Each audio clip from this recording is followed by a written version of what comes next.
Good morning. I'm looking for it, and I still don't find anything either.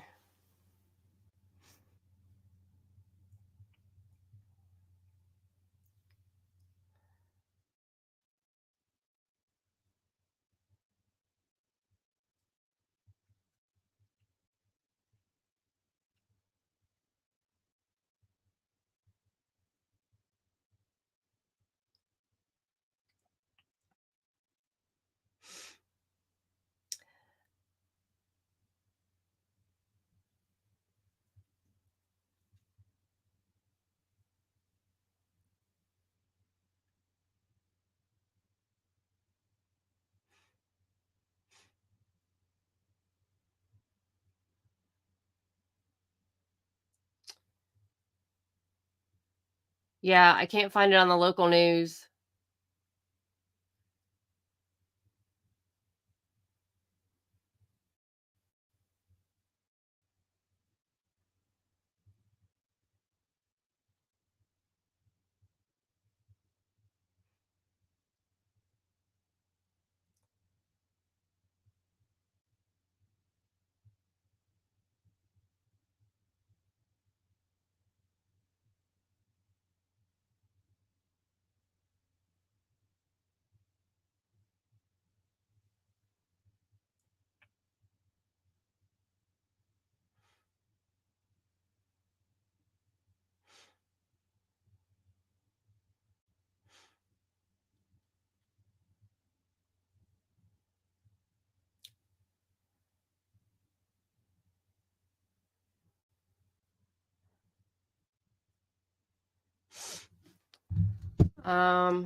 I don't know.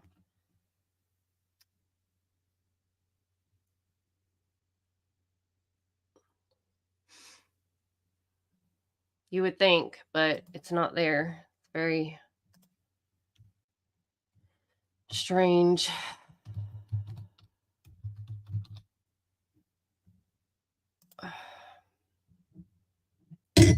Oops.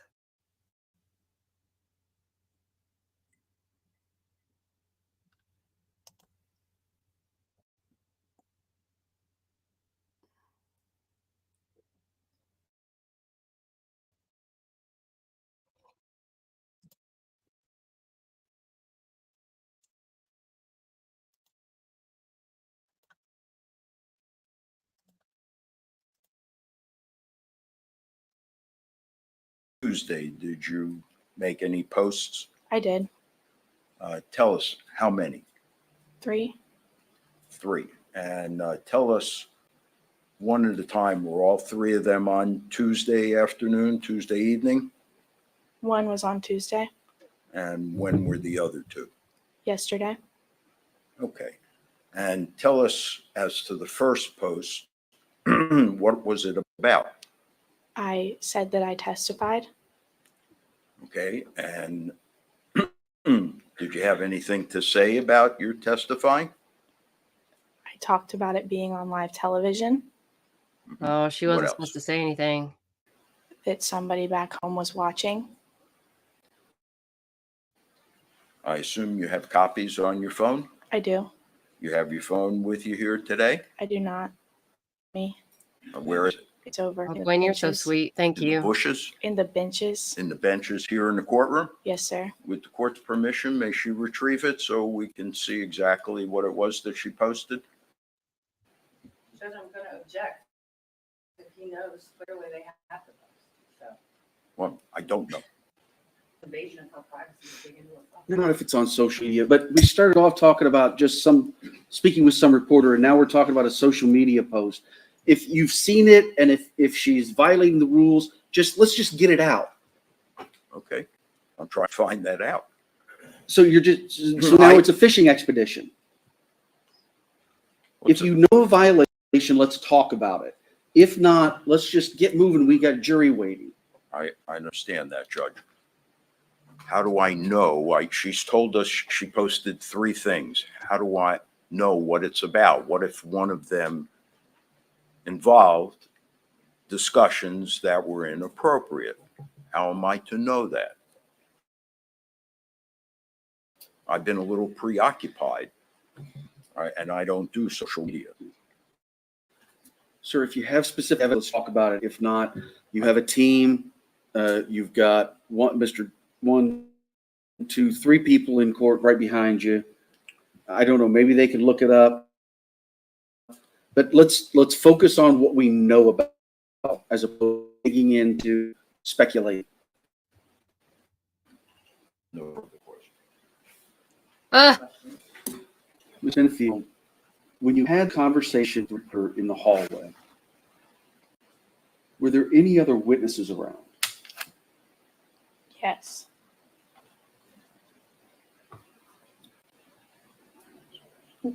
I'm sorry. Let me re-answer that question. None that testified. I think. Okay, so you're saying there were people standing There around, were people but around. none of the witnesses in this case? No, sir. Not that I remember. Did you talk specifically about the questions that were asked of you or the testimony you've given? No, sir. Oh, it's not till noon. Do you have any follow-up questions to my questions? No, sir. Do you have any field you can step back out? Did you want to call any other witnesses? No, sir. State? No. All right. Okay, Gwen, Brandy sent me an article and she said it wasn't until noon. I'm trying to read this and listen to this. All right, Ms. Benefield's out of the courtroom. Go ahead, sir. You have any argument? Do you want to seek any relief? You want to argue in support of any relief?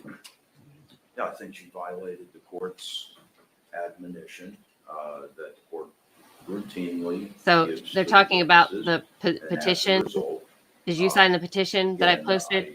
no personal interest It's amassed over in 370 signatures in an suffered, but attempt I to do show think Wayne County Prosecutor violation Kim of Worthy court's there are hundreds of people who also believe in Jackson Bolanos' innocence.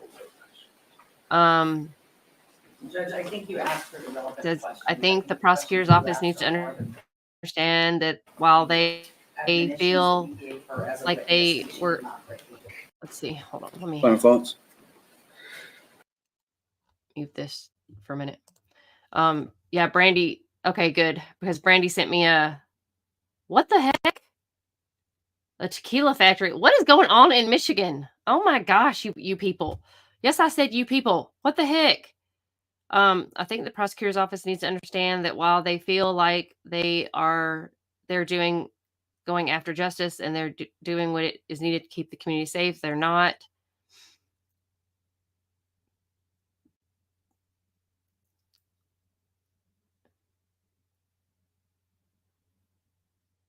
I'm going to share this. I'm going to try to type this and post it in the link.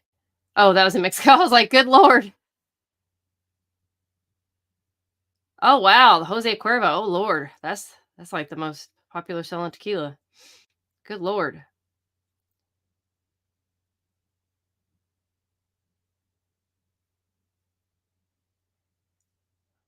Okay, so I guess they're not going to, I'm trying to find where it says in here.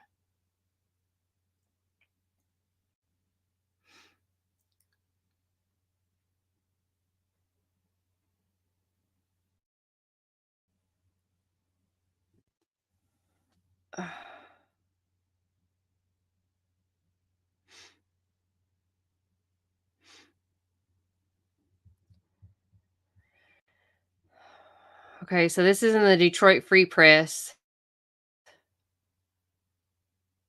It was today. Is today the 24th?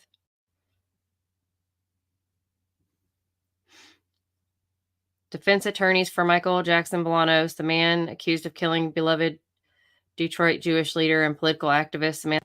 See, it's so crazy. She's a political activist. Have taken a rare legal move of starting a petition to convince prosecutors to let their client go. Okay, so yesterday, the petition lists 3 demands: stop the retrial of Jackson Bolanos, dismiss the remaining charges against him, and release him from jail.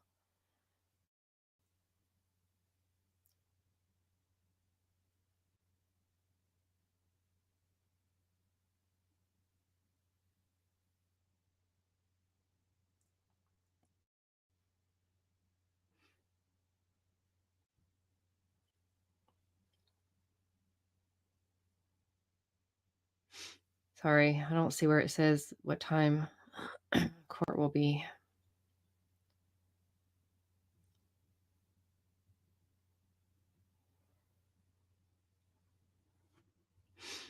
They're talking a lot about Jeff Herbstman and how he admitted. I'm going to share this with you.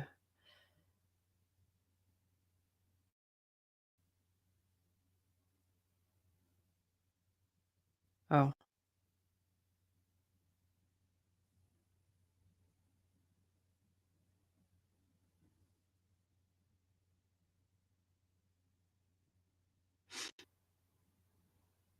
Gwen, I'll share it with you.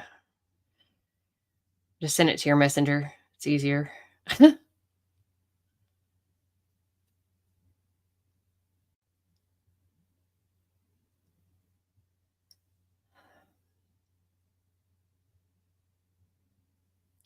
I used to love coffee. I cannot finish a whole cup now. So weird.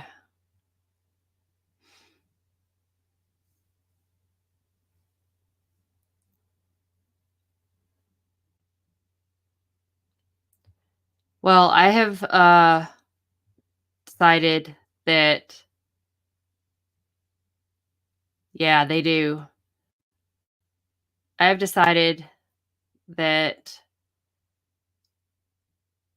you're right, Gwen. God has a plan bigger than money. Uh-oh.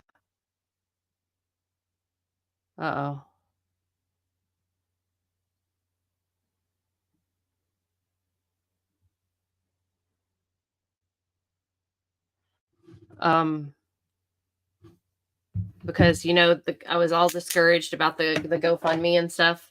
And I was thinking that because the GoFundMe wasn't taking off, and like I was feeling kind of like upset about it, really, really upset about it, because I look at people like the Sonia Masseys and the George Floyds, and how people just go up in arms about stuff like that. And Sonia Massey, that's some jacked up stuff. I don't know if you've seen the video, but whoa. That's shocking. But what I have noticed among the social justice warrior community is that it's not social justice until someone dies. Like, no one gives a crap until someone dies, and no one wants to give to something unless they died. And no one wants to burn shit down, and no one wants to do anything about it until someone actually dies, until a life is lost. And to me, that's like insanity, and it's too late. And why would you wait until someone dies to give a crap? Why would you wait until something horrible happens to give a crap? And that upsets me. It bothers me, because here we have someone who's alive and who needs help and who actually has a shot at life and has a chance, and no one wants to help financially through that. But when someone is actually gone, people just the floodgates open. And I'm just like, where were you when this person needed help before all of this happened? I mean, it just like, no, she did not. I mean, she called them for help. She didn't do anything. So it's just bothersome to me that you should be able to walk freely around your house if you call the police for help.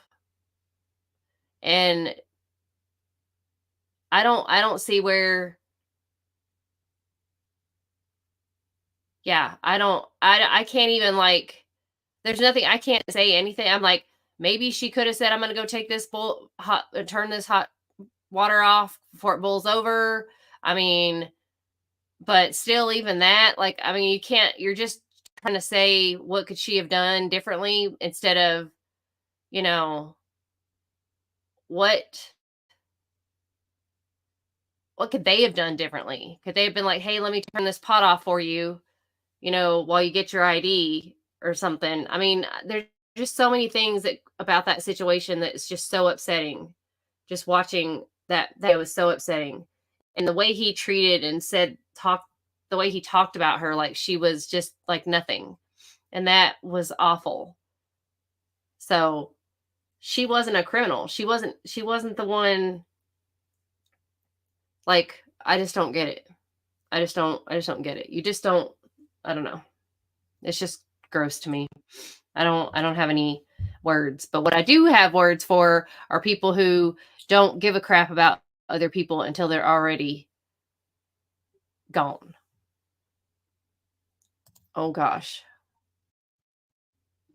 I don't know what's happening with the jury. An email or a letter from a law firm in West Palm Beach who claims to represent a reporter. Uh-oh. And the reporter has anonymously stated that during the lunch break yesterday, the news reporter walked to a restaurant near the courthouse for lunch. Inside, there was a large screen television playing coverage and commentary of the trial. Uh-oh. Additionally, 2 individuals in the restaurant were discussing a witness's testimony. Uh-oh. The conversation occurred within earshot of a man who the news reporter recognized to be a juror in the case. So I'm asking everybody, are you familiar with that? Has that happened to you? Have you received any information outside of these walls? No, I have not. State, any questions? Defense? No, sir. Thank you, ma'am.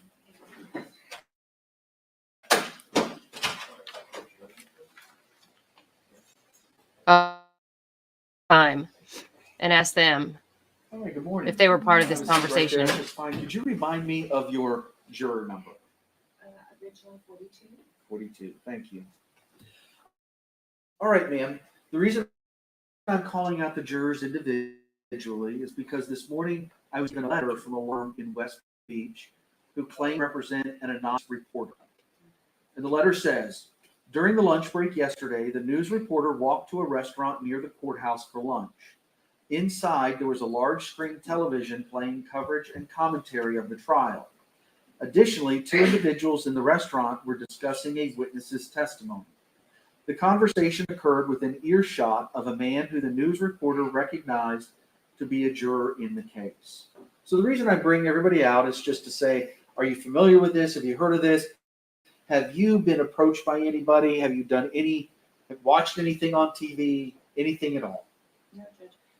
Yesterday, a couple of us chose to just not go to the restaurant area, and No, individually. simply because we saw some people out and about, and we just figured it would be best to just stay clear of all of that. And no, I have not watched or viewed anything on media. Thank you. State? No questions, Judge. Defense? None. Thank No, you. somebody heard something. That's why he's asking them individually. Good morning. Just have a seat right there. That'll be just fine. And ma'am, could you They're in remind me trouble. of your juror number from Monday? 35. That's a lot of women. That's a lot of female And the jurors. reason I'm calling the jurors out individually is because this morning I was provided a letter from a law firm in West Palm Beach. And they claim to represent an anonymous reporter. And here's what the letter says, essentially. During the lunch break yesterday, the news reporter walked to a restaurant near the courthouse for lunch. Inside, there was a large screen television playing coverage and commentary. They'll just of be the trial. removed. Additionally, 2 individuals in the restaurant were discussing a witness's testimony. The conversation occurred within ear recognized to be a juror in the case. So I'm bringing everybody out to say, are you familiar with this? Did you see any of this? Have you done anything to look at or hear anything outside of this courtroom? I have not. All right. Ah, State? No questions. No question. All right. Thank you, ma'am.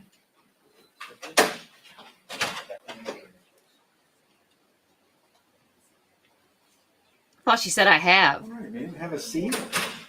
And could you That's another please woman. remind me of your juror number? just from the day when I was here on Monday. Yes. At number 21, I believe. All right, thank you so much. All right, ma'am, the reason I'm talking to each of the jurors individually is because I received a letter this morning It's from a interesting on law women. firm in West Palm Beach. And they claim to represent an anonymous reporter. You just said a man was at the So restaurant, during though. lunch break yesterday, That the narrows news it down. reporter walked to a restaurant near the courthouse for lunch. Inside, there was a large screen television playing. I'm wearing coverage red and for Michael, by the way, commentary because of red is his trial. favorite color. Additionally, 2 individuals in the restaurant were discussing a witness's testimony. The conversation occurred within earshot of a man who the news reporter recognized to be a juror in the case. So I'm bringing everybody out to say, are you familiar with that? Do you know anything about it? Or have you looked at anything outside of these 4 walls during this trial? No, I'm not aware. The only situation I do know, one of the jurors, Ted, I believe mentioned he was out to lunch. And he mentioned that he did get it. He got up and left a restaurant. But that's all he mentioned. He said he felt uncomfortable and left. Thank you, ma'am. Mhm. State. No Oh, hold on. Oh, I'm sorry. No, you're fine. They just like in trial, they get a chance to ask their questions too. No State. questions, Judge. No question. All right. Thank you, ma'am.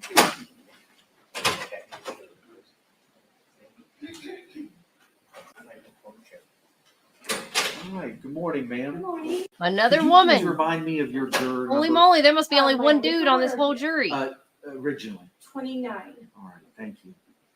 Ma'am, the reason I bring everybody in individually from the jury is because this morning I received a letter from a law firm in West Whoa. Palm Beach, and they claim to represent an anonymous What is reporter. up with these?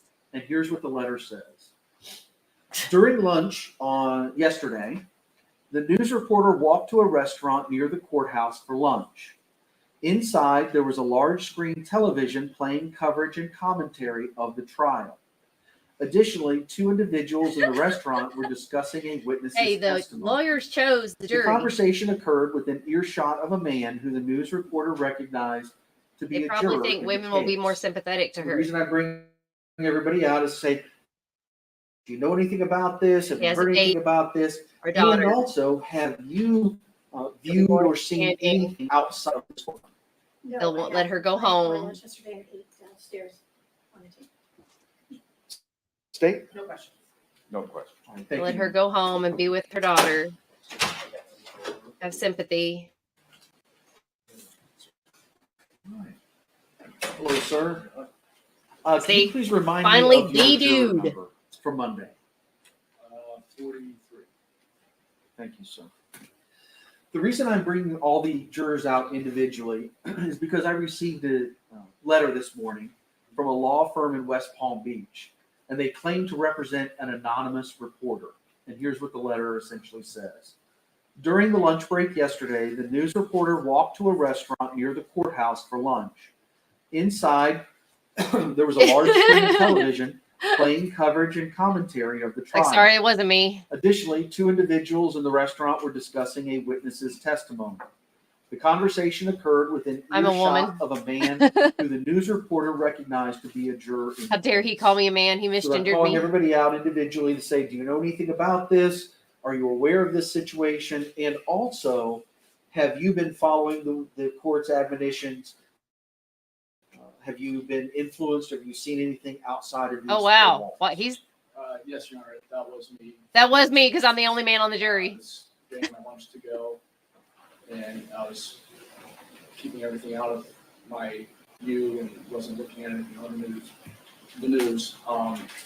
And I left immediately because I felt uncomfortable, and I haven't gone back to the restaurant. That's what I did. I ate my lunch in the park right out in front of the courthouse. All right, sir. So when you said you weren't paying attention back to the television, That's correct. I was not in view of the television at all, and I asked the business owner to pack my lunch to go so I could leave. and did you overhear 2 individuals in that restaurant discussing a witness's testimony? I did not. State. No questions. No question. Thank you, sir.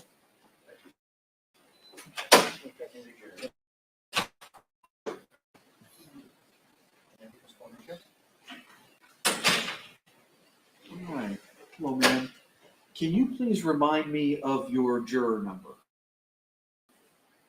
from Monday? It literally is all women. This is What was crazy. the number, Judge? 38. Thank you. Ma'am, here's why I'm calling everybody out individually. This morning, I Bless received a letter God's from heart. a law firm in West Palm Beach, and I want to talk to everybody individually. And they claim Well, to I mean, represent it is a an jury of her anonymous peers. reporter. And the letter says, essentially, during the lunch break yesterday, the news reporter walked to a restaurant near the courthouse for lunch. Inside, there was a large screen television playing coverage and commentary of the trial. Additionally, two I'm waiting for individuals somebody in the to say, "How dare restaurant you were call me discussing ma'am?" a witness's testimony. The conversation occurred within earshot of a man who the news reporter recognized to be a juror in the case. So the reason I'm calling everybody out individually is just to say, do you know anything about this? Have you heard anything about this? And have you seen any news or anything outside of these four walls about this case? State? No question. Defense? No question. All right.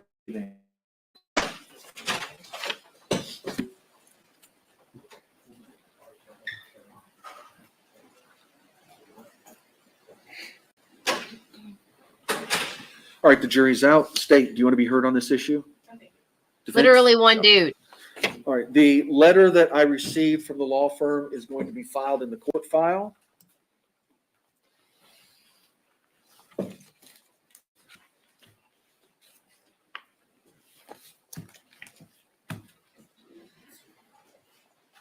was just informed by someone in the audience that they were at the same restaurant and had some knowledge confirming his story.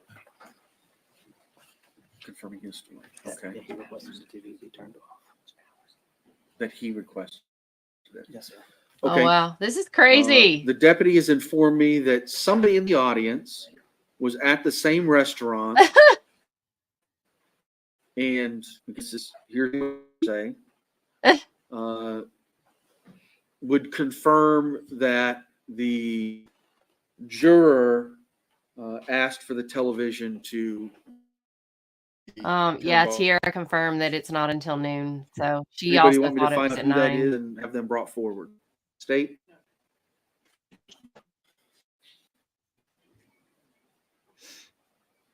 No, Your Honor. All right. So is there anything else we need to take I mean, I tried to watch this up trial before we get started with some yesterday, but like I today's said, case? I was just feeling so badly. I couldn't keep up with the many, many sidebars. And then I started watching a K-drama, which takes me to a different world. I love it. Okay. All right, let's go ahead and bring the jury in.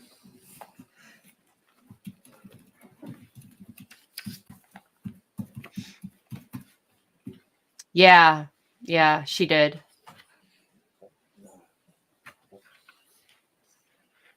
She looks so mousy today. Every time she does the braids, when she had her hair down yesterday, she did look actually a lot different. But today she's doing the mousy thing again. Yesterday she wasn't quite so mousy. She's going back to that. I think because it's now on the defense spotlight. The spotlight's on them. And I wonder if she's going to testify. They were talking about that. I did watch Vinny's recap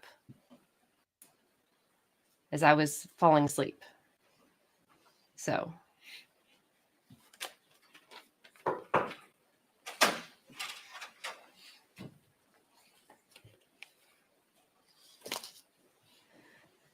She's probably used to wearing her hair like that as a dancer. She probably has always worn her hair like that.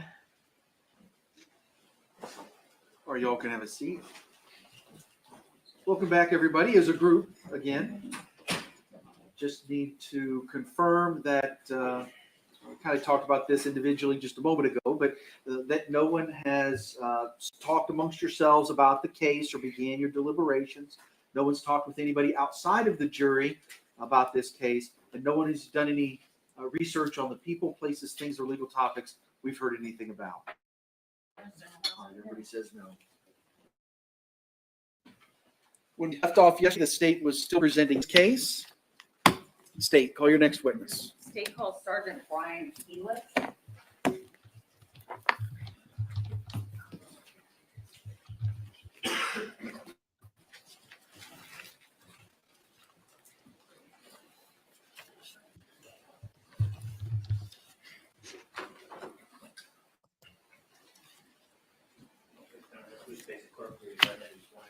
Do you solemnly swear or affirm the testimony you're about to give will be the truth, the whole truth, and nothing but the truth? I do.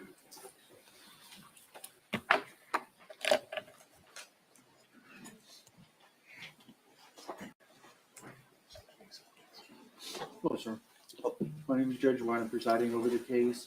As the deputy said, just make yourself comfortable in that chair, get about 12 to 15 inches from the microphone. Say It does Judge adjust Finger. up, down, left, right. There Is you that what go. it says? And if you speak in a loud, clear voice right into it, it should be just fine. If we hear you breathing, you're too close. Good morning. Good. Please state and spell. BRIANQUILES, Where do you work? Manatee County Sheriff's Office. How long have you worked? Manatee County. About 19 and a half years. What is your current position with them? I'm the supervisor of the Technical Services Unit. And you're, I don't know if I said this. Oh, you're I a thought it was on the sergeant? defense Yes. now. Okay. And what is the technical? Oh no, services today's unit? Thursday. She said she had one more It's a witness. unit that gets involved in the technical aspects of criminal investigations. One of the responsibilities is downloading data from cell phones and analyzing that data.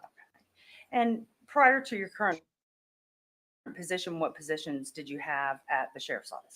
Several. I started on the road, moved over to a cops unit, eventually moved over to the Special Investigations Division as an undercover detective for a couple of years. After that, there was a position. I thought it was on the involved in, defense today, again, but technical it's aspects it of will be in a bit. investigations. I It think just this is wasn't the called the Technical prosecution's Services last Unit witness. at the time. And that's until I did that position for a number of years until I was promoted, and eventually the Technical Services Unit started, and that's when I started supervising that unit. And what training and education do you have to do your current position? I've had probably around 8 hours of various some to some technical surveillance, but roughly 800 hours of total training. Okay. And I want to talk about specifically cell phones and how you deal with those. So how much training would you say you've had in cell phones and analyzing cell phones? It's probably a third of that 800, so around 250, 260, something like that. Okay. When you do what I call a forensic examination of a phone, what do you do? Just briefly.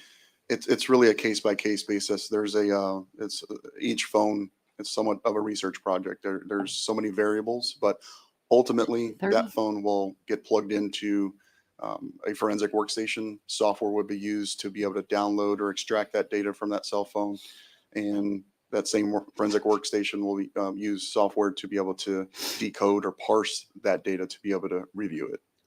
When you download, I call it dump, a cell phone. When you dump the information from a cell phone, Michelle is it Gooch. voluminous? Yeah, it can be. Yes, it's quite a bit. Okay. And is it easy to interpret without help? No, you definitely need a certain expertise to be able to look at it. You need software to make it a little bit more of a convenience to be able to look at it, but definitely need some assistance to be able to do it. And do you have programs, software that helps you with that? Yes. What are the names of the ones you use? Our main state program is Cellbrite. It helps us extract the data. If it needs to bypass encryption and bypass locks, it'll help us do that as well. There's other programs that we use, Gray Shift, excuse me, as well, to be able to unlock the data and extract it. We have toolkits that I like to refer to of data or of software to be able to use. And give me a general idea of how many phones you've Otherwise, please stay on the line to Me personally, hundreds. I want to say the unit as a whole has steadily done 200 to 300 leading up to about 2002, and that has increased probably closer to about 500 devices for this year alone. I guess I wanted to make an appointment with So Dr. the unit Gooch. 500 devices for this year. Yes. And when you use software like The Cellbrite female. or Gray Great shift. Shift, Yes, ma'am. does it allow you to put whatever data you want, for instance, pick out what you want Okay. and put it in an Is she at the easily Iger location? You can filter the reports that Okay. the software displays.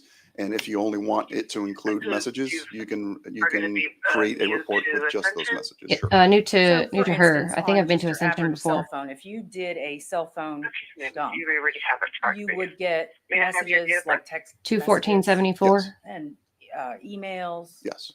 internet searches, Yes.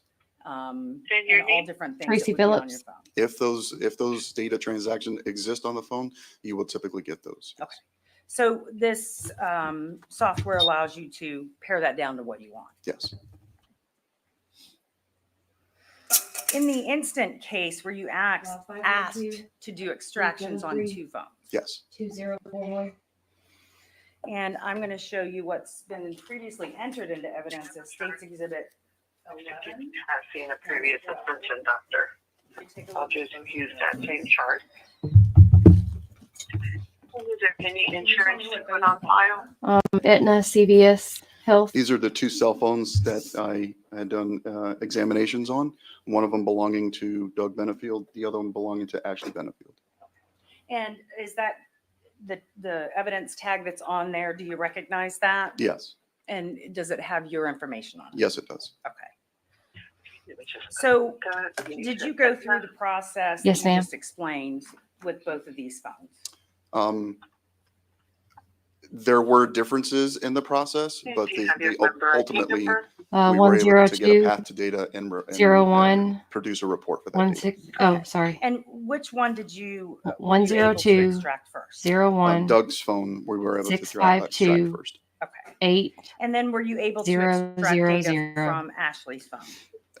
We were able to eventually. It did take quite some time. Okay, why did it take quite some time? That phone, it was passcoded, or it had a PIN code. I want to say it was a 6-digit PIN code, and the software it took a long time to actually bypass that encryption or that PIN.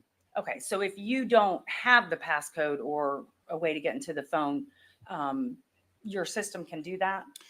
Yes, it varies in length of how long it Doesn't have a group, take to which is bypass, weird. but yes, the system allows I have for a that. plan number. And you called one of those Doug's phone and one of those Ashley's phone. When you do extractions of the data, do you get information about identifying who After owns running the that phone? report, Yes. it looks like Can your you just insurance explain what that is is? what we call Yeah. HMO. A lot of the Yes. times, especially with iPhones, you'll have an Apple ID that could be associated with the person that owns the phone. In the contact information, it'll have All right. the I owner's will information. text So that it's after. pretty easily identified who that phone belongs to, especially with iPhones. Yes. Okay, and the one phone, I'm not Yes, sure if it's 11 Dr. or Noble. 12 that you said was Doug's phone. 12. 12. Did that have identifying information? on it Yes. That identified it as Doug's phone? I didn't know I'd need And then a referral for to see a Ashley's phone, gynecologist. same question. Yes.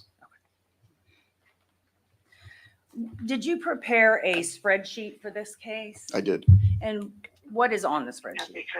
It was communication between Ashley and Doug extracted from Oh, Ashley's that's awesome. phone from September 20th of 2020 until September 27th of 2020. And when you say communication, what do you mean? In that particular report, it was mainly text messaging back and forth. There were a few phone calls and I want to say at least one email, but mostly text messages. Okay. And you said you prepared the spreadsheet from Ashley's phone. Did you also look at the information from Doug's phone to compare that information was on his phone as well? Yes. Okay. And was it? Yes. I'm going to show you what's been marked as States Exhibit 98. You can tell me if you recognize that. I do. And what is it? This is the CD containing the Excel spreadsheet that we just talked about. Okay. And when you said there's communications between the two, if there were any attachments to those communications, would they also be in your spreadsheet? I knew it was going to happen one day that I was going to forget to hit the mute button. And you looked at this? Yes. Yes. And is it accurate based on? Trying to make a doctor's appointment. Yes. State would enter into evidence States 98. Any objection to States Exhibit 98? No. Received.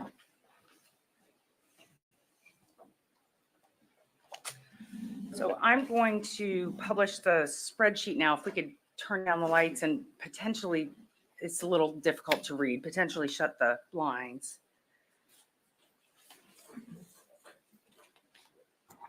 You gotta say something, Gwen. Oh, like Tracy, stop it.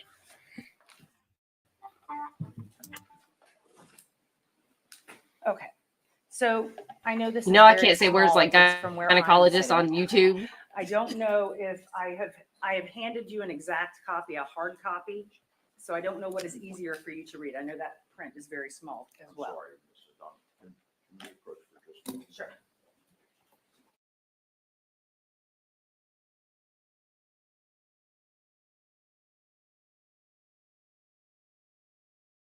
If you have any more horror stories, Gwen, I swear.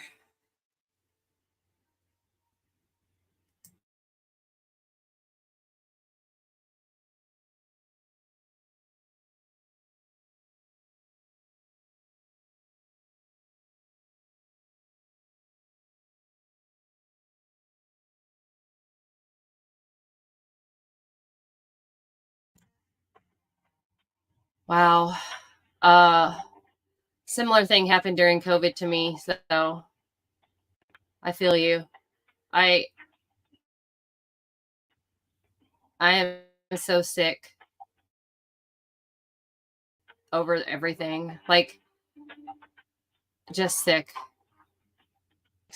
Painting, artifact, like it's just oh, hi.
Are you going to read from the one in front of you or the one behind you? I'm going to attempt to read the one in front.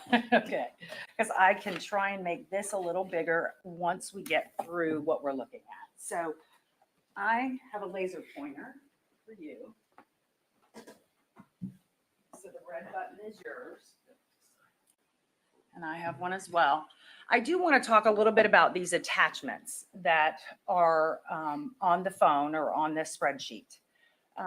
Are you able to tell when you look at one of these attachments where that image or picture or video came from? It depends on each attachment. There could be metadata there that the attachment could have been from a screenshot. It could have been from the actual phone, taken with the actual phone. So it just, again, case by case basis. Okay, so there is a video on this phone that, and I just want to draw your attention to it, that shows some people at a restaurant. Do you know which one I'm talking about? I'm not, no. Let me, hold on one moment and I'll let you know which one it is.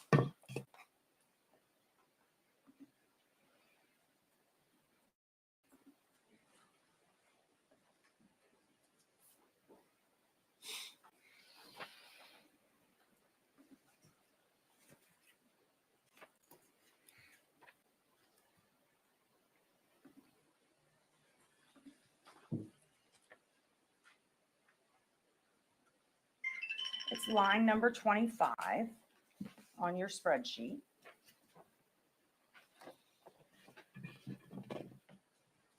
Can you tell from what you're looking at where that video came from? Or do you recall from your investigation before where that video came from? Based on what I'm looking at, it's an attachment from a text message from Doug Benefield to Miss Benefield. Okay. And when you looked at Doug Benefield's phone, could you tell whether this movie was taken on his phone or sent to his phone? I don't have a recollection of the actual metadata of the video itself on either phone. This is just looking at it from the attachment perspective, not the specific video itself. Okay. If we could approach Judge.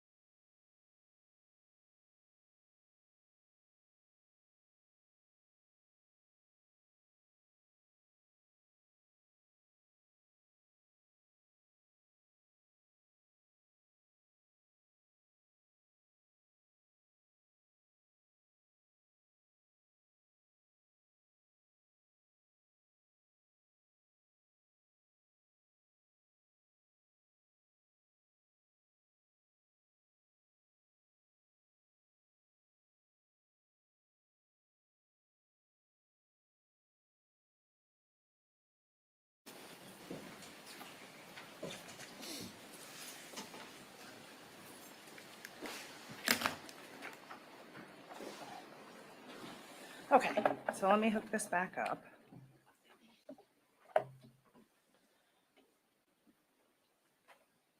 And let's talk about what we're looking at first, and then I can try and make this a little bigger so people can see it.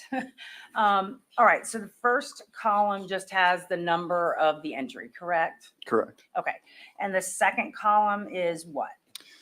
It's just the type Yes, of entry. David, God bless. And There's over give me a 500 couple of signatures. That's examples of the type awesome. of entry that it is into the phone. I hope we can free Michael. Timeline, Golly. it's labeled Hope as an today's the day instant he gets message. out. If it was a phone call, you would see phone call. If it was an Got- email, you would see email. Okay, and what does instant message mean? Is that a text? It's a text. Okay. And then the third column is what? It's the direction of that transaction. It's specifically dealing with messages, whether it's incoming or outgoing. Okay, so that would be incoming or outgoing from Ashley Benefield's phone. Correct. All right, and then the next column? It's whether or not that data transaction has an attachment. Okay, and then the next column? It's the date. And the next? And it says time, but it also has the date and the time in the correct time code and time zone. Okay, you said correct time zone. Can you explain that real quick? So if you see UTC -4, UTC is what's considered standard time for world clocks. The time where the prime meridian is in the world, you subtract from that and you come up with a time code or the time zone that you're in. We are currently in -4. We're technically -5, but because daylight savings times, we actually subtract -4. Okay. So does your software do that automatically? Yes. Okay. So when it says at the first line, it says 8:20.02, and that says UTC -4, that is the current Florida Bradenton time. Correct. Okay. And then the next column. And I made it bigger on the screen if it's easier for you to see. I can see it Okay. fine here. The party is Mhm. the people that are a part of the actual message. Okay. And are these the labels, names that are entered into Ashfield's phone? Correct. And the next column? The description will, in this case, the first one is blank, but ultimately will have the body of a text message. Sometimes it'll be empty depending on the nature of it, but that's where the body of the text messages would be. Okay. So the next column. The source is just the software's way of saying if it was a native message or if it was taken with a third-party application. Okay. And the next column. The attachment is the actual file itself, and the file. So how is it? What's the word, David, in the source file the community? information Are they? has, a lot of metadata where that. You think the where that family is going to file push actually to exists and file retrial, paths or and do you think they size don't and, want to go through this if you look at again? the table, all this information comes from databases, and it explains where or what table the database that this message or this data lies. Okay. So let me move it back over. Yeah, the So this paper very- I read, after we the get through this explanation, jury we'll looked move evenly much split. faster, but the first message is what? If you could just explain to us what that is. Item number 1 is listed as a message. It's an incoming message with an attachment, and appears there's no body to it. In other words, there's no actually text string. It's just the actual attachment itself. And who is it from and who is it to? It's from Doug to. I'm just going to say the name that's on the actual. That's fine. It says Ashley Christina. Okay. And is this the attachment? Yes. Okay. And if you could just read for the record what that says. Says, am I now trying to win the favor and approval of men or of God? Or am I seeking to please someone? If I were I'm still hoping trying to be popular that, with men, I would not be a bondservant of Christ. today is going to go well for Michael. And then the next message is what? Number 2 appears to be an outgoing message. It's from Ashley Christina to. I think they need to first And- investigate Jeff. and how much later than the first message is that? About 2 hours, it appears. Okay. And so from Ashley to Doug, and what is it? The description says loved an image. Okay. So she loved the image from before. Correct. That's more of an action than actual writing something out. Okay. She didn't type loved image. No. The phone is saying that she hit some button Correct. to love the image. All right. And then the next message is from right about the same time. And that says what? Same time, that says good morning. There's another little icon after it, but it just didn't come out on here. Okay. And then if you could just continue to read. The next message, number Right, 4. the next Okay. message. Who, if you can just say what time. Okay. To and from, and then what the message is. So the next message sent around the same time, 10:36 a.m. It's from Doug to Ashley Christina. It says good morning with a few emojis. Then the next message after that, appears to be an attachment, and that's at 11:43 from Doug to Ashley Christina. And what message for that? Oh, I just want to- Oh, that was the messages that they were sending back and right forth after to the each other. attachment, I'm sorry. Right after the attachment. Yes. Yeah, we saw that It would yesterday. be number David. It's a message. Brian at Brown is making 9:20, his rounds. 11:43, from Doug to Ashley, and it says "Run, baby, run" with a few emojis. Okay. And so now I'll just play the attachment.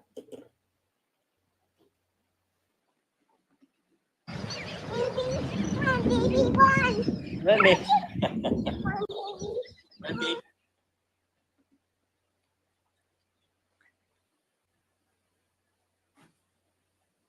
Okay.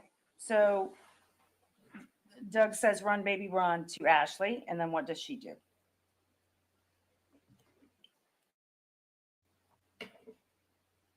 That would be number 7. It's a instant message right after. I It's feel at like I've sat through this 12:16, trial before. This and is it like just says deja laughed vu. at a movie. Okay. And if But you can I just have keep sat reading. through this before. They did this Number already. 8 would be an outgoing message. It's from Ashley to Doug. It's on the same date at 12:16 p.m. It's just a few emojis. They appear to be laughing emojis. And you don't have to mention the times right now until it switches a large Okay. time span. So go ahead. The next would be an incoming message from Doug to Ashley, asking ready to rock and roll. The next is from Ashley to Doug, give me a few LOL, trying to round up the cats. It's like trying to teach a ballet to squirrels. The next is an incoming message from Doug to Ashley. Yeah. Well, Says, I think also, like I with, said, it's deja exclamation vu. This points. trial has already The happened. next They did is- this And last year we've and then established that somehow it's got it all thrown either out from to Doug do it again. Ashley or Ashley to Doug. Correct. So if you can just say who's So I've seen all of speaking these messages. and then the message from this point. Number 12 from Doug. Those messages are says, messages "That's that funny." happened like literally right After before that, it's from Doug. he It says he's died. liked, give me a few. It's basically liking a previous text message, and it just repeats. Okay. The next is an outgoing from Ashley. It says, OMG, I'm exhausted, LOL. The next is also from Ashley. You can come over now. Yeah, before he Now, was I didn't on his ask you way about over the there color to coding on this, to but what his do the death. colors mean? It was just to make it easier to read which one was outgoing, and on all the outgoings, which is Ashley's phone, are Ashley's phone, and the incoming is the other color. And so the outgoings are what color? The outgoings are the blue gray. Okay. Or I'm sorry, blue gray. The outgoing is the orange. the orange. Okay. If Ashley's speaking, it's orange. If Doug's speaking, it's gray. Correct. Okay. So I believe we ended it. OMG, I'm exhausted. LOL. Go ahead. I believe I had stated the outgoing message. You can come over now. Number 16 from Doug. Hot. Need to video the rodeo. Okay, headed that way. From Ashley, she responds, she liked what he had said earlier and just repeats. Incoming from Doug, I'm walking around to back.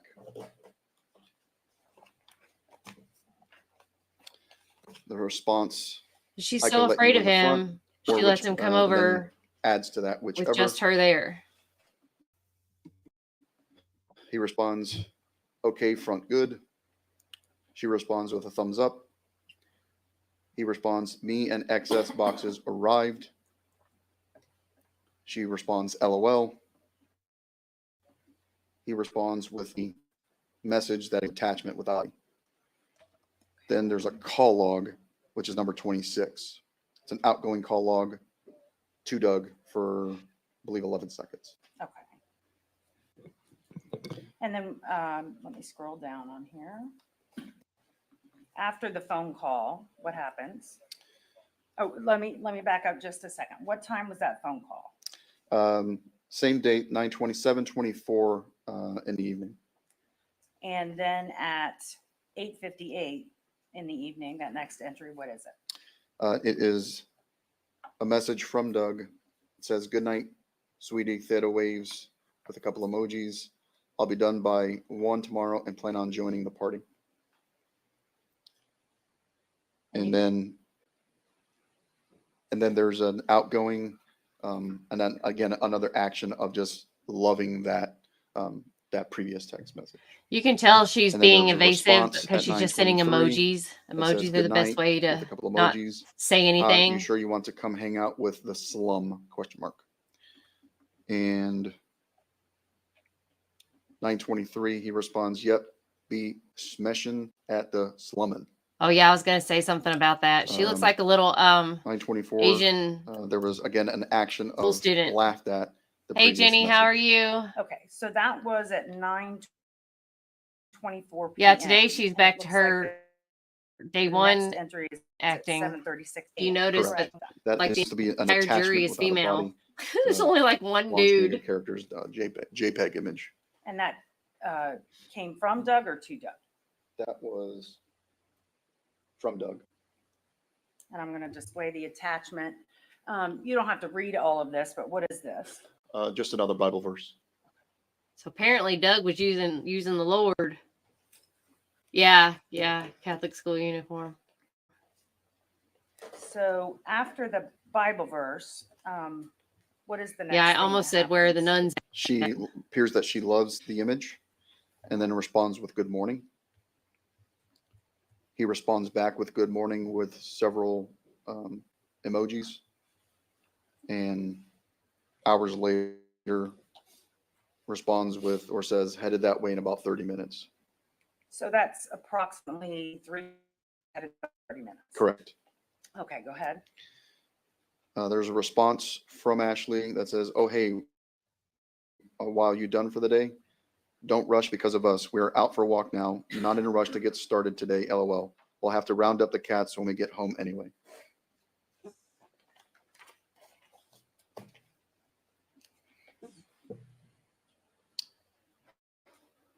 There's a response from Doug. "Oh, nice. A little breezy, which helps.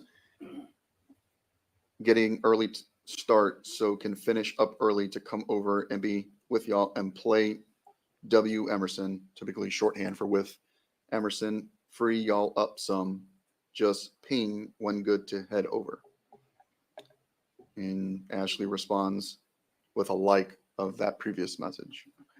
And then responds with "will do," and also adds in a new text message, "Want to grab a can opener at Publix on your way over? ? LOL.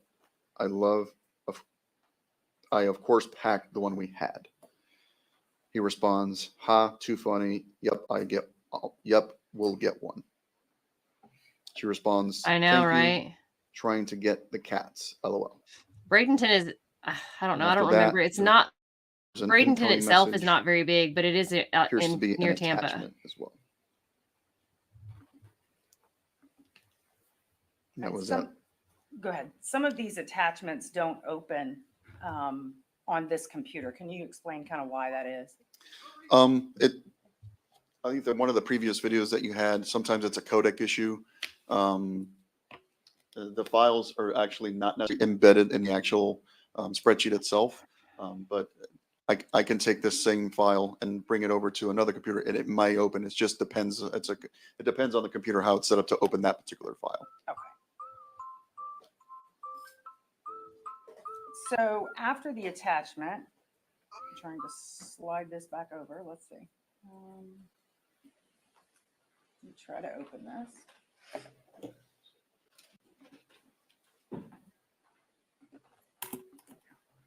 Okay, so this is one that will not open. So I slid it back over. If you could tell us again, starting at 46, I believe it is. Well, after that attachment, it's 45. Or 45, sorry. And it's an incoming, it says from Doug in the crazy loop at Gaye, Gaye. And it's probably a misspelling because he corrected himself and put gate in the next message. There is a call log that has 0 seconds to it at 3:17, and then an incoming. What's for supper message tonight, Jenny? Walking around back, and then.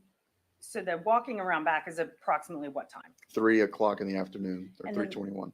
The next message is approximately what time? 9 o'clock at night. And that message is? Good night. And she responds at 9:22 with good night and looks like a sleeping emoji. The emojis. And the next communication? The next would be an incoming message from Doug to Ashley. Appears to be an attachment, some type of JPEG image. And Yeah, you he's don't have to telling read this, but what is it? Another Bible dropping verse. lots of scripture. So he seems like he was a good Believe dude. We're on, I mean, you after know. that attachment, we're on 52. Yes. It is an incoming message from Doug. It says, good morning with some emojis. Hope you slept okay. She responded at 9:28. Loved the image, or loved an image, and also an additional good morning. Doug then emphasized the good morning, just another action that he took on a previous message. And the next communication was at 11 o'clock a.m. with a wave emoji, looks like.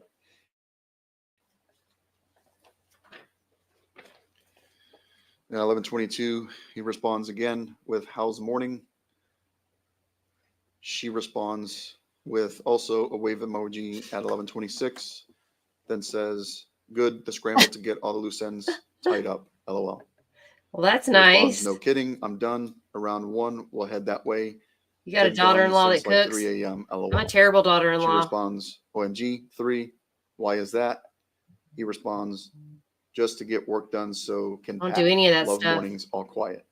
She responds, ha, okay then. He responds, Spark is best friend, LOL. She laughed, another action for that message. And another response from Doug, finished up here, yay, headed that way. And what time was that? That was at 1 o'clock in the afternoon, 1:17. And then after that? At 1:19, she says, oh, take your time, no rush not in a rush today. And at 1:20, a response, LOL, with an emoji, think we all are getting pooped from the efforts. She responds with liked a previous message, and it just repeats. There's also a laughed at LOL, again, laughing at a previous message. Then another message at 1:36 says, can you think of anything we need at Lowe's or anywhere? Then there's actual call log at 1:42 that lasts about 49 seconds. And that was from Doug too, actually. And then at 3:30, there's a message from Doug, headed that way in a few minutes. I'd nothing need. And a message from Ashley, alrighty, we are just out for a walk, still can't think of anything needed at the moment. There's an action liked already, and the message repeats from a previous message. Doing front gate, I'm assuming circle, but CIRCL, and a call log from Doug to Ashley with 0 seconds.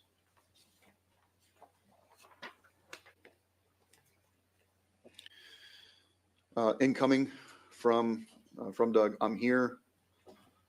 And it looks like another call log for about 20 seconds. And that's that's about, I'm sorry to interrupt. That's about what time? That was at 3:56 in the afternoon. And the next message is at about what time? 9:26 p.m.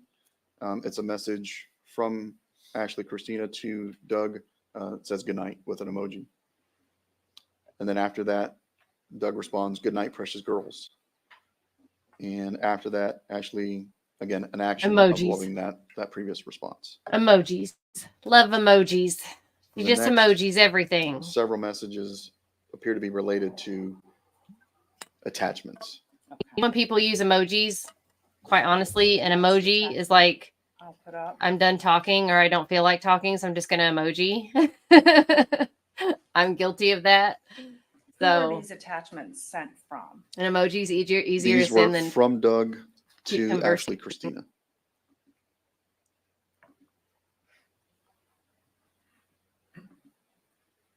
Emojis are like the greatest invention ever. They're annoying, Middle but at of the same this. time, they're easy peasy conversation. So it would be, I'm not getting the lines correct, but I think it's line 87 maybe. At Except when your kids do it to you, 9:29:35. then it sucks. 9:29:35. That and the line acronyms. 86. that I don't know. I have to look up And what they that's, mean half the time. Another action of loving an image. And there's one more attachment, I believe. Possibly one more after that. 2.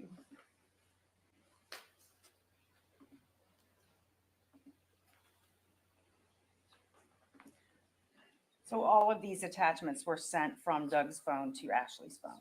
Correct. Okay. And then there's a series of responses from Ashley. Can you tell me what those are? It's the previous action that we've referenced. Hi, where, Kirsten. she physically I was wondering where takes you it. were. It's not word that she's typing. I'm gonna It's have to just put out a physically, APB out on Kirsten in Germany. within the operating system of iOS. It allows you to take an action on an image. In this case, she loved 1, 2, 3, 4, 5, 6. She loved 6 all these images. emojis, all these images. She didn't mean it. Let me get it back centered again. So after she loved the images, The emojis. What did I say? there's an entry where Throw she out an types in emoji. a message. What Yes. is that? That's So at much easier. 9:31 at night. She responds, "All these are sweet. Thank you." She don't And talk he much, is responds she? with an action that he loved. Yep. the David previous filled us message, in. There's over 500 and then signatures responds with on Michael's y'all rock petition. my world" with a heart emoji. I know, And Kirsten, you she do love responds emojis. again with an Okay, action of so loving that Kirsten, previous you're going to think message, I'm dumb. and with But what does a very small popcorn emoji, hard to tell stripe, what it is. what does that mean? After I am so the sorry. You do it all the time. then I what's the act like next I just entry? pretend like I know The what you're next is an saying. I have instant, no it's a freaking message idea with an what you're attachment, saying. and that's from Doug to Ashley at 6:47 in the I've morning. been faking the I'm funk gonna pull this up the whole time. attachment. And again, what is that? Appears to be another Bible verse. And if you can continue. So after, there's a message from Doug, says good morning with emojis. And then also an additional message at 9:28 that says, got an email from Stephanie. I don't after have she my new talked to chair put Faith. together yet. Since I don't know order if to new chair is going to keep me from dying. mediate will meet for Yeah, when you type 1 in the hour tomorrow popcorn to stop stuff. court next week. You dismissed injunction. Come on, You Kirsten, work sign with joint me. stipulation to dismiss Popcorn dissolutions and stripe. hold until Moreland Whatever it is signs. you're typing Order in, for report. popcorn something. As soon as she signs order, we file dismissal, and we're done. Looks like praying hands emoji and a heart. And then there's an additional knew what message she was after doing. that. And we have joint session with Dr. Q Friday to wrap up our adventure in Florida, FL, and leave with understanding of double knots and red-blue inversion. After that, there's an action by Ashley Christina that said loved an image. And it continues. Yeah, with a that. Good morning. That, yeah. And there's an emphasis by Doug of good morning. Ashley Christina responds, "Oh, okay, I'll reach out to Faith to follow up on all the above with a thumbs up."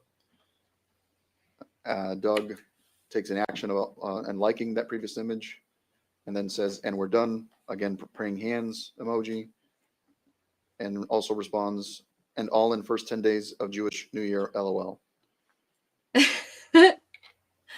It continues with an action of laughed at the previous message.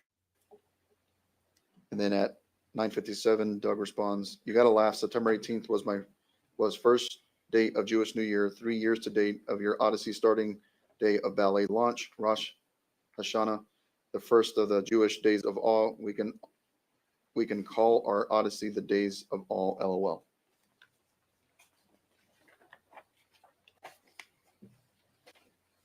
It's getting At exciting. 10:13, there's an Oh, incoming message. okay. Says from Doug, "So perfect outside." Looks like a sun emoji. Ashley responds with an action for those previous messages, which just repeats. Is she Jewish? And then writes, "Oh yay, we should do Selby today." He responds, "Oh yes," with multiple M's and yum. She responds Yeah. with Okay. I a got few you. emojis. All right. He Thanks for emphasized the clarifying. emojis. I was And then like, adds, "Stephanie I don't know what just she's sent saying, Faith but I'm joint going to pretend dismissal like of I do. everything except injunction," which Faith It has to seems do. like it's Just fun. one pager. and also responds, what time thinking We're seldom. all just rolling with it. Actually, Christina responds with the action of liking it. And I'm then like, it says, must be maybe good 1:30ish. she's I'll doing it. text you when we're headed that way with a thumbs up. He responds, or Doug responds, okay, I can come. I knew it had something to do with pick like, you up too. ooh, this is okay. All right, I got it. Then adds more time with my baby. Then adds mediation tomorrow by Zoom 10:30 and be quick. Actually responds with the action of liking that. I love it. Then Okay, added, Kirsten. sorry, just looking at my phone. You don't need to drive all the back to LWR to get us if you are already downtown. But if you want to, that's fine. Just let me know either way. So this is the most they've talked. Doug responds, I'm at apartment. Adds so pretty, enjoying pool area, finally to work, LOL. The next message is an attachment with no body. Yeah, the most they've From talked Doug. is before this That is mediation. from Doug to Ashley Christina. And I'll pull up the attachment.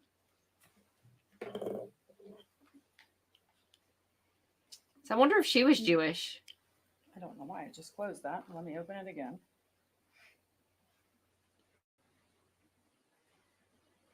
And what number were we on? 132, that was the attachment. Thank you. He seems pretty big into his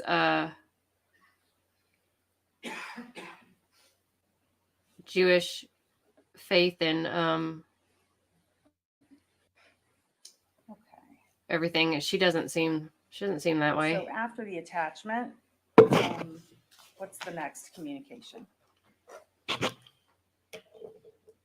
It's a message from Doug to Ashley Christina. I'll just head your way at 1:30.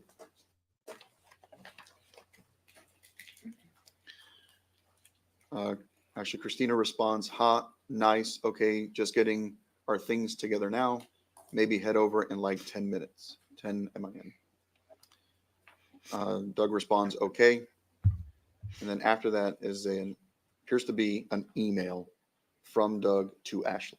Okay. And after that? After that is incoming message from Doug. Do you want to get together tonight or in the morning? Did before she mediation? does anyone Can I remember verify if the she instructions for Faith and testified Stephanie? in the Think first we are going to trial need to they keep did? involved Because until I this is do done, remember or there we'll was a drag out. trial She responds, before okay, thumbs up. He responds, that they thumbs did. up. Prefer tonight, maybe run over Pandera or in AM. Well, Panera Bread. Question mark. Who doesn't like Panera Bread? I used to love And she Panera Bread responds, sure, until can it do got all Pandera gross. tonight. Okay, And so I now wanna it's back up a gross. little Ever bit. since COVID happened, there's a talking lot of places about that used to be the good, entry that and was now the they're no good. email before that. Does it have the content of the email in this spreadsheet? I'm pretty sure that there was another trial Here's there's quite a bit of metadata involved. a but the year actual ago. content They already from did. what I'm looking at is not actually in there. Okay, does it say any names associated with the metadata? There's an email address of Stephanie Murphy. Yeah, a year ago. They did the Stand Your Ground trial. There's an email address related to Doug Benefield. And there's, I believe those are the two names that I see that are associated with. Okay. So we left off at sure can do Panera tonight. Yes. And adds 8 question mark. She responds with a thumbs up. And that was at 7:27 p.m. And Kirsten. she responds with at 9:55 p.m. with a good night and a sleeping emoji. And he responds also with a good night with another emoji. He adds sweet dreams. Emojis. And then also sends an attachment. Correction. The sweet dreams was the last one at 9:56 p.m. The attachment I just referenced was actually 7 o'clock in the morning the next day. Okay, so the next day I'm clicking on that attachment. And what is that? Looks up here a Bible verse. And what are the messages after that?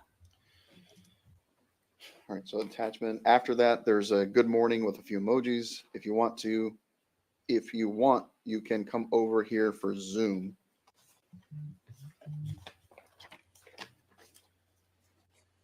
and adds, we can grab bagel in CHI. It's 10 a.m. BT, by the way, BTW is just short. And then there's a phone call at 9 o'clock, 9:07 with no seconds. There's a 151. It says there's an incoming. Yeah, you message gotta with watch no out for that body. eggplant, Jenny. And then after that, there's an Thing will jump out of incoming nowhere. message with an attachment that appears to be related to connection to his meeting, possibly. And then I'm going to click on that attachment to see if it will come up. It's one of those that will not come up. So go ahead. the next to that appears to be an ID number and password typically associated with Zoom meetings, and a phone call with no seconds. And then 9:38, it continues where actually Christina loved an image, then liked the message. It's I've 10 a.m., by recommended the way. the Samantha Wall And then trial added, to everyone "Oh, and man, anyone okay, who would thanks for the listen. heads up." No one's listening, Kirsten. He responded by liking that, I'm hearing back from no one. and then added here if easier It's for been you. it's been tough. And she But responded, you "That's know, okay. I guess I should brush my hair and Gwen change makes a out good my point. PJs. God works in his LOL, I think time, and I can just you do know, it from my phone." we have He responds, done "LOL, you can." everything we can do. We've She started a GoFundMe. We've prayed liked about LOL, it. you We've can, gathered, and added quick and easy LOL. and what was the time difference between the God is going to work in a better way than money and the quick and easy? And it's gonna be okay. Approximately. Yeah, About Gwen, I'm 15, saying he's 20 very minutes. into his faith. And then what was the next entry after? You know, the he's quick and very easy? into this being. So it was working. another action by Doug for that quick and easy, and then added, "So nice to experience quick She's and just easy. emojiing him Finally, back. LOL."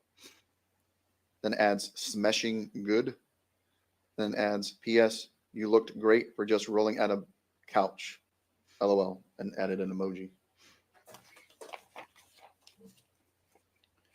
I mean, these aren't Yeah, lovey-dovey I'm messages or working on anything, but brief, head over he's being more soon lovey as than she is. Get to some point like 1. She responds with the action of loving the previous message, or one of the previous messages. "So nice to experience quick and easy." Laughed at also the PJ, the PS, looking great comment. And then added, "Ha, thanks. Figured I should put a clean shirt on even if I had PJs on the bottom half. LOL." She adds, "And okay, just let me know as you're finishing up." He adds, "Just to ponder while I finish up, thinking about getting all the cars up here, and I thought was to ship the Cherokee up there by transport, Oh, which is it's not 900, my case. and It's either tow my truck Michael's or case. tow to your Jetta. I mean, The U-Haul plus the car trailer is about 1,000.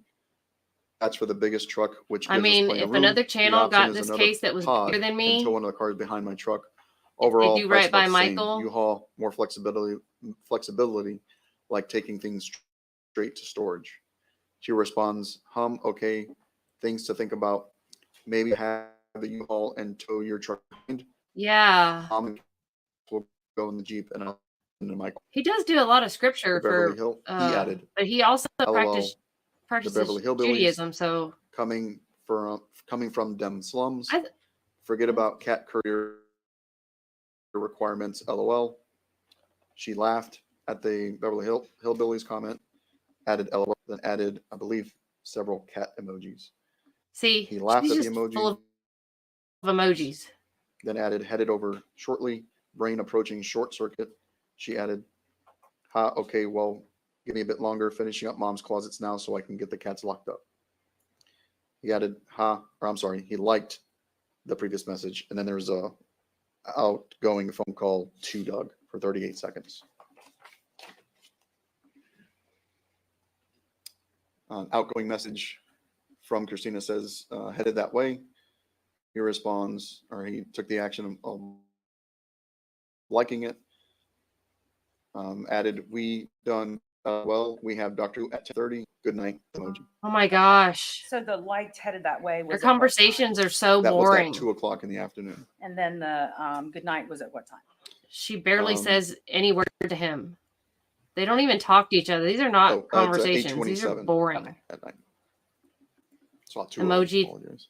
this, And emoji then that, after good LOL. night, After good night, there's an outgoing Indeed LOL good night from Ashley. It's just good And then morning, after good that, night. there is an attachment at 5:45 in the morning from Doug.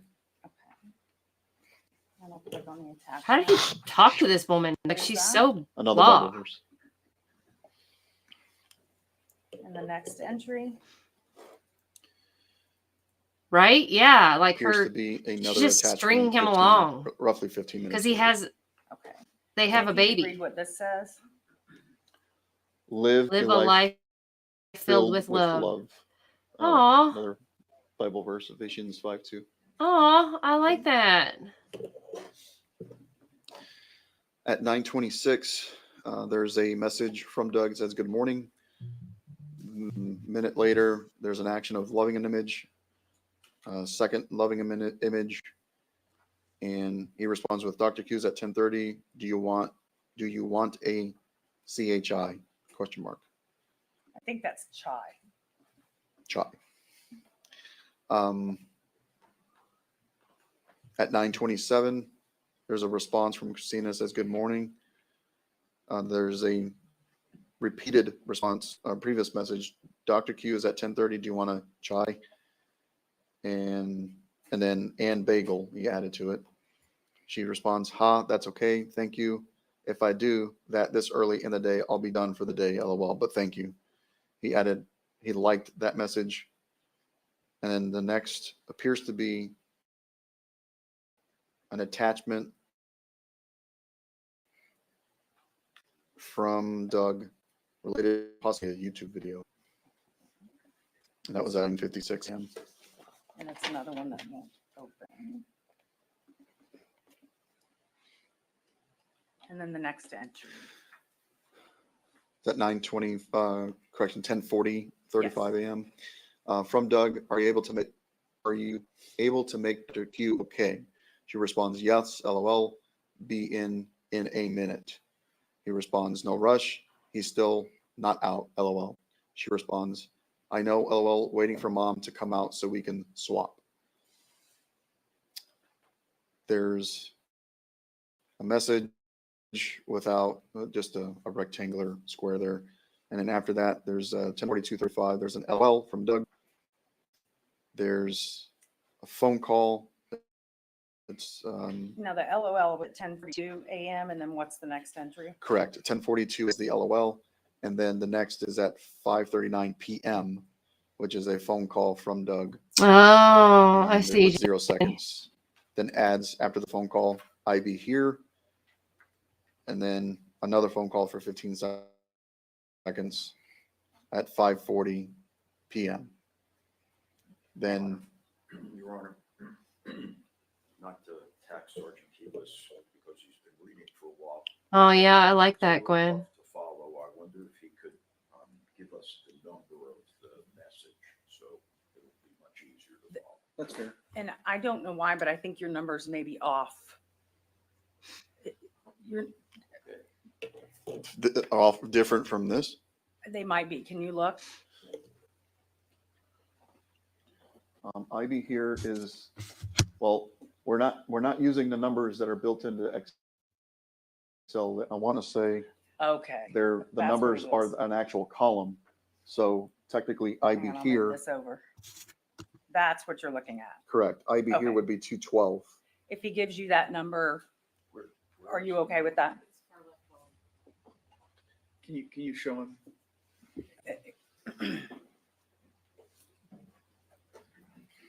Like on yours, 214. 214. Oh, gosh. These numbers here.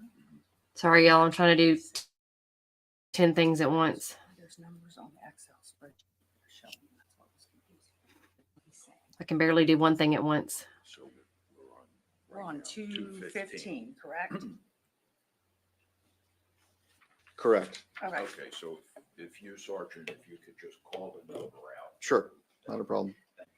Thanks, Judge. I wish he didn't have to read all these messages because they are having some So we boring left dang off of conversation. 2:15, which is at 9 o'clock. It's a good night with an emoji. 2:16 is an attachment, JPEG. And that was at 6:43 a.m. And that is on the next day, correct? Correct. 9/26. Correct. And I pulled up the attachment. What is that? Yes, That's they like a Bible have. verse. We all have. And then you can continue from there. All right, so moving forward, 2:17 is from Doug with a good morning. 2:18, she loves the image. And 2:19, she responds with also with a good morning. 2:20, Doug sends ready to start with a thumbs up. 2:21 is a call log with from Doug with 0 seconds. 2:22, there's a message from Ashley Christina. Okay, I'll text you in a bit with an emoji. I can't tell what it is. Pretty small.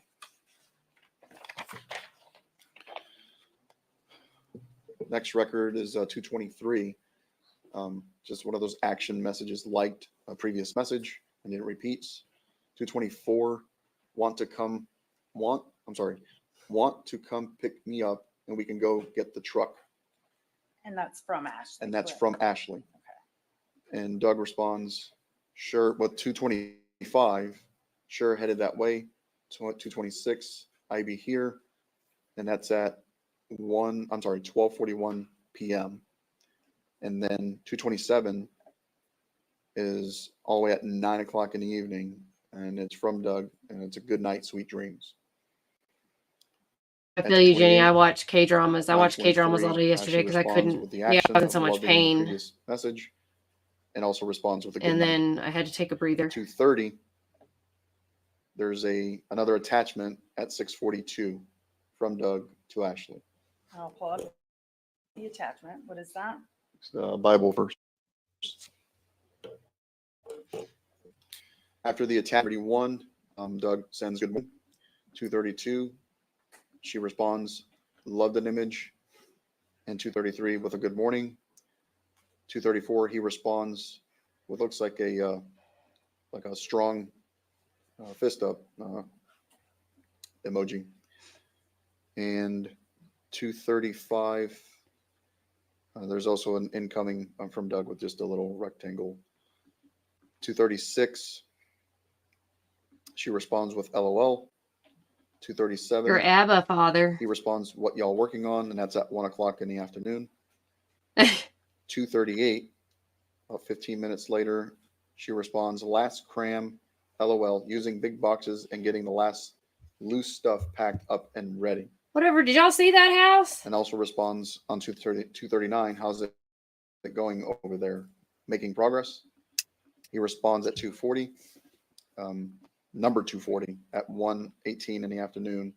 Loose stuff should be a chapter in our book, LOL. Got everything out and in garage ready to throw on truck except couch, aka bed. Pretty much Oh, empty. Abba. Taking Sully to get his shots, then to doggy spa to get groomed and stay Oh until my ready to Lord, go. Judge Judy. 2:41. I don't know who Darman he adds, is. I'll come Darman, there Darman. after drop him off Judge at Judy. 3. Oh, she's crazy.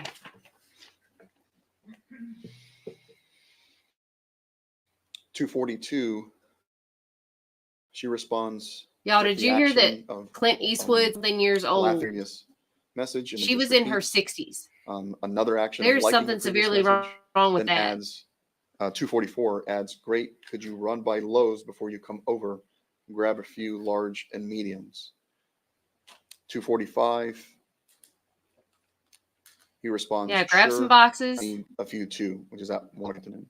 That's mean, right? At I'm gonna kill you. 2:35, Can you grab some more boxes before 2:46, you which is do at that? 2:35 So in the afternoon.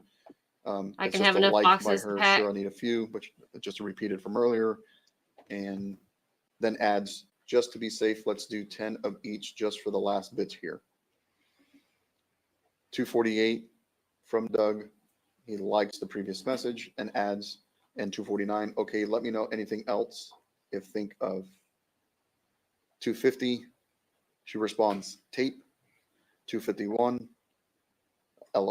And also adds LOL. 252. He responds ha K. 253. Just finished vet. Headed to spa. LOL. 254. She laughed at that previous message. 255. He says headed there. 256. She responds okay. The next line 257. I'm here out front. She responds okay 1 minute. Now, when he says, I'm here out front, and she responds, okay, 1 minute, about what time is that during the day? That's about 3:54 in the afternoon. Okay, and the next message is at about what time? 3:55 in the afternoon. And the next after that? After that, it's 5 o'clock in the afternoon. So there's an hour and several minutes in between these two. Correct. Okay, so after okay 1 minute, what is said? Then 2:59, about to head back from Doug, and then the message after that appears to be an attachment at 5:11 in the afternoon. And I'm clicking on the attachment for the record. Yeah, appears to be. Go ahead, I'm sorry. It appears to be maybe the U-Haul truck that they're loading up. I know, Gwen, I'm getting anxious. And that was sent from Doug. Trying to get Tiara to eat. She's 5:11. been so nervous. Was incoming. She's yes, been there from since Doug 9 to o'clock Okay. because she And thought then it was the at next 9 too. message? The next is from Doug, and this is number 261. Everything. I wish I could sign the petition except like 40 couch and times. 10 medium boxes and 2 cab. LOL. 262. She laughed at the image. 263. She responds, "Ha, OMG." 264. He responds with trucker on the way, and that's at 5:32 p.m. At 5:32 p.m., was that the last communication? Got between those two? 564 signatures. If yes. nobody has signed it, if you guys can share it Thank some you. more, I don't know. I'm going to share it some more. We need 400 and I'm really bad at math. We need like 400 more signatures to get to 1,000. So if we can get some more signatures to get to 400 for Michael.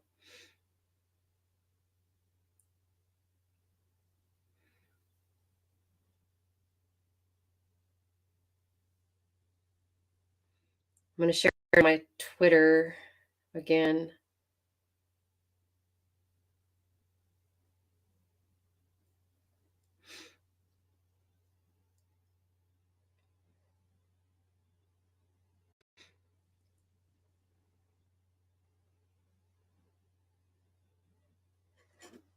Oh, yeah, I told her that we're all praying for her, that God is going to give her something better than money today. We're praying for God to give her something better than money. So I sent her money Wednesday because she needed money by Wednesday. So I sent her, wished I could have given her some more, but. There's a jury issue that I need to resolve before we shift the witnesses direct. So I'm going to excuse you in the back. It should take about 10 minutes. It's my best guess. So please don't begin deliberations amongst yourself. You can Please communicate don't outside, begin send deliberations. texts, emails, telephone calls, but just don't talk about the case. And don't do any research on the people, places, things, or legal topics you've heard anything about. I'll get you back out here as soon as I can.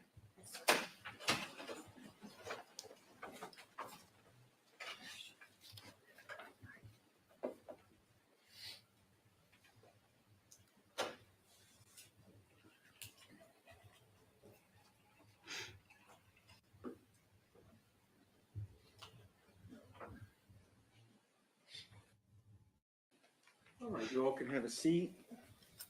Detective, I don't know to what extent we're going to be talking about testimony may have. So I'm going to go ahead and excuse you right now just to be cautious. Please understand the rules of sequestration. The rule of sequestration has been invoked. You're not to discuss your testimony or the answers you've given or the questions you've been asked with anybody outside this room. You're not supposed to talk with any other witnesses about the testimony they've given, the questions they've been asked. And to my understanding, this may be online. You're not to watch or view anything related to this case until you're released from your subpoena or the jury's returned a verdict in their discharge. Understood. All right. So just step outside and get you back in as soon as we can. No, I think it's fine because I think they're still going to need them down. Yeah, at noon, Kirsten.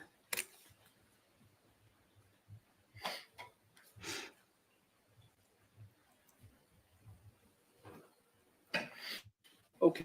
The is out. Argument video. And thank you for rehearing the issue. I had a chance to research it. We obviously weren't. If you've got case law, Well, contrary to what people may think, I want to make the right decision. So if you've got case law, I want to hear it. Thank you, sir. I actually just sent one to the printer because I didn't know if you'd rather have it, but it's called Lumark. I don't know. LUMARQUV. It's 44 Southern 2nd. I'm sorry, Southern 3rd 171. 44 Southern 3rd 171.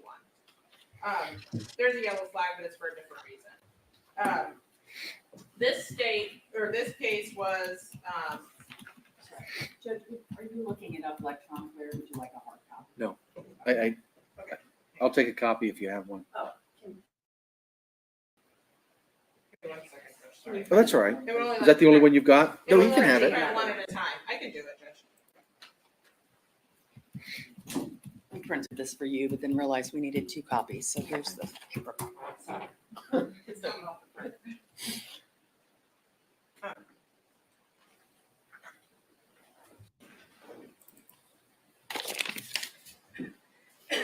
Judge, they revoked my copy in favor of the court. In favor of the court's. We're not going to do anything until you get a copy. It should come any second.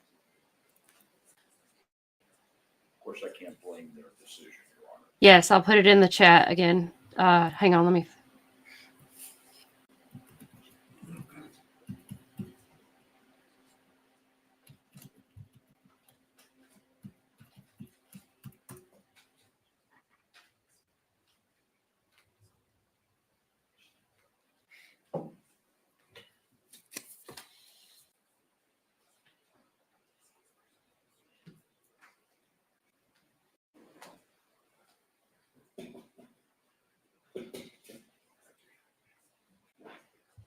Maybe also if I change the. Oh, she messaged you, Kirsten.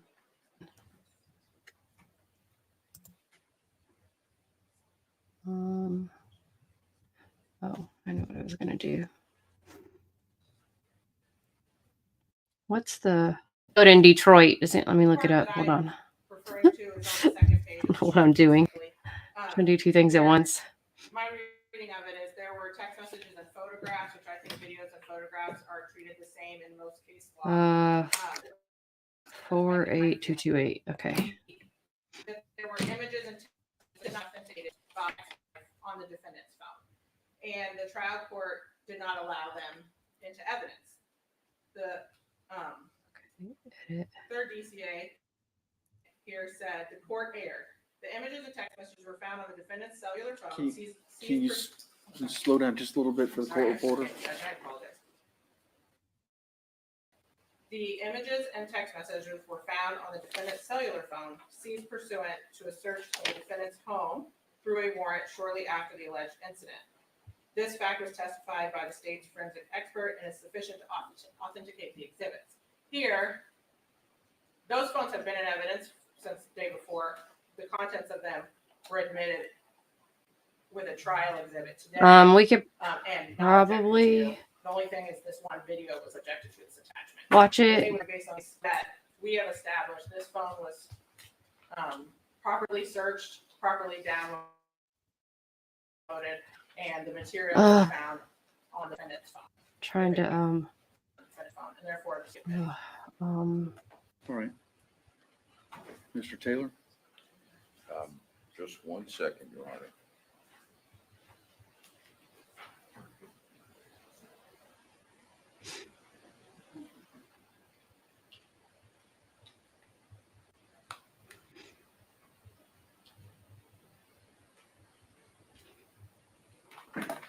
Okay, I distinguish it on two bases, Your Honor. They quote U.S. versus Caldwell, 11th Circuit decision, holding that authentication really requires a finding that the deficit purports to be. Well, that's the exact issue. Sergeant Keelis cannot do that. He can only say this is a video, it was on the phone. He can't say it's a true and accurate reproduction of what took place on that morning. He doesn't know, for example, who was there that might not have appeared in the video, what the motivation was that brought them there. He wouldn't be able to say whether it was under coercive circumstances. I don't think he. Yeah, Brian actually went to his studio and talked to him. It's pretty cool. This case is applicable. Is in this case, they held that it was admissible because it constitutes evidence of motive. Judge, this is a second-degree murder case. As the court knows, motive in second-degree murder is not an element. Oh. There is no obligation that murder be proven. I don't think they can lay the necessary predicate wrong. Do you want to watch the interview? State rebuttal. Just that I think defense counsel's arguments go to the weight, not the admissibility. I think this case stands for the fact that we've entered without objection. One cell was phones two of that them. contain this Two were video, 101. And then now without objection, the trial it with the attachments and CD. The objection was just to one after, which I think is also an issue, but I think we don't have to get there. But I think this case stands for the fact that once we've laid the predicate that this was a properly searched phone and that the data on it was properly removed and the detective testified that everything was in order, then we've laid the predicate for the contents of the attachments to also be admissible based on this case that I can't say the first name of. What was the date and time of this particular message? The message was,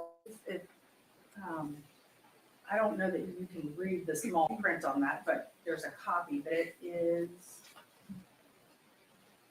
if you're wondering if it was before the Panera conversation or after. I want to know the day and time that this attachment was sent. It was sent 9/20 of 2020 at 6:40 p.m. What number are you referring to? Oh, 25.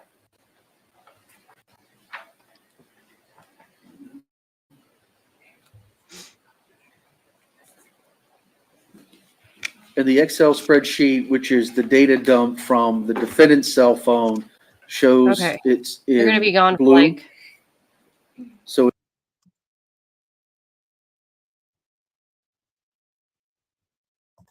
10 minutes. So they're going to be talking about this defendant phone dump, whatever. Jackson Bolanos. As predicted, the jury came back, exonerated him of premeditated murder. I will be right back. Convicted him of lying to This police. is the interview that Brian And it went was a hung to jury with Charlie LaDuff. on I've been trying to get in touch with felony him. murder and home invasion. So Like, the no murder one- is committed Oh, thank you, during an Kristen. underlying felony, which is the home invasion. If you can Hung share jury. it, share that petition. The so let's get it prosecution signed has by until more people. Thursday, tomorrow, to refile. And I don't see how they can. They screwed it up. And this is very cool. Brian Brown, hey dude, I've been around the courthouse a lot. I never saw you before. And then when I watched you in the preliminary way back when, I was like, who is this guy? Who is this guy? And welcome to the program. Thanks for joining us. Thank you for having me here. I hope you can speak freely. I know it's still pending, but as much as you can. Because I want to get to this. First of all, what there's me is the timeline. What we have, for those of you that don't know about the case. Samantha was killed Friday night into Saturday morning. So like late Friday night, but it's really Saturday, October 21st of 2023.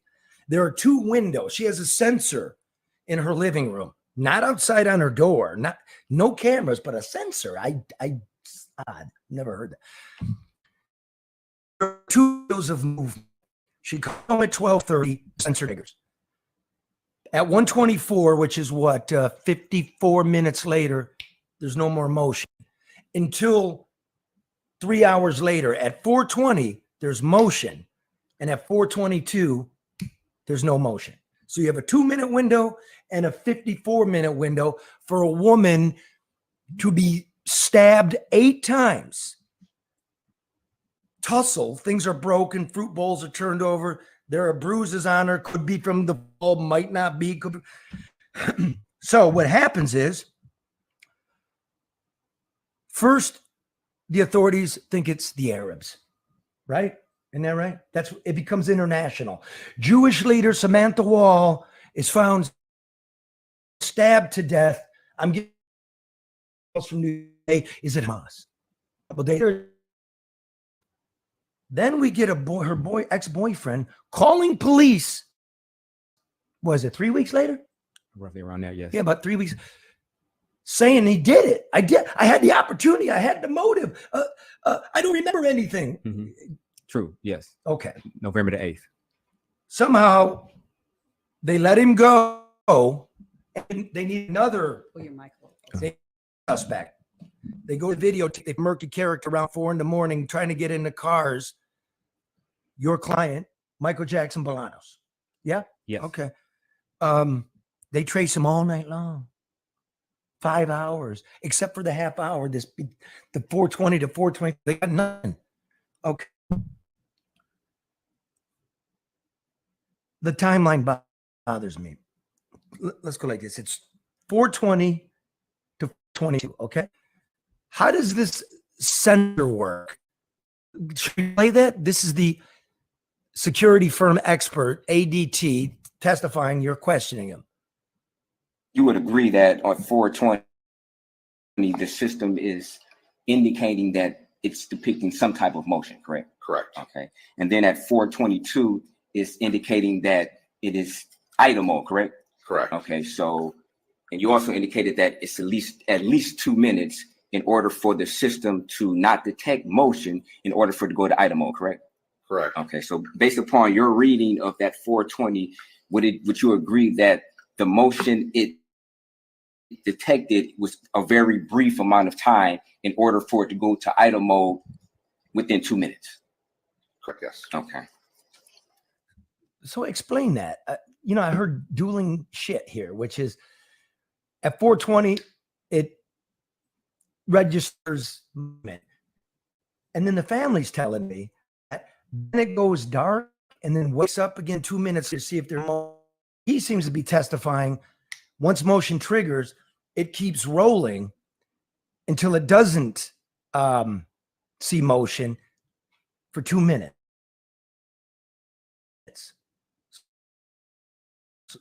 Yes, that's my understanding. My understanding is once the system detects motion, set a predetermined time, 2 minutes, then the system would then go into idle mode. However, he was somewhat kind of contradictory, even in his own testimony, because at one point in time, he indicated that there's a motion and then the system goes into sleep mode, which I never heard of that myself. The system goes into sleep mode to preserve the battery. And then the system wakes up within 2 minutes to detect motion. If there's no motion that's detected at that particular time, then the system goes into idle mode. So it was kind of a contradiction because I pointedly asked them the motion at 4:20, would that suggest that it was a brief motion if it went into idle mode at 4:22? And then he answered yes. So then another question was asked, I guess, by a juror, whether or not there could be motion and the system is in sleep mode and it's just not detecting that. And I think he might have tried to imply that there could, but I'm not 100% sure if this guy knows exactly what he was talking about as far as the system going into sleep mode or idle mode, because it just doesn't make any sense to me.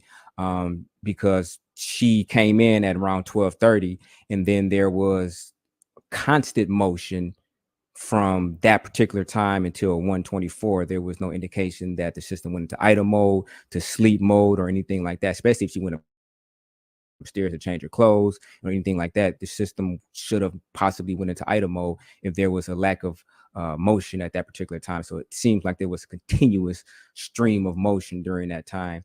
Would suggest that if there is no motion for a predetermined time, 2 minutes, then only then would it go into idle mode. It's weird. So it's like it triggers, and then he just testified. It'll roll to the no motion. So the point is the timeline. If you came in and you left and it takes 2 minutes to reset, that leaves like 0 seconds to commit a murder. Absolutely. Now, the second thing was the reason I asked it, 4:20, the sensor goes off. Yes. At 4:23 and 47 seconds, he's walking up to the Greektown garage. Yes. So that window is 3 minutes and 47 seconds. Correct.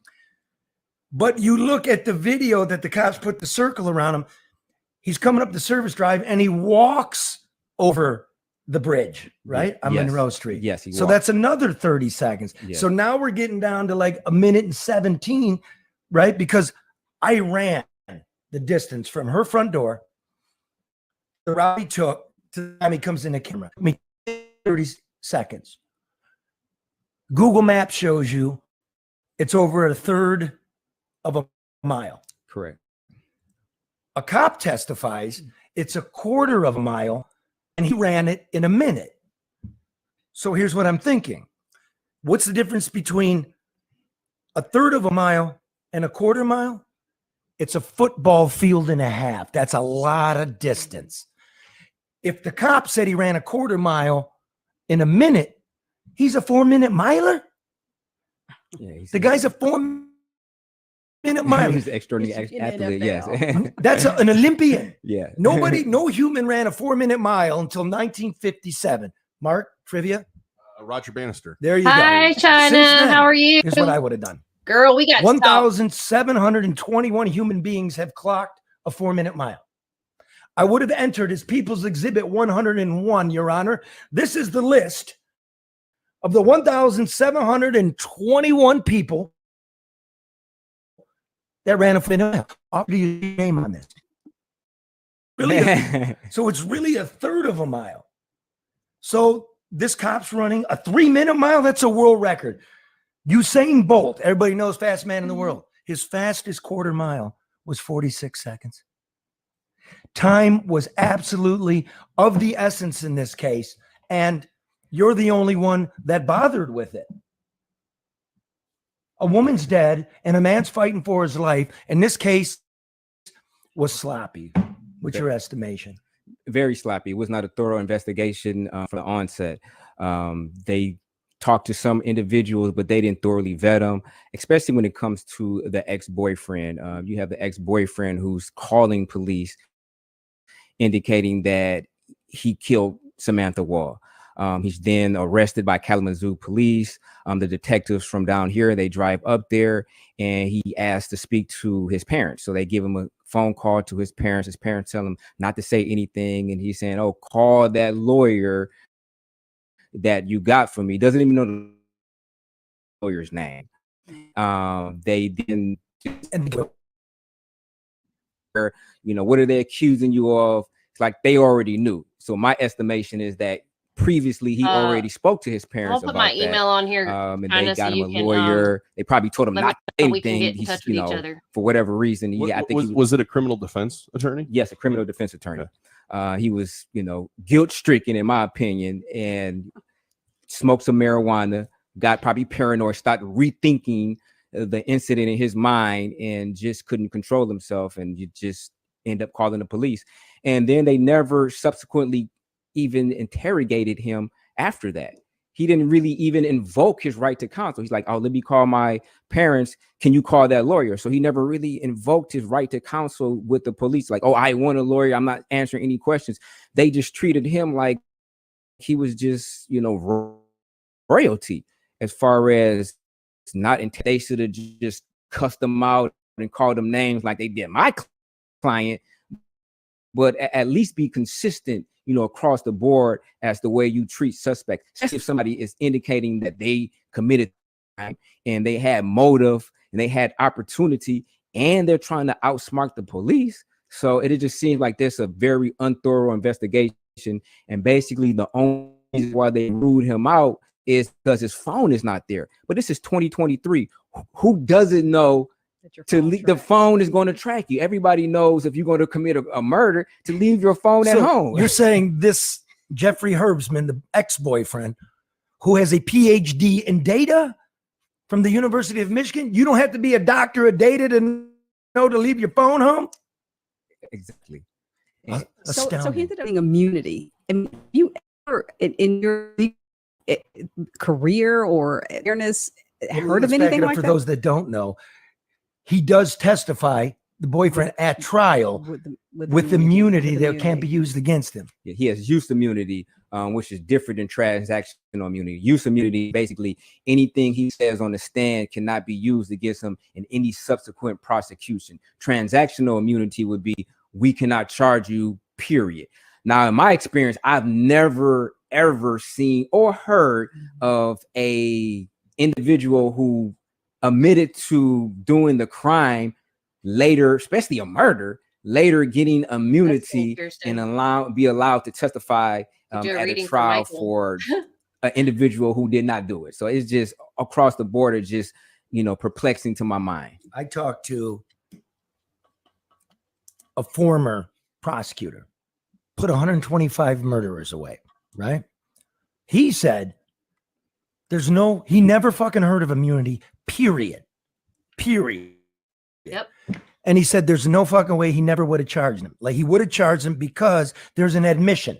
Yes. You admitted it. So you're under arrest, you're getting cuffed, you're being arraigned, then we'll release you to your lawyer. Yeah. Right? He said this was sloppy work. But let's go back a minute now. So first of all, he says, the reason I did that is because I took medication, double dose, lost my mind. As a reporter, I don't remember what medication was it. Was it ever said? He did say it. I have it written down. I can't remember off the top of my head. I did look, you know, for the side effects of that and spoke to a couple of physicians, and they've never, you know, heard something like that happening where somebody would just basically create a scenario that never happened and convince themselves that in fact they did that. So why don't you call me and go in your notes? Tell me what it is. I'm going to go get a couple of those pills. Take those, smoke a big blunt, have a few cocktails, and see if I start dialing the feds admitting to disappearing Hoffa. Hey, never heard of it. Never. Do you know what classification of drug it was? Was it antipsychotic? Was it antidepressant? I believe it was antidepressant, but don't quote me on that. I have it written down here. Don't quote me on that. It's like Okay, now Zoloft here's or the work you did, which is you're not a public defender. No, you were paid. Yes. When you pay, this is the kind of lawyer you get. There are two windows here, the 420 to 422 plus another minute and 3 seconds to run the third of a mile. And the first window is 12:30 to 124. You go through the video. There's a one video camera for some reason on a school about 50 yards away. At 124, when the thing goes into idle, you see a character going by. Yes. Okay. And for those of you not watching, on the left, looks to be a white dude to me. He's running. Yes. He's got dark glasses. He's got a George Michael haircut and a black jacket. Yes. The police do not track this figure through the night like they did your client. Not at all. They didn't. Did they know about this? They knew about this, but they don't know where he went. He ran towards the Lafayette Towers.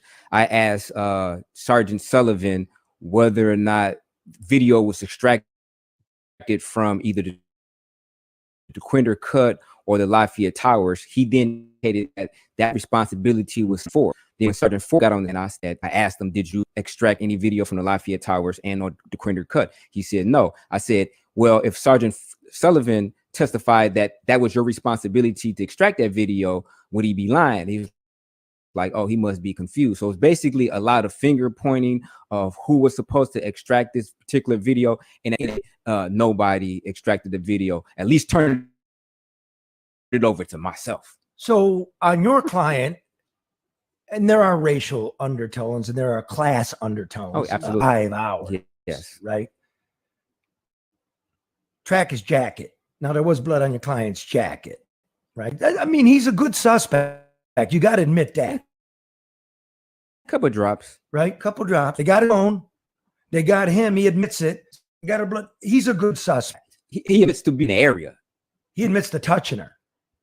Yes, he admitted to touching her. He to one officer. He denied it at first just because of the implications in the accusations that Sergeant was saying. He originally said, like, we got you going past the threshold. Before they asked him, like, we going inside the threshold of her apartment. And my client was like, her who?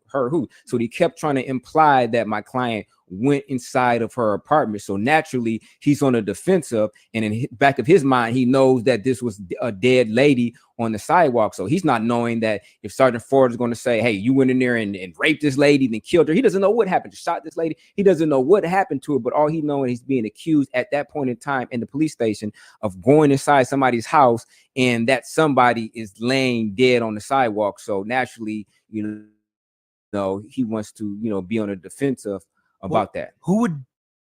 How would that motion detector get triggered if your client didn't go in there, look around, holy shit, murder scene, run out and one?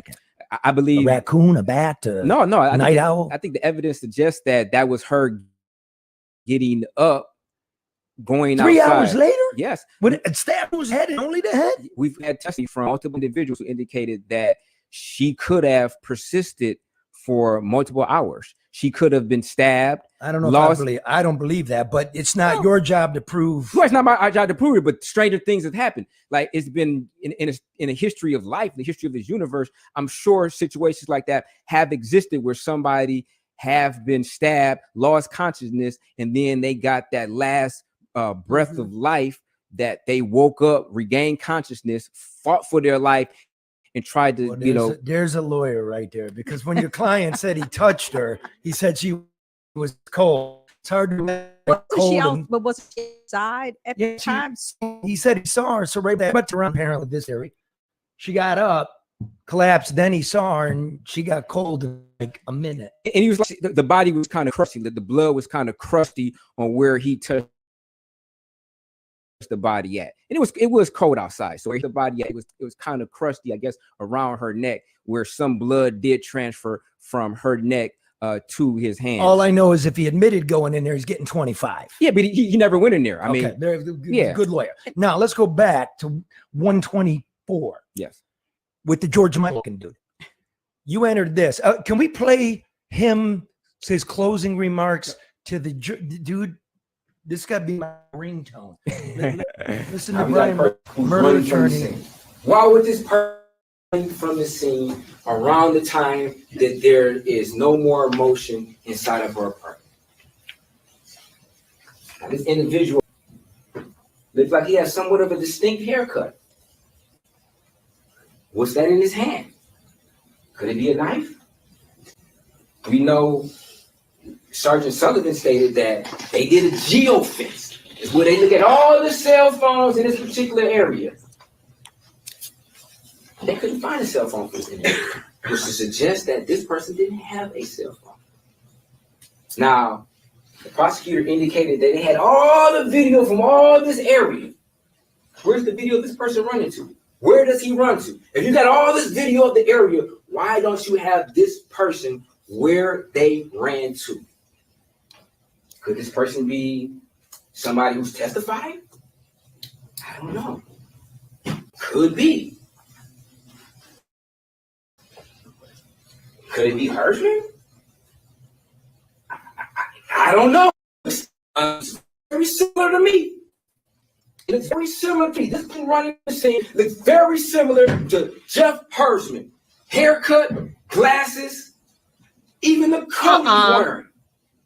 Looks very no, similar. they put like some kind of oil in it, like olive oil, or not olive oil, but like some kind of olive. Very similar indeed. To keep them. Very similar indeed. Mayonnaise, really? And it does, and that's called reasonable doubt. I believe so. And Herbsman is a good suspect. Your client considering, the circumstantial evidence. And when you're asked as a juror to make a decision, it's got to be beyond the reasonable doubt. Yeah. And so I know the family's hurting, and they came to me, they listened to the podcast, and I'm sure they're listening. And they said that. Which family, Charlie?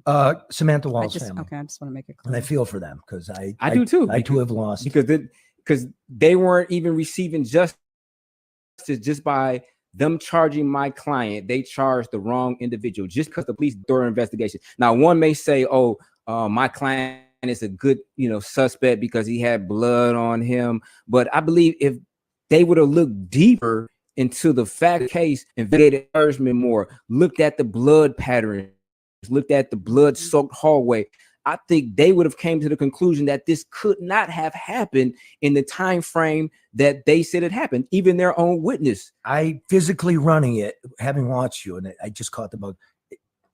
I talked to one of the greatest homicide detectives I know, one of the best all time in Detroit. He said stabbing really is the most violent form of murder. Yes. It's the most time consuming. Well, besides strangulation, strangulation is too. 30 seconds, you're walking by a bunch of picketers late at night, no blood on you that anybody can see. And I was I going did to not know say that. that she was stabbed 8 times in the neck and the face, and I didn't Yeah, see a report, but avocado oil, that's what I that's a was- lot of blood. You've I got just veins, olive- you've got olive artery, oil, you've got avocado oil, you've that's got a what I was lot of trying to blood. say, China. And while he washed the jacket, there was evidence of His what girlfriend- his his girlfriend washed the jacket.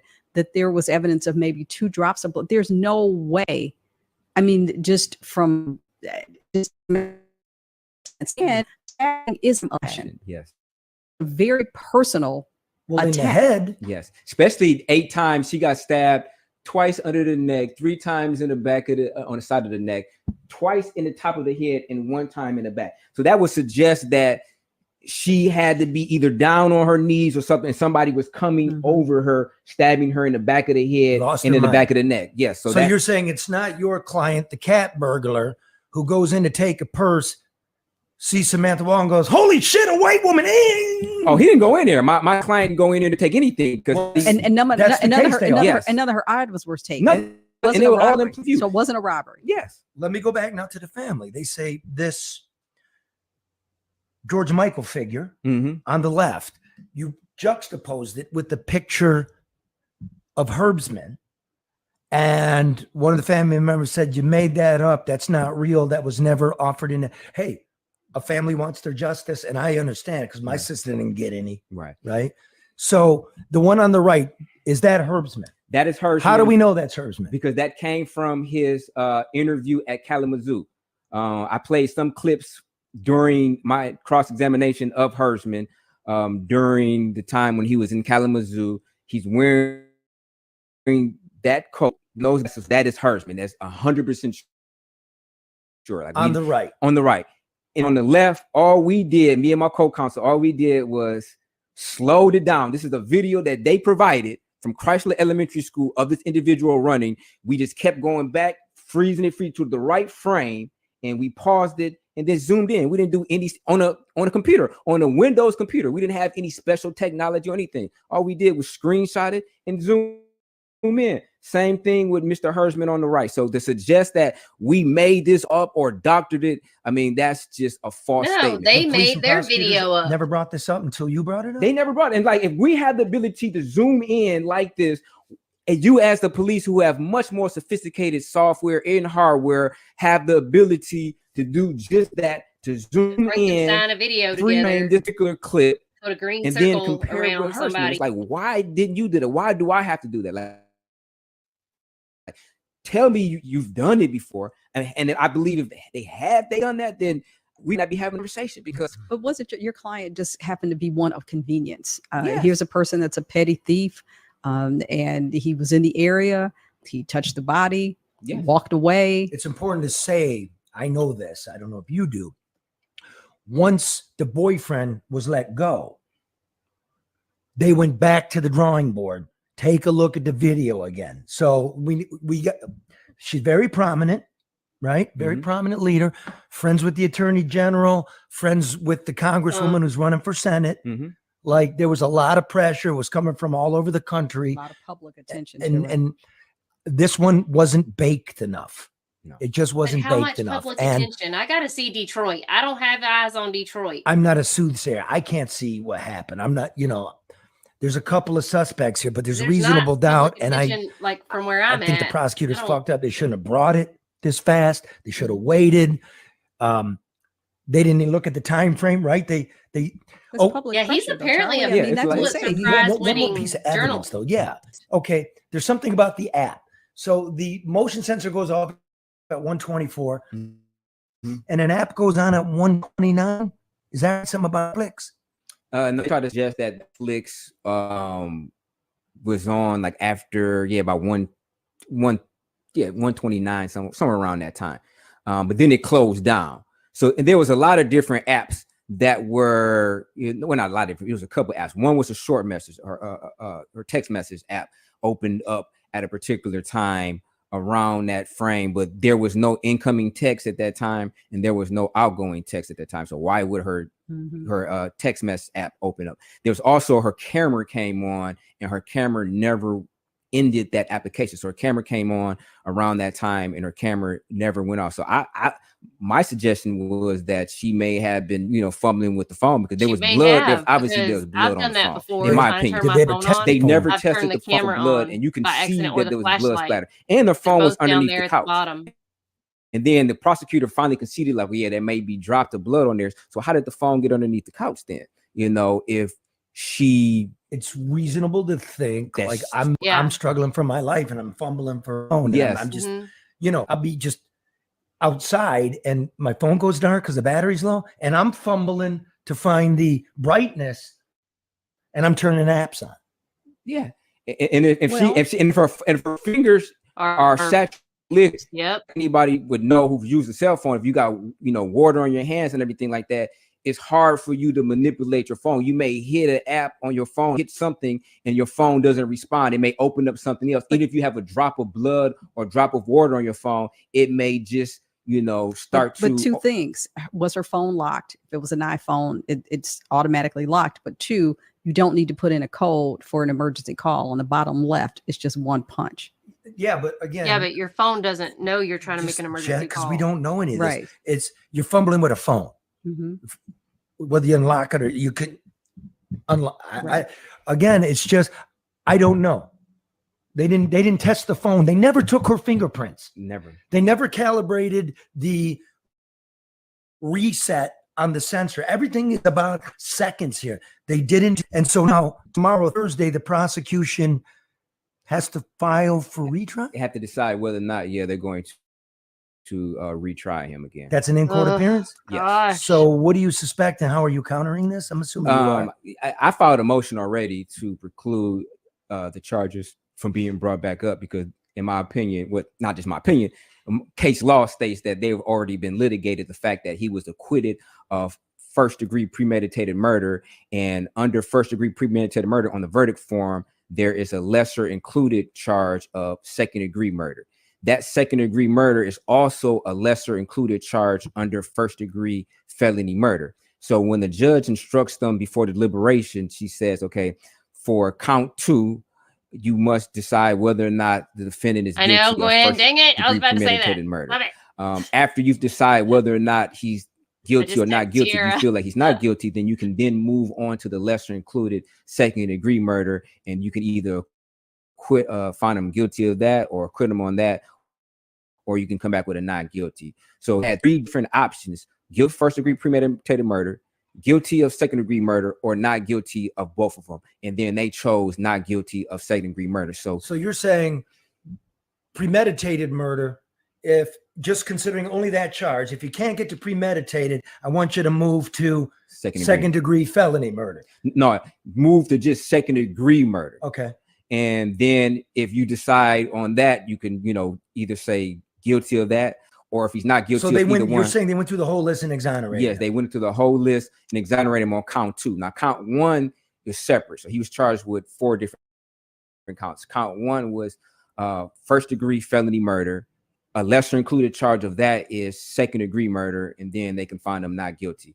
But they hung on that But when they acquitted him of first-degree premeditated murder and second-degree murder under count 2, they answered the question. That negates the felony murder, because they found, as far as their verdict, that he is not guilty of murder. So, and there was an on-point case that I cited in my brief that basically was almost the same situation where the individual was acquitted of first-degree premeditated murder, also acquitted of second-degree murder, which was a lesser included charge for that particular count, but they hung on felony murder.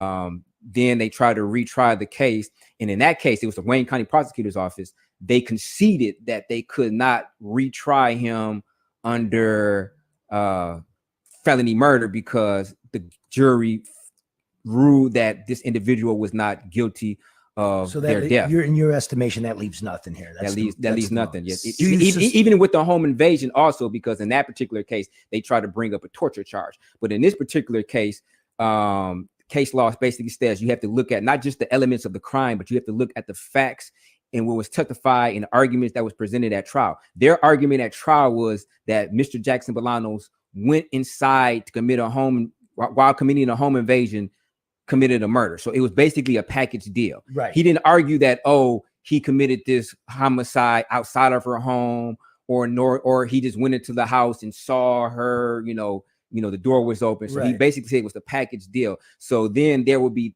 issue precluded, because under collateral estoppel, they would be issue precluded because that particular issue was adjudicated at the particular trial. So therefore, in my opinion, they wouldn't be able to try him again under felony murder. I just let or him home go. invasion. The guy knows his business. It sounded like you knew you did. So what kind of time is he looking at, if any, for lying to the police? I think he was found guilty of that. Yeah, that's a misdemeanor. High court Okay, so misdemeanor. that's he should be time served and just. So is still detained at this point? Yes. He is. Okay. Yeah. So he's been detained since December.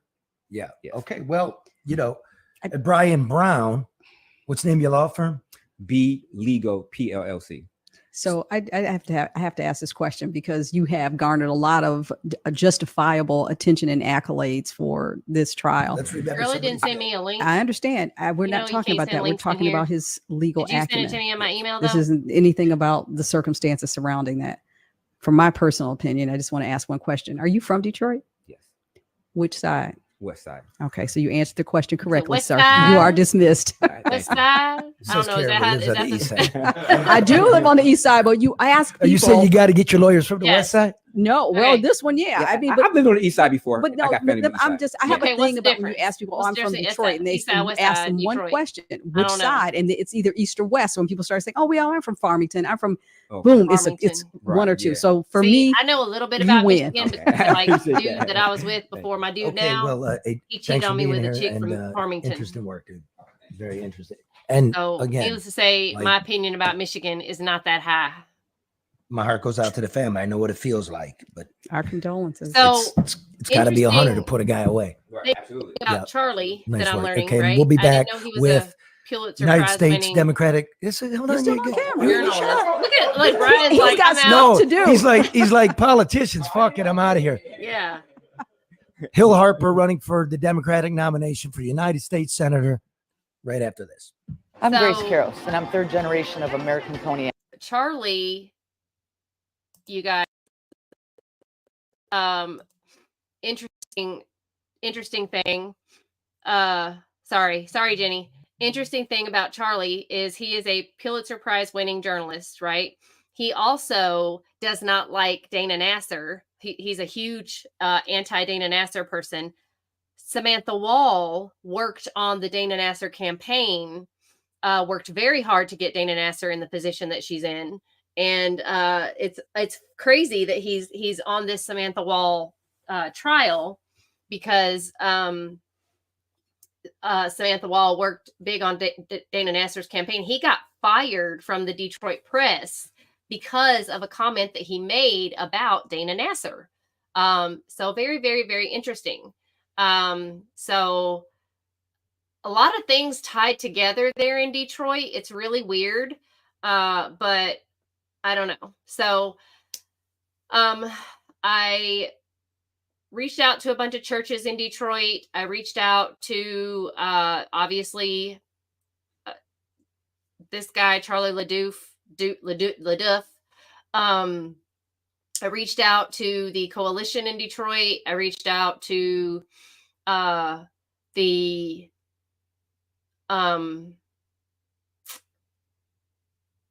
in the Voice of Detroit. I've reached out to a bunch of people. A lot of traction has got on TikTok. Thank goodness. I've had a few people in Detroit reach out to me on TikTok that have had same issues in the Wayne County justice system. So they're sharing my videos on TikTok, which is great because I do the daily dose, is what I call it. Here's your daily dose of injustice happening in Detroit. Again, I'm just frustrated. I guess I was just a little frustrated yesterday. I'm a human. So thank you, Gwen, for bringing me off my cliff yesterday. But I am human. So I was feeling, and I'm a bit, like I said, I don't even know Michael. I don't even know, but I'm just obsessed with trying to find a way. And I kept thinking that money, because I'm so frustrated about the money, the GoFundMe and everything. And I kept thinking that money was the only way that was going to help him. But I know that we have to think more positively and think more like really just getting him out and hoping and praying that God will answer. God obviously has something better than money, because, the other side is playing with money. They're playing with, the green, the money's talking, right? And that's what they have. What we don't have is money. We have prayer, we have support, we have hope, we have faith. So we got God on our side. Michael has God on his side. And I mean, we may not, what we lack in money, we have in faith and prayer. So, I think I've been putting all my eggs in this basket of the GoFundMe and all this stuff. And I am still frustrated that, there are people out there that, all these social justice warriors, all these people, all the things that I've been seeing on X and everywhere where people are just throwing money at other things and, bragging about it. It just bothers me to the point of no return sometimes. But Gwen is right. God is in control. And so I have faith that God today is going to do something and move in a way that is better than money. So I told Gwen earlier, because you guys weren't here, but red is Michael's favorite color. So this is the only thing I own in red. It's actually one of my favorite bands also. But red is Michael's favorite color. So I'm wearing red today in hopes that in solidarity with Michael. I don't know. I called a bunch of churches up in Detroit. I had a bunch of people respond on TikTok that are in Detroit. I'm hoping that there will be people at the courthouse today in support of Michael in Detroit, even though they don't know him. But there have been people up there also that have had some injustices done to them in Wayne County, and they feel also something with Michael. So thanks, China. China is in solidarity with Michael. Red. I love it. I love it. Whatever we can do, we are there. The alternate point of view is there. And the sixth commandment, thou shalt not kill, is there. We are there. Whatever we can do in solidarity, justice, freedom for Michael Jackson Bolanos. That is what we are here for. We want justice for Samantha. We are still not stopping for that. But we definitely want Michael to be free in the meantime, because what is innocent until proven guilty? I think we need to have a better program for that. That doesn't make any sense. So, I mean, I'm kind of torn on that, y'all. I don't know how you guys feel about it, but I'm kind of torn on the whole innocent until proven guilty part, because I'm like, why do we put people in jail if they're innocent until proven guilty? It just kind of like, what is make it make sense? So if you're innocent until you're proven guilty, why are you in jail till you go to court and you find out if you're innocent or not? Doesn't that kind of make you guilty? So now I'm kind of questioning, because I've been like super huge into law. Like I mean, I went to college for this. So like,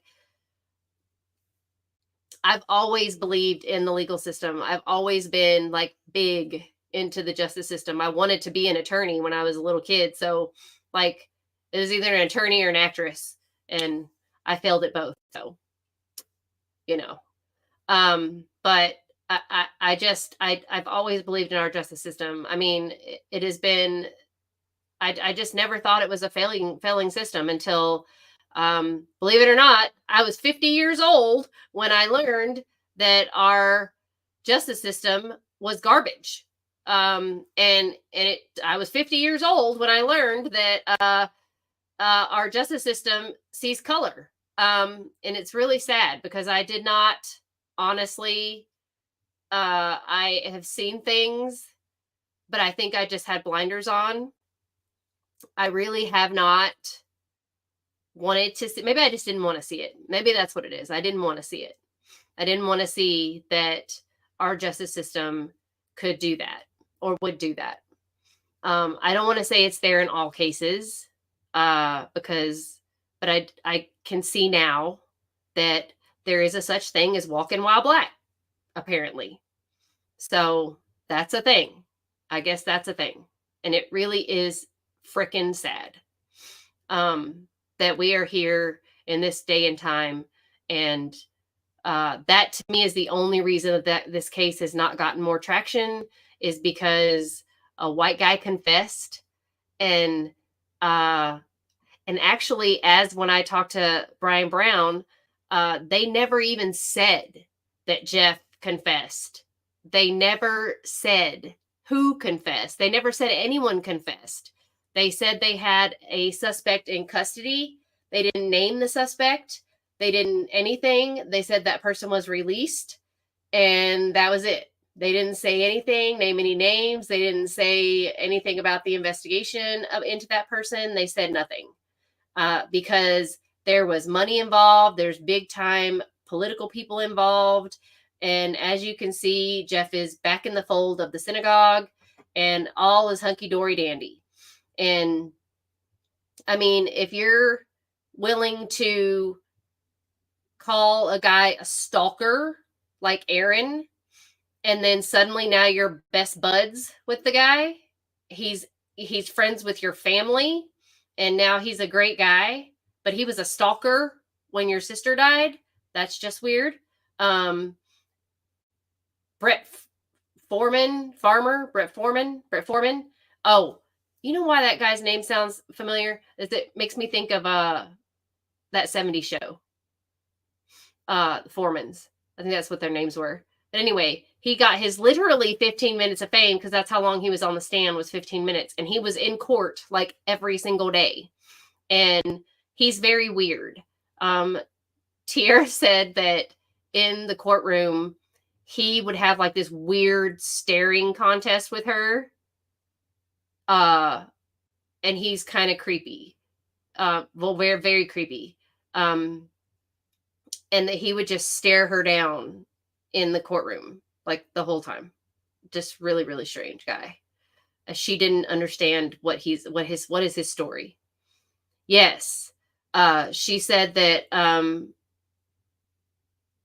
like just very strange vibes off that guy, and she didn't understand why he was there every day for the trial, because she didn't understand what his role was in Samantha's life, other than that really odd conversation that he had.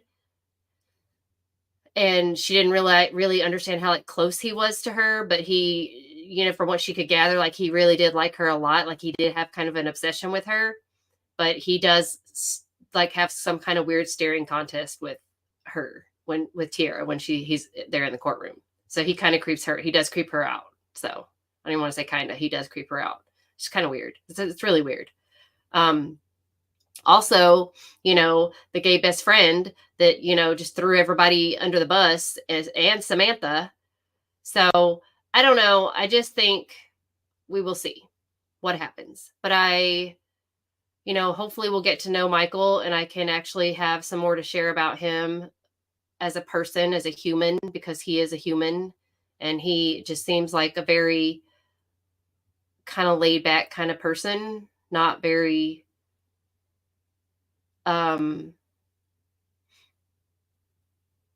yeah, I have invited her. Right now she just doesn't, she internalizes how she feels and she keeps it to herself because, I think it's just easier for her. I've talked to her about not being alone. She does have her mom though. Her mom is trying really hard, to understand. Her mom watches the channel, and I know her mom's trying really hard. Her mom's been there for her. They've switched out, like taking turns being in court. Her mom's tried to be there for her. That's really all she's got. It's really sad. I feel badly for her, but I think it's just easier for her she just has her mom and Michael. And unfortunately, she can't talk to Michael much because hell, Michael doesn't want to make a phone call after what they did to him in court. I mean, he's very worried about making a phone call. Even though Tierra's put money on his card so he could make a phone call. So yeah, I check on her every day. And she's just struggling. She doesn't respond right away. Usually she just is kind of just she's struggling. So, but today I told her, I hope she eats. I'm always like, have you eaten? But that's the Korean way for asking, how are you? So I check on her more than I check on my own kids. It's really sad. I don't even check on my kid as much as I check on her. But like I said, my kid doesn't appreciate me, like she does. But yeah, she's trying. So, I don't want to push too hard because I don't want to push her away. I just want her to know that we are thinking about her and Michael, and that, I did tell her if she ever just needed me to just sit there and listen to her bawl her eyes out, that's fine too. I don't have to say anything because I do tend to talk and jibber jabber a lot. So, but we have 11 minutes, y'all, if they start on time.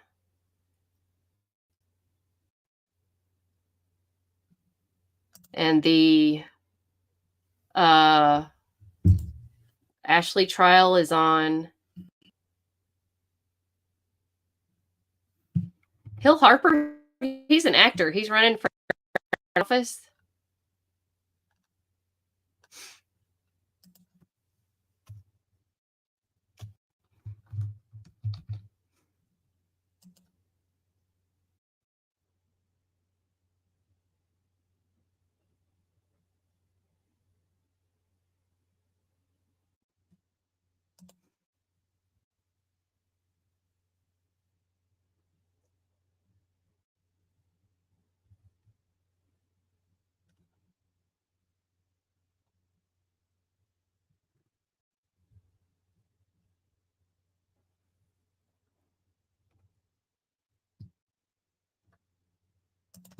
Okay, there are people.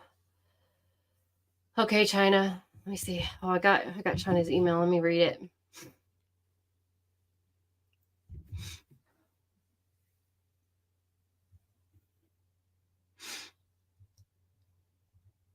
Yeah, she's probably getting ready to go in the courtroom. So, oh yeah, thanks, China. Yeah, I got the stream ready to go whenever.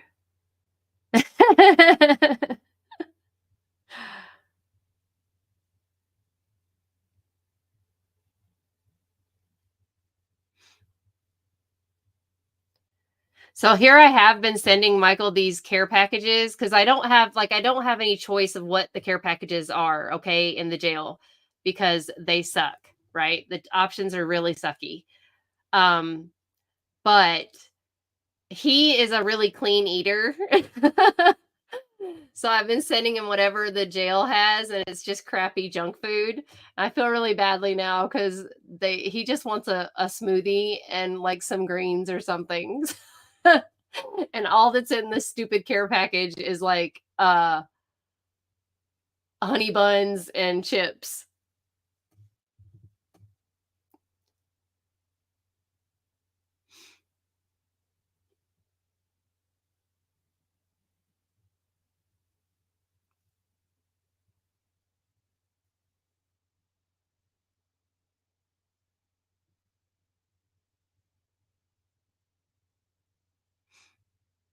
Be right back, Kirsten.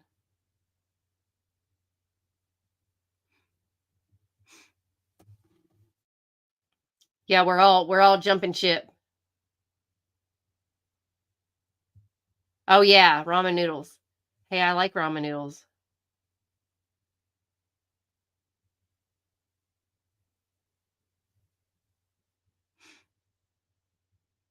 You got to get down with the lingo. If you can't use emojis, you got to learn those acronyms.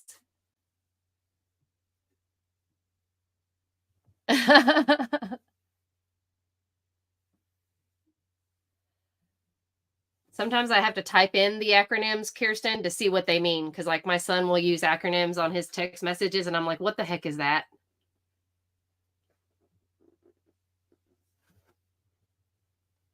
Yeah. Okay, so the Swan trial. Well, you can't jump ship now, Jenny, because the Bolanos is about to start. So no, he's still in jail, people. Pay attention.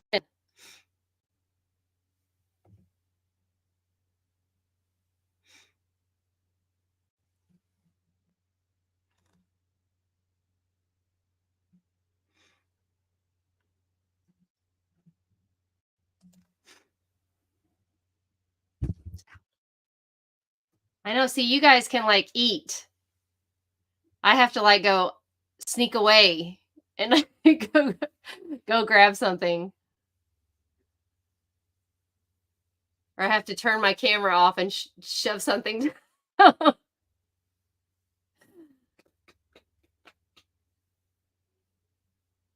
Yeah, it's not letting me right now because it's just still on the waiting. I got it up though. But it won't let me share it yet. Because it's just well, it'll let me share the waiting page. Oh, you made bratwurst. I used to love bratwurst when I was a kid, and now I'm not a huge. I don't eat pork. I don't even know how I ate it when I was a kid.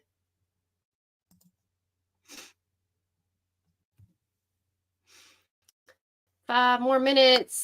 Okay, y'all, we have, you know what? Let us pray. Let us pray because I want to get a good one in for Michael, for Tiara's mom, for the defense team, everybody, Samantha's family, obviously. So let us pray and make sure that God hears us today because today is very, very important. We want Michael to go home. Okay. So, dear Lord, we pray that you hear us. We are screaming and shouting from inside out on the rooftops all over. Lord, more people are hearing about Michael. More people are commenting, sharing, liking, subscribing, everything, everywhere, all over, hearing about Michael and knowing and seeing this injustice that is happening, Lord. The jury has spoken. They have said that Michael is not guilty of this murder. They deadlocked on the other charges because they know Michael did not do this. Lord, they know the prosecution did not have a case because they know Michael is innocent. Lord, we pray today that the prosecution comes in and says that they are not going to retry Michael because they know Michael is innocent, Lord. Please let Michael go home today, Lord. Let him go back to his life.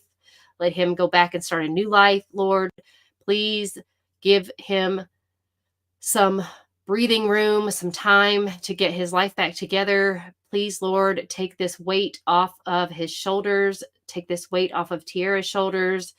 Lord, please be with her mother so she can figure out a way to console her daughter, and for Tiara to find a way to stop being sad all the time, for Michael to find a way to not have to be so strong all the time. Lord, just give them the strength to get up every day and go on. Lord, please be with this defense team as they are trying to fight for Michael's life and get him out of jail today. Lord, please have everyone that we have shared the petition with to please sign it, Lord. Please put your hands on this prosecution team and let them know in their hearts and their minds, Lord, that they are wrong for this, that they know they don't have the right person, Lord. Please, please, please, Lord, hear our voices, hear our prayers, hear everyone say and know what we all know, that Michael is innocent. Lord, please have people out there knowing and saying and shouting that Michael is innocent, Lord. Please put your strong, strong, strong, strong power and praise into the prosecution and the judge and say that Michael is innocent and they will not retry him and they will set him free today, Lord. That is what we want. That is what we need. That is what Michael needs, because we know he is innocent and you know he's innocent, Lord. Please, as we pray in your precious name, praying that Michael goes home today, one can just be happy. And we pray for justice for Samantha, Lord. We have not forgotten about Samantha. We know that she lost her life at a very young age, and it was terribly brutal and horrible. And we want to find justice for Samantha, Lord, but we know that this is not the way. We know that Michael is not the one. So, Lord, please, we pray that you will put the prosecution, let them know, Lord, they have the wrong person, and that they will tell the judge today that they are not going to retry Michael. They're going to let him go home, and they are going to continue to investigate until they find the right person who killed Samantha. In your precious name we pray. Amen.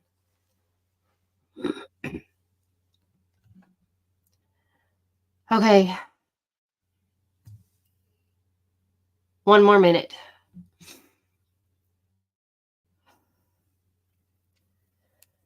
Oh.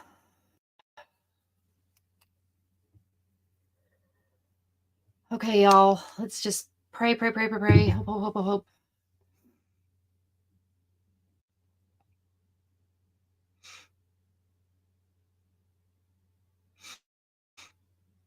Okay, can I just say something about the yellow emojis? I'm just going to put this out there, y'all, about the yellow ones. Okay, so I'm Asian, okay? And we were normally called like yellow. That's what our color is, what they tell us, that we're yellow, right? How come white people get the yellow emojis? I'm just curious. What's for supper, Jenny?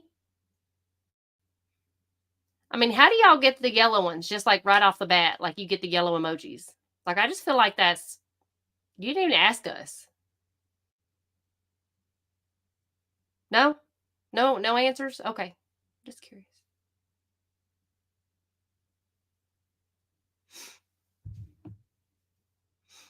Oh, yeah.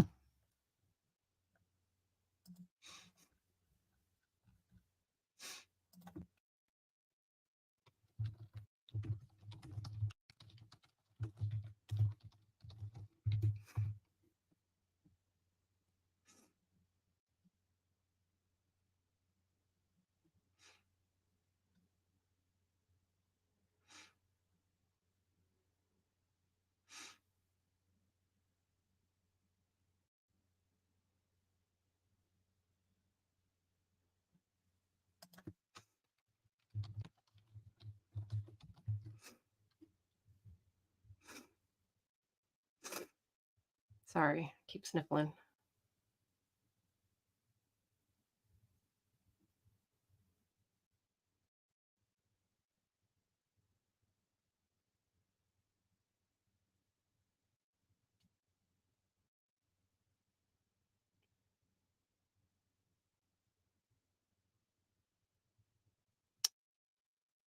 There you go.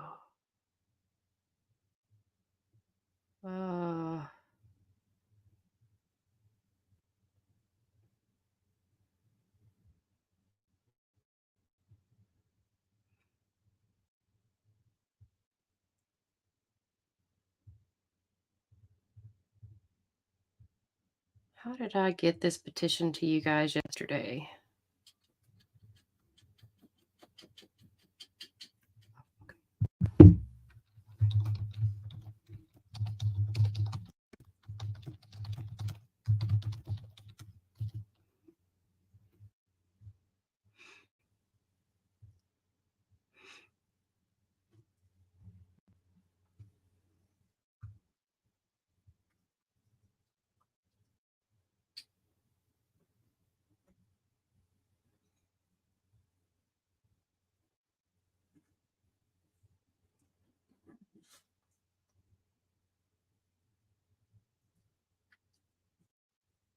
Ugh.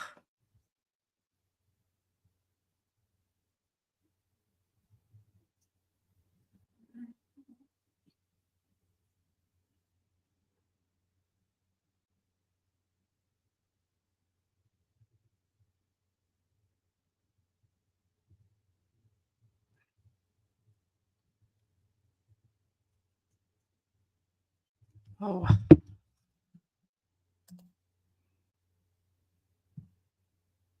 I know, I'm just messing around.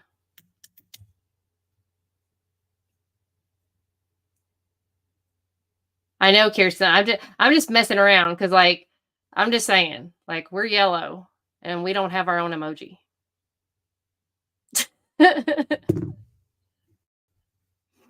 We are not all the same. I mean, we all bleed red, but clearly we are not all the same because Michael's on trial and Jeff is not. That is true, Gwen.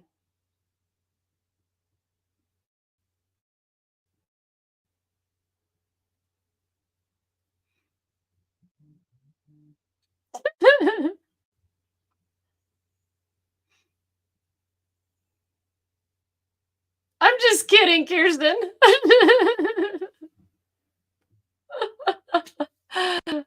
I'm just messing around.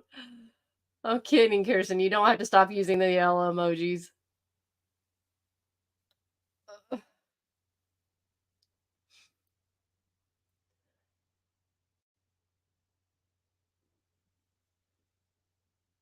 Oh my gosh, not sixlets. Ugh.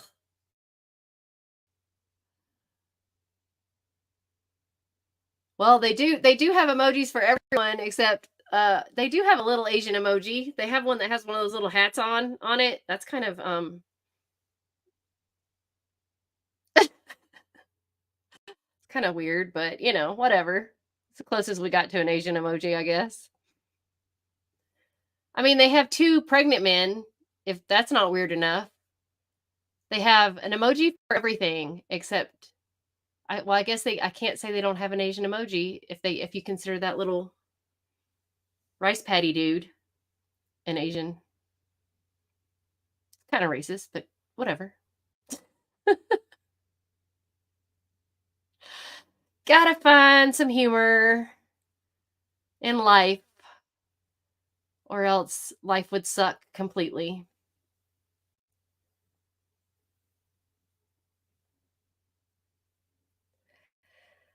I did point out, on Twitter to Kamala, whatever her name is, that all the money she's raising for her campaign, that she could give a little to Michael. I mean, but she wouldn't, because this is exactly one of the kind of people that she'd put in jail, because that's what she did when she was attorney general or whatever she was in California.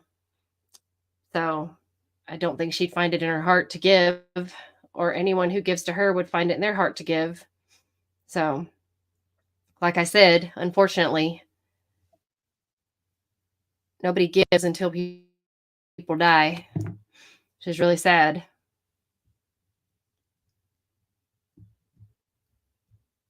Here we have a promising young man. Come on, Fox. Go courtroom. I'm going to refresh it. Refresh.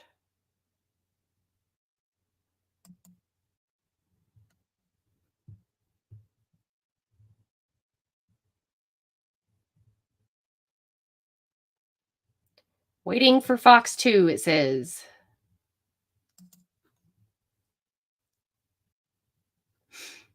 Yeah, my boyfriend loves sixlets. Those are really gross. I hate those.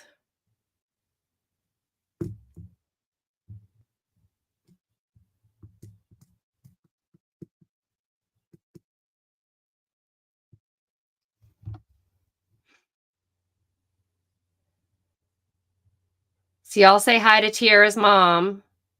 I can't remember her. I don't think she told me her name. Darn it. I don't think she told me her mom's name. Anyway, say hi Tiara's mom, because her mom is watching our lives. She watches my lives. I feel so flattered that she watches my lives. She probably thinks I'm a nut job.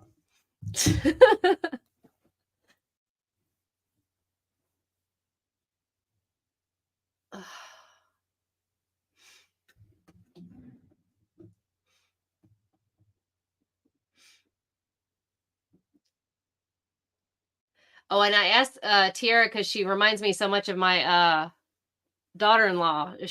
Well, with just the curly hair part, because her hair's so curly. And my daughter-in-law, her hair is so freaking curly. Oh my gosh. Because she's Puerto Rican and black. And I was asking Tiara if she was mixed with, like, she had his like Latino in her, and she said no. She's Puerto Rican. She's white and black. So, but she said she gets up. I was wondering because she had such. Hey, Jessica. Oh, it's you. How are you? You're here. Welcome. Welcome to the chat. She told me you didn't know how to chat. You're chatting with us. I love it. Welcome. Look at you. I'm so excited you're here. Like, her mom probably thinks I'm crazy. Oh my gosh. I'm so excited that you're here. Oh, I just want to cry. Oh gosh. Hey, Brandy. Welcome. No, you're not late. Fox 2 is late. As usual.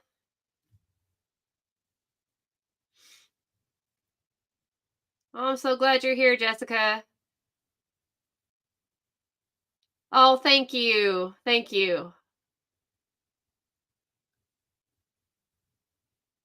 Well, that's all we got right now. My money launch off has not worked, but I'm trying not to think too hard about it, not to overthink it, because I know money is the evil. Oh, okay, y'all. Sorry. Oh my gosh, he's not in a suit today. Oh, bless him.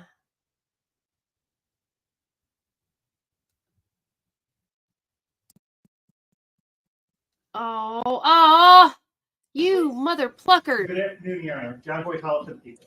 Dominic DeGrazia on behalf of the people. Brian Brown on behalf of Mr. Jackson Bolano.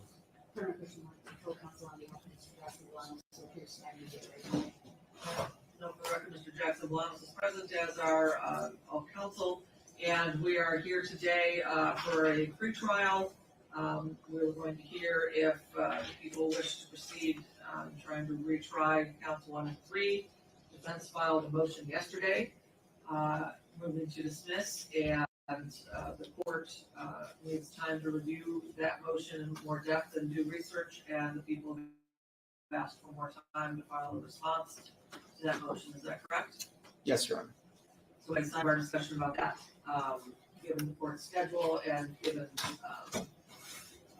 the nature of the motion, does deserve some time to give a response and for the court to do its own research as well. So I'm ordering that the people file a response by the 2nd of August, which is a week from tomorrow. And we'll have a hearing on the 9th of August at 1:30 on that motion to dismiss. We also have the issue of the charge that the defendant was found guilty of, the lying to a police officer, which carries a maximum penalty of 15 years with a fourth. And so we're going to refer him for a pre-sentence report on that charge alone. And we'll have sentencing on that charge on the 9th as well. And Judge, would you be inclined to entertain bond for Mr. Jackson Delano? Not at this time. We'll address all of that at that time. Okay. So, any further from people? No, Your Honor. Anything further from defense? No. Okay, we'll see you on the 9th at 1:30 p.m. We want to not get full, but we'll clear that all by the time we get started at 1:30. I hate this woman. I'm so sorry, God. Are you freaking kidding me? That's it?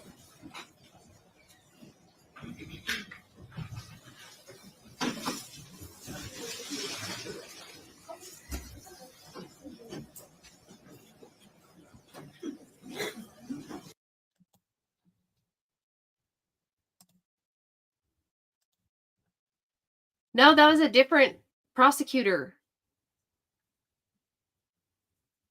Wow. So, wow. Oh, poor dear. Oh. That is not what I expected at all. Oh, bless her heart.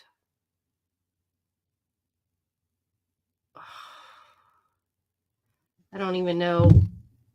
So China, they basically are continuing this until August 9th.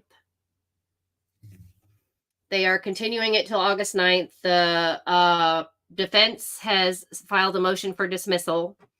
The prosecution has filed a motion to continue because they are not ready, which they should be ready because they have already had a dang trial. The judge has decided she needs time to review the motion to dismiss, so she will do that and meet back with them due to scheduling August 9th. Something is happening on August 2nd, but August 9th is when they will meet again for the possible retry of Michael Jackson Bolanos. But August 9th. She will not entertain the bond, so he is to sit there. The crap. That just stinks. That was very, very fast.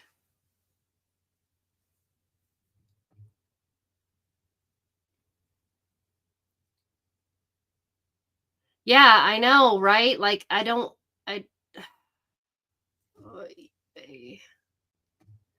can't believe she wouldn't even consider bond.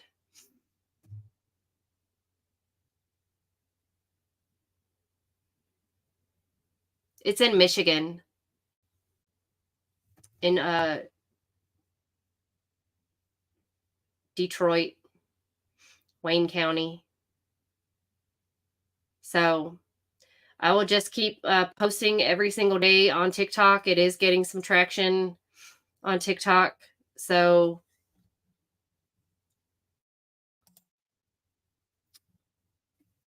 wow, they did not.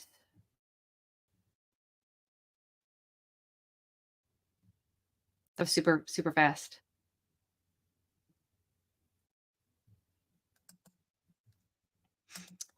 Oh, that was really fast. I hate that.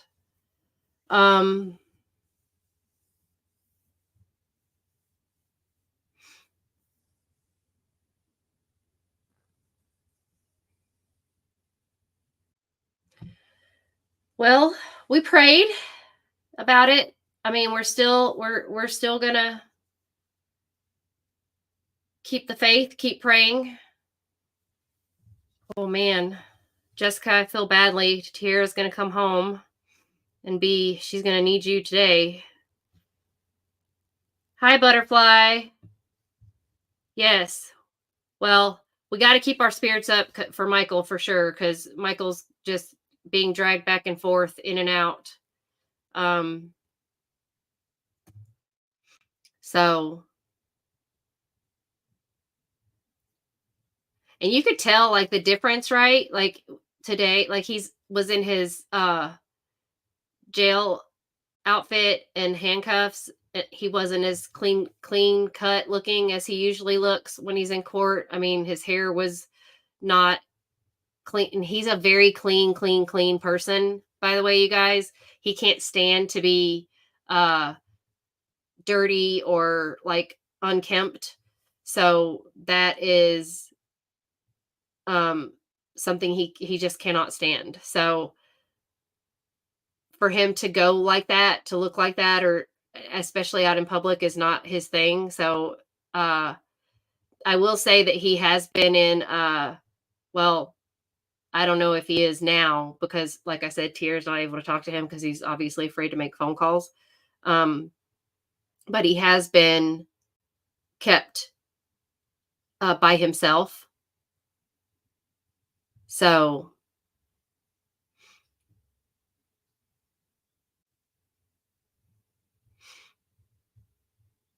I know, honey. I know.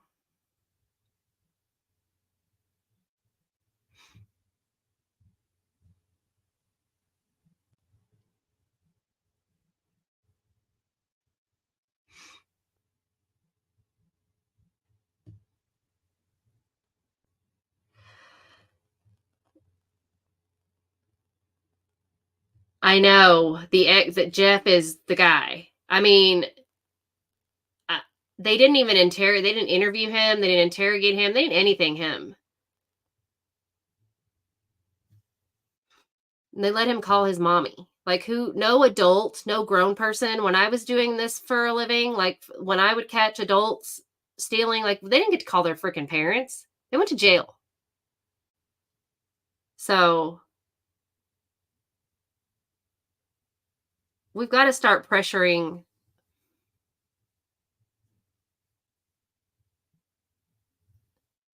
I'm going to get back to calling the churches.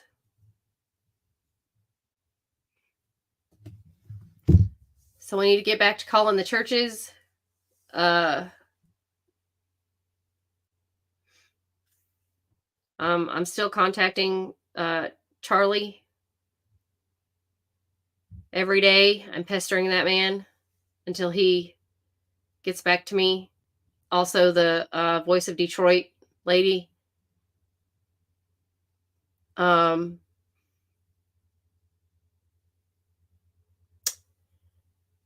I think my next step is going to be reaching out to some of Samantha's friends and family.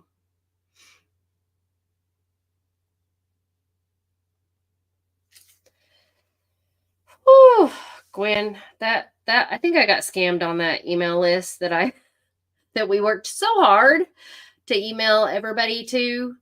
So I won't fall for that again. I was just in a different headspace.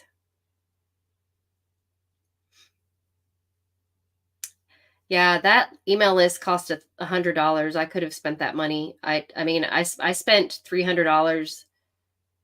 That was $100 I could have given to Tiara. So I'm not going to spend any more money on email list, because I gave her $200 and I could have given her $300 when I did that. So I'm not going to spend money on another email list when I could just give that money to her. So I would just suggest, if you guys have emails, to email the GoFundMe link to, just email to people that you know so they can share the link. And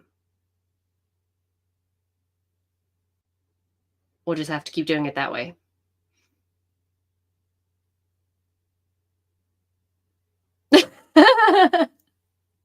Well, I emailed to a bunch of people in Detroit. I emailed to a lot of YouTube channels. I emailed to a lot of churches. I emailed to a lot of people. I emailed to a lot of places, like just rando people. Who knows, right? Like I've been tagging like a lot of rich people, a lot of big names on Twitter. I mean, I tagged Elon Musk. I tagged Kim Kardashian because I don't even like her, but she's supposed to be like someone who helps innocent people. I tagged her, but she of course hasn't, responded. I mean, who really? I'm trying to tag people who are supposed to really care, just to see if they really care, but I don't know. And Brandy's been emailing and tagging, and she's been sharing. She's been going in different chat rooms and sharing and tagging. So I think we're all doing a lot for what we can. Yeah, I mean, I've been posting a TikTok video every day and sharing that on Facebook and Instagram and everywhere.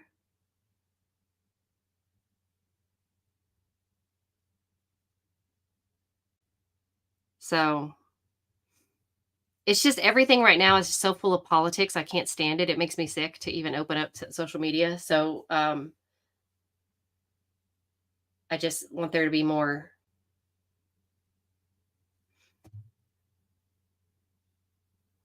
Yeah, I think we need to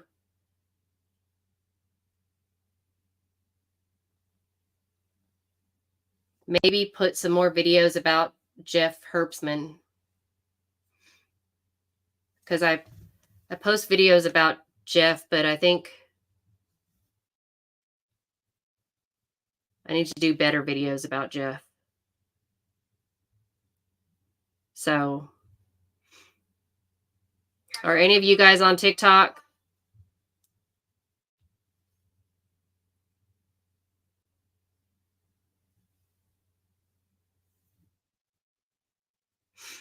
I can do more videos about Jeff.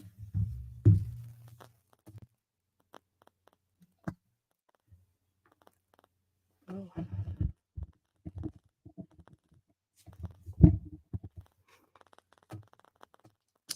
Well, I didn't used to be on TikTok, but I got on it for YouTube purposes. So, well, Facebook's for old people, Kirsten, just so you know. But old people have money. So,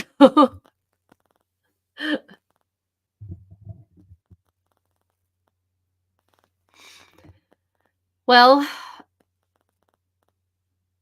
I am sorry that today did not go the way. That was super duper fast, man. They don't let you in.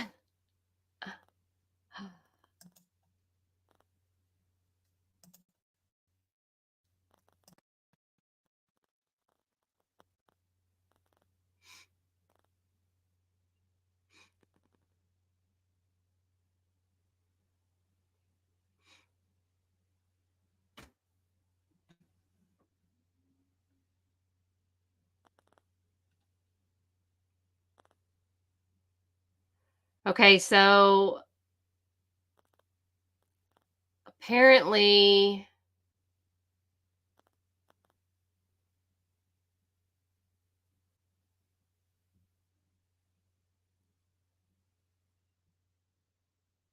so they're saying, I'm trying to look up in this chat.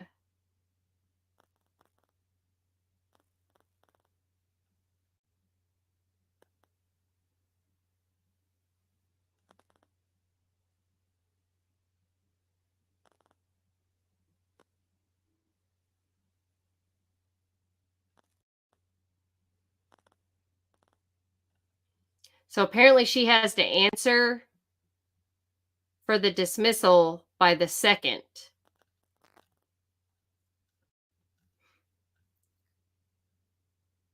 Which she's already decided because she said, we'll see you on the 9th.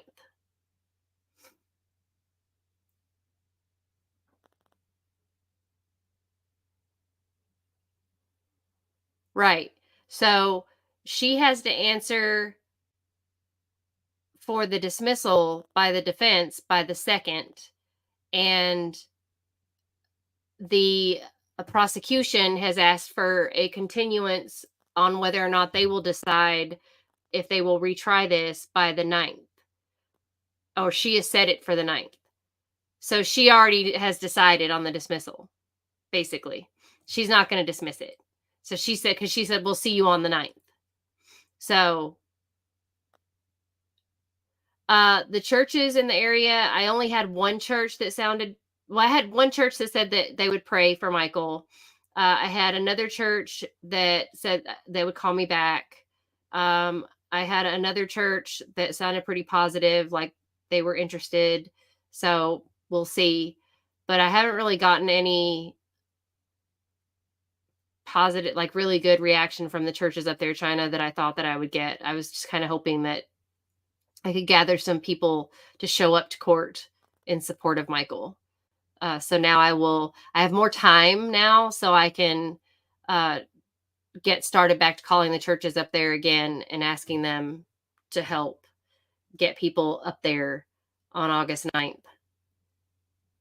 She didn't say what time. I didn't hear her say what time. She just said August 9th.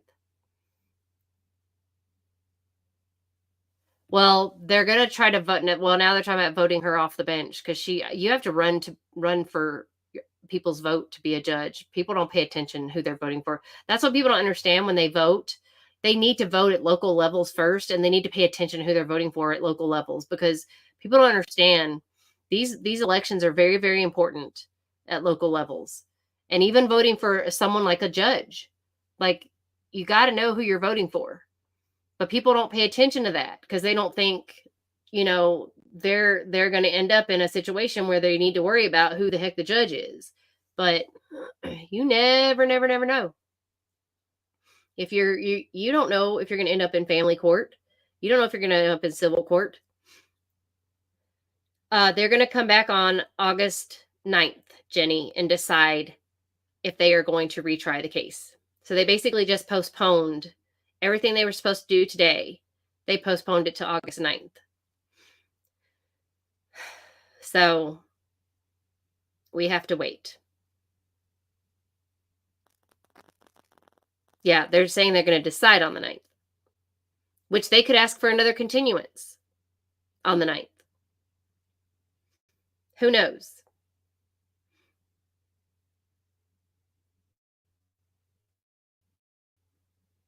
So we have been chomping at the bit for this for, but just know, as frustrated as we are, there are other people out there that are much more frustrated.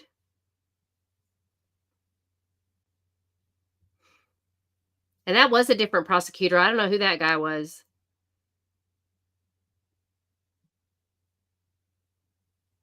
So I'll figure out how to get more tech savvy on TikTok and make better videos to raise the awareness.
How far is Kalamazoo from Detroit? I don't know. You know what I think? I think that thing is at his parents' house. He went to his parents' house. Like, let me look at the date. So October 21st, right? 2023. He goes to Kalamazoo Is that my stomach or my dog? What's making that noise? Okay, October 21st.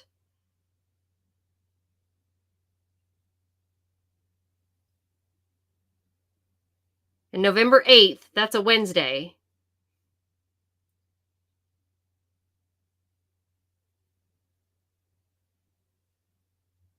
And he went to his parents' house the weekend of the 28th.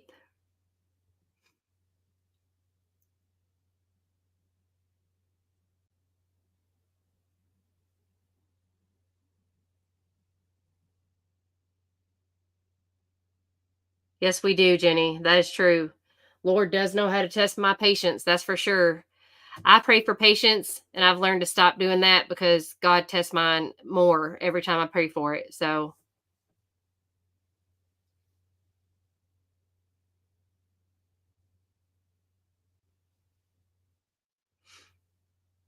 I know.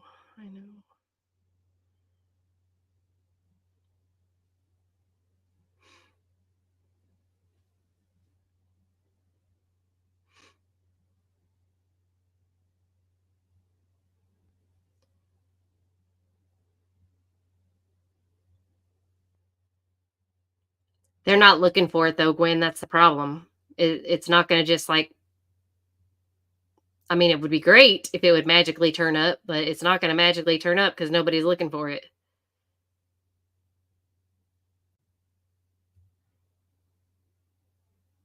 What would be great is if if Jeff screws up somewhere, and if any of these people have a conscience, someone says something and tells on Jeff.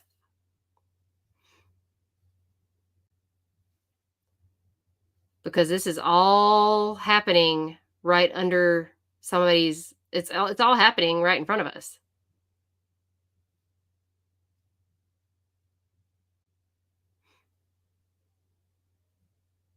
He has got to, because he is he's weak.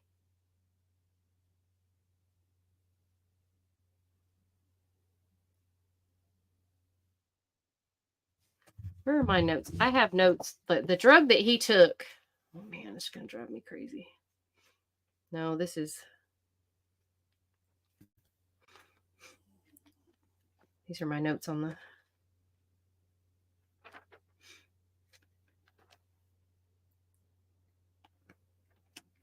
these are notes on it. I have so many notes on so many different trials.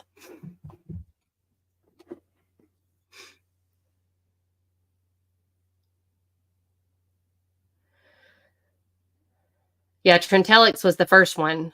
But these drugs are not the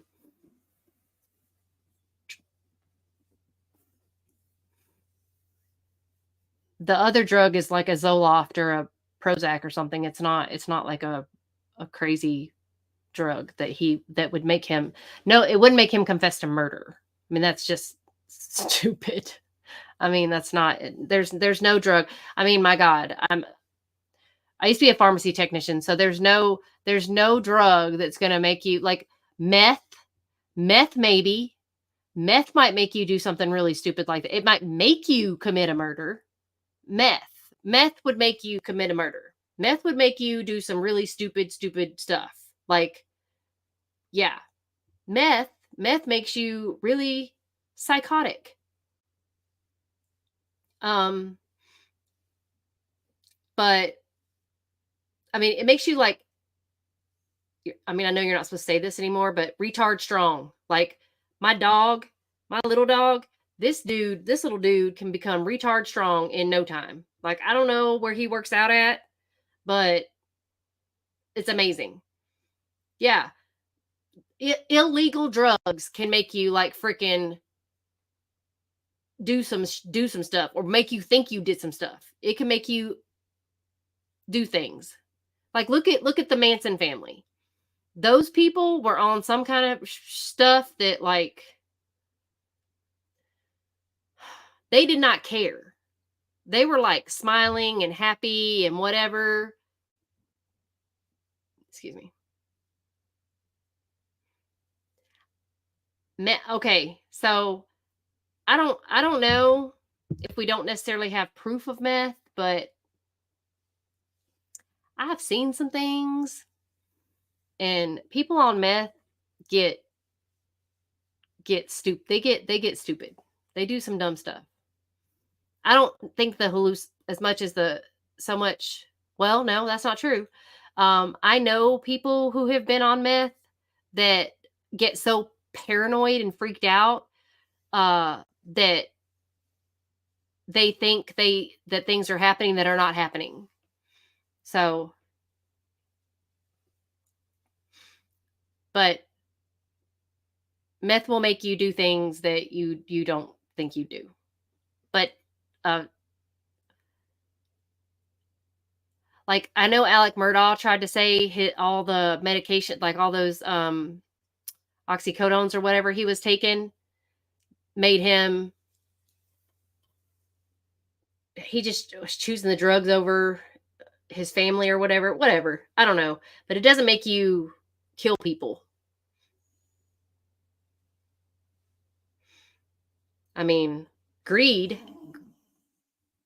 Okay, it's my dog making that noise. It's not my stomach. It's a dog. Acid? Does acid make you do crazy stuff like that? I don't know. But no. A Brelty, I think that's what it said. He said it was called. Dang it, it's in my other notebook. But that drug does not make you, like, that's not a warning on the label. It does say it will make you have a manic episode.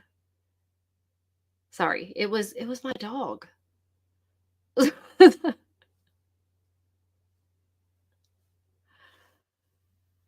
Yeah, like that kind of stuff. Those kind of drugs, yes, will make you see things or do things or act some type of way, but not something over the counter. Over the counter, like, yeah, you can I mean, not over the counter, prescription wise, yes, there are some things out there that can make you act or do things you wouldn't normally do. Like, I mean, my Ambien that I take at night, I've said this over and over, like I order shit off Amazon all the time that I don't know what I'm getting. It's like Christmas every day. And how many things have I returned to Amazon? Holy crap. Like I have 1,000 things to return to Amazon every week because I wake up every day literally to a new package. I don't know what the hell I've ordered. But that's Ambien. Ambien makes me, if I don't put the phone down, I'm going to create a crowdfunding and start texting people that I don't know out of the blue.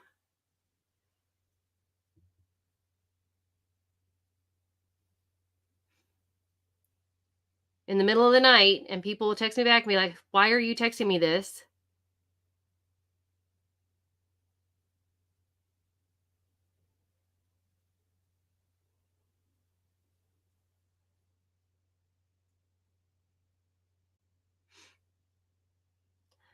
Well, they didn't test him for anything that night that they found him. How would they know if he was on shrooms, if he was on pot, if he was on prescribed medication, if he was on anything, if they had done any tests? We don't know if they did any tests on him that night. We don't know what they did, if anything, because we're taking literally his word for it on the stand.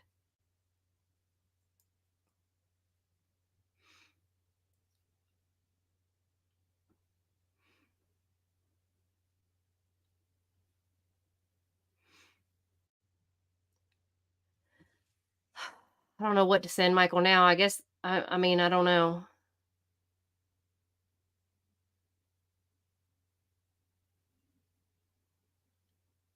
At the hotel?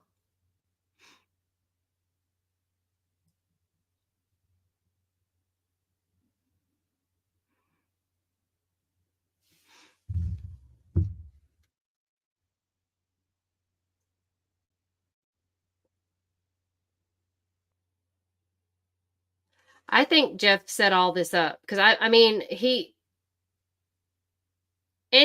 any.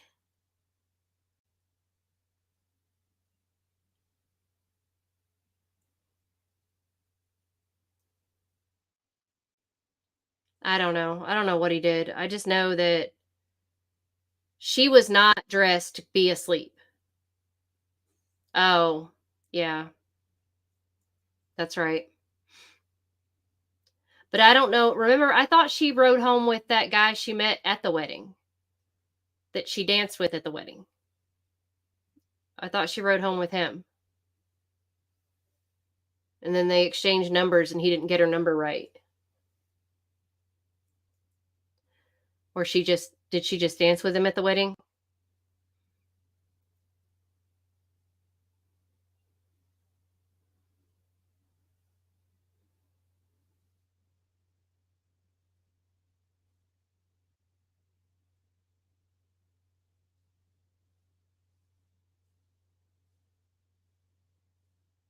Yeah, I need to rewatch his because I think that his is I'm pretty sure. I thought he said he rode home with her. Or he dropped her off.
I can't find.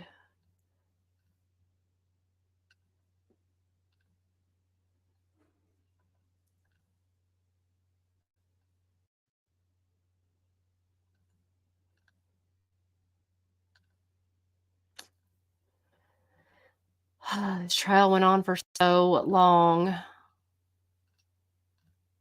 There's so many.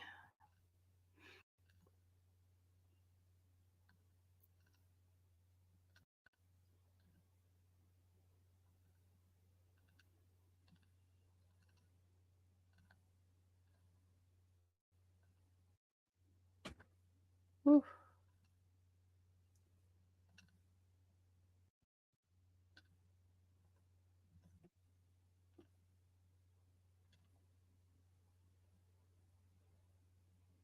No, that's not it.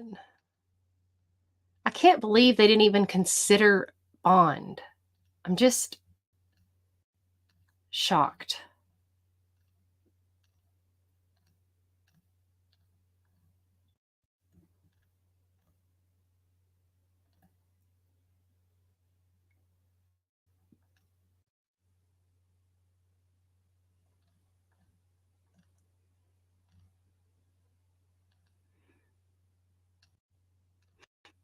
Where is the guy that said he danced with her or whatever at the wedding? Okay, I'm trying to find.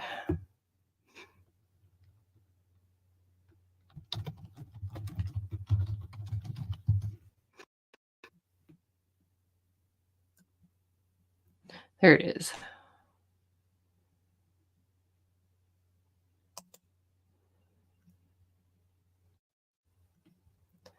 Found it.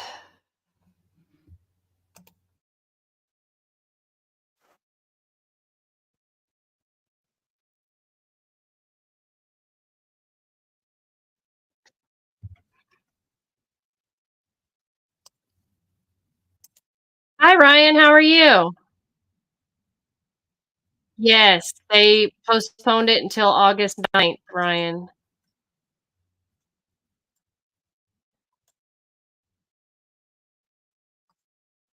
My best friend's wedding. We're trying to figure out. Let me ask you this.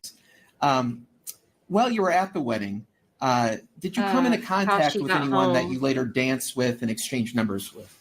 Yes, I This guy went home with her, like rode met home with Sam her. at the wedding. I went to a table with They wouldn't even a few of my consider elementary bond for friends, him and they introduced me to her today and then either. we danced a few times throughout the night. All right. And She said no referred to somebody bond. as Sam. Had you ever met this person before? I had not, never even heard of her.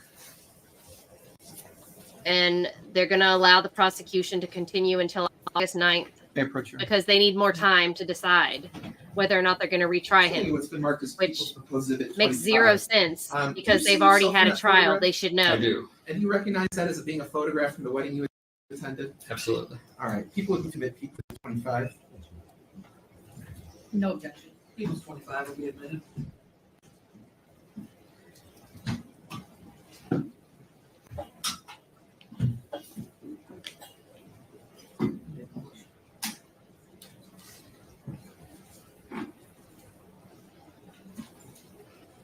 Yeah, they'll decide All right, sir. Now, on August 9th kind of look if they're behind going to you. do another trial or they're going to continue again. Now, the I don't person know. that you've identified as Sam, is he her in this photograph? Yes, sir, front and center. All right. And can you just describe what kind of clothing that person's wearing that you've identified? Blue dress. Okay. And so that's the person that you met for the first time that night? Correct. Okay. She's Now, terrible. Can you just We're describe glad you how joined you the were chat, able Ryan. to You should, interact like with and her or talk with her? subscribe. How did that come about? Because we my are following friends just this. We've introduced also me. started a I thought she GoFundMe was for cute, so I went Michael. over and we danced a few times. I was pretty drunk considering it was my best friend's wedding. I was in the groom's party drinking from early on. Don't remember much of the conversation. All I do remember about the conversation is how she had met the bride and groom and they had worked together. And that's Thanks, Ryan. all I really remember about conversation. Now, in terms of like how she appeared emotionally to you, did she appear to be scared or nervous, anything like that? As happy as can be, celebrating her friend's wedding.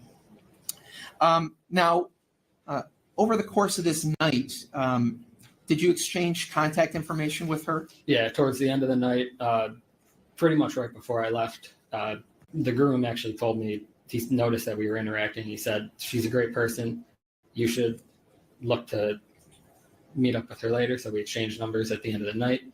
She gave me her number. I ended up calling her phone right on the Yeah, spot she's to a garbage give her my judge. number. I do not like her. And that was the last I had seen her.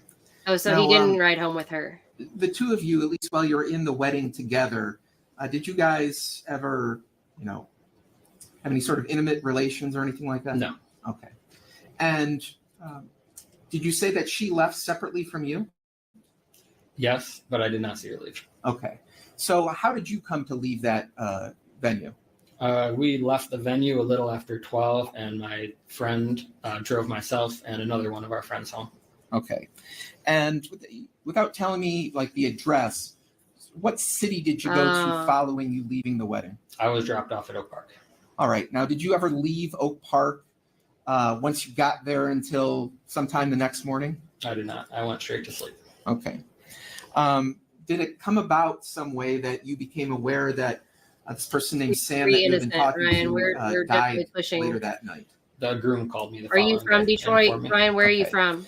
And after you found out about it, did you ever have any contact with any police officers after that? Yes, the 22nd. So the day after the groom told me. Okay. So, And did you go to the police or did the police call you? How did that come about? the police came to my door. Okay. And so did you end up going and making a statement to the police later that day? Ohio. We have And someone else when you in made a here from statement with them, Ohio. did they ask if, they could take a swab of your mouth? Yes. And did they ask if they could look We in should your watch phone? a series. I've done I don't think a they series looked in my on phone, no. Okay. In any event, the Samantha things that they Wall asked you to do, and did this you trial. cooperate with the police? Yes. Okay.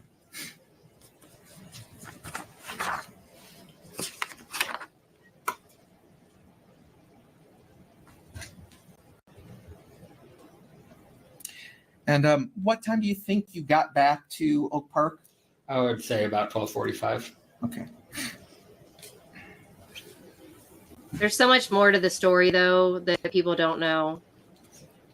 To Michael, anyway. Now, I remember you testified that you tried to exchange numbers. Do you actually know if you got her actual correct number? So I accidentally put the number in wrong. I had one extra digit on the number. So when I called her, the call didn't go through. I just assumed I don't have service. I ended up texting her again on the ride home. It's about 12:30 that I sent the text. It also didn't go through. Didn't think anything of it. Okay. So do you know to this day whether or not you actually had her correct phone number? I don't. Okay.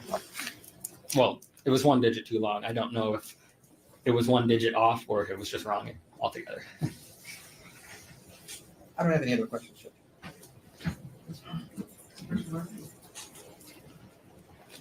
Good morning, Mr. Sofrin. Morning. So, Mr. Sofrin, you started your testimony today by indicating that you were very drunk throughout the entirety of this wedding, fair to say? Correct. You'd been drinking early in the morning till late in the evening, right? Not in the morning, no. When I arrived at the wedding to get ready with the groom's party. Okay. But nonetheless, you were intoxicated. Correct. Okay.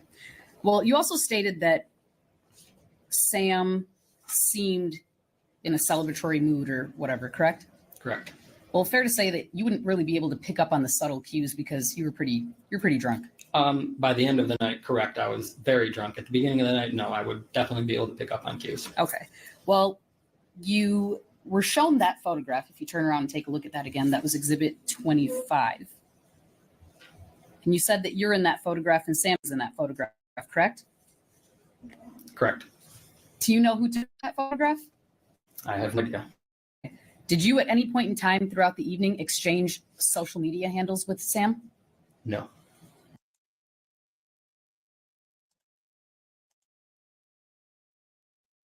About not, can they make a formal announcement about not charging before or it has to be during the hearing?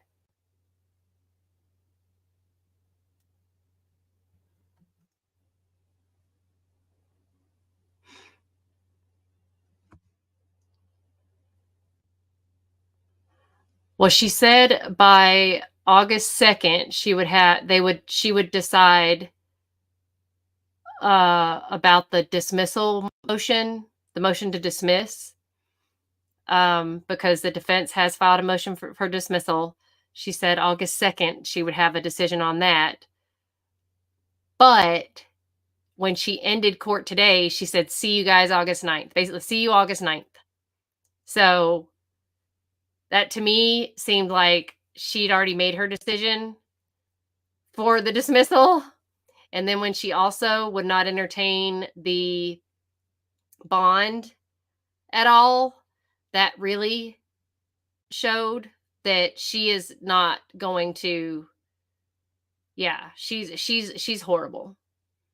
So the fact that she wouldn't even consider bond, I mean, he's been found not guilty for murder, he's not guilty.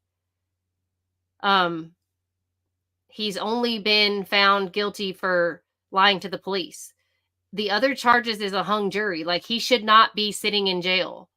He should be allowed to go home on bond until, it's innocent until you're proven guilty. He's been found not guilty. So that's not fair. He's not guilty. So I don't understand this whole system.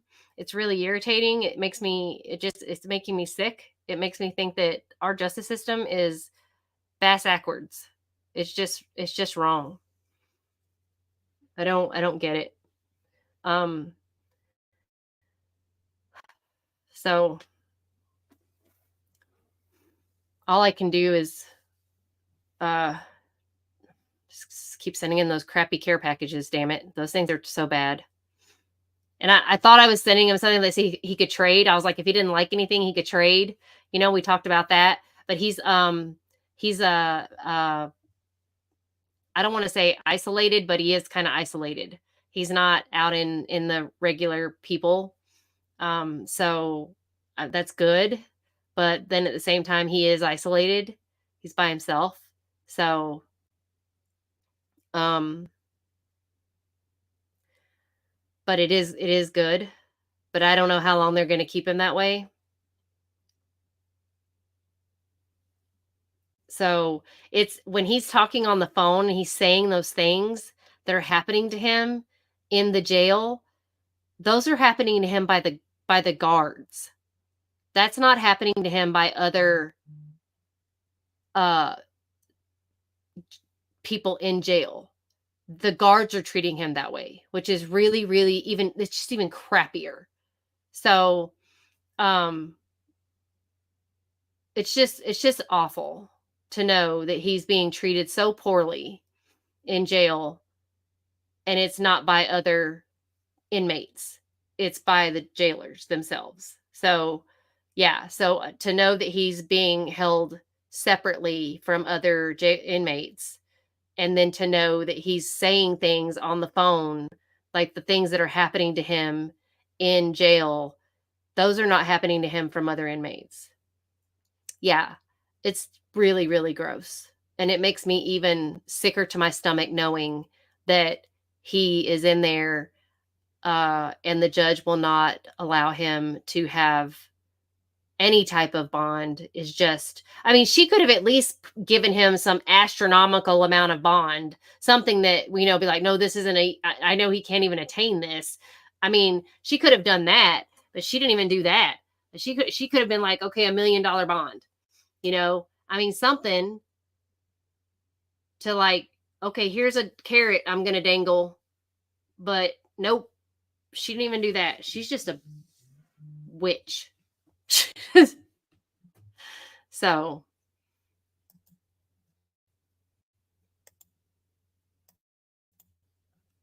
You have social media. I do. Do you know whether or not anyone else at the wedding had social media? Yeah.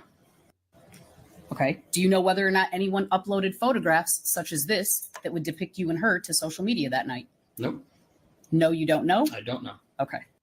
But it could have happened. It could have happened. Okay. Now, do you know whether or not Sam was drinking that night?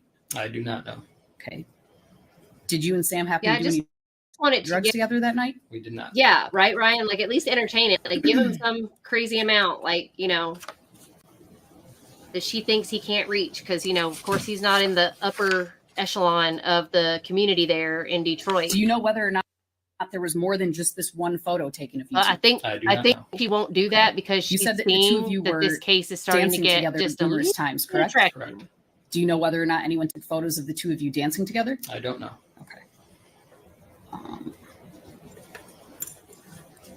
Okay, so does anyone remember then? How did Samantha get home? Were you two dancing to slow songs together? No slow songs. It was all upbeat, happy, just energetic. Energetic. Okay.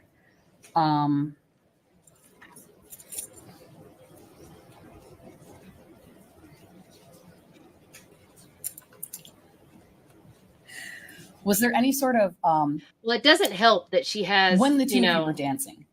Did you guys have close contact dancing at any point in time? That was a double Even if negative. it was energetic and fast?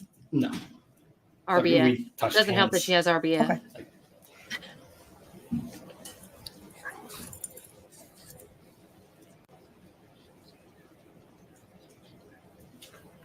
You indicated that you never saw Sam leave that night, right? Correct. So you wouldn't have known whether or not she was in a hurry or she was anxiously leaving, correct?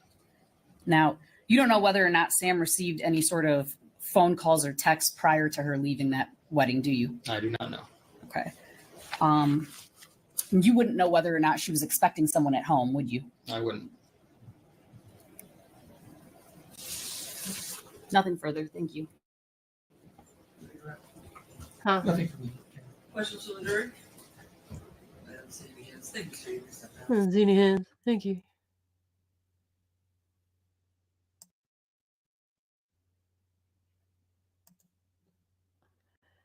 I don't know, Ryan.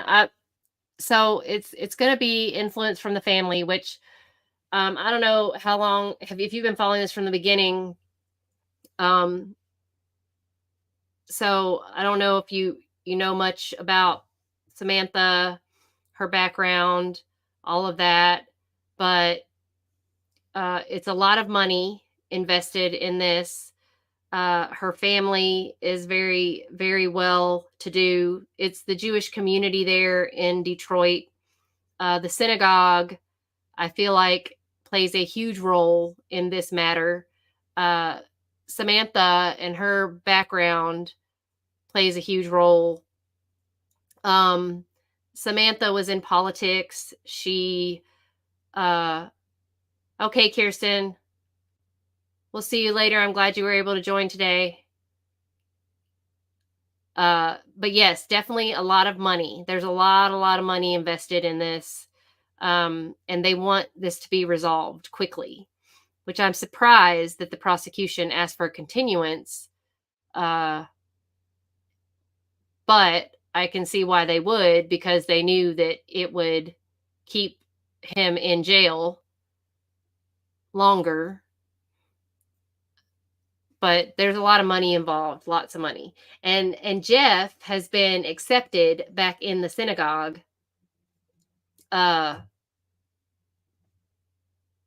He's even been allowed to hold the Torah. He's been live streamed on their on the synagogue channel. Hold on a second, Gwen.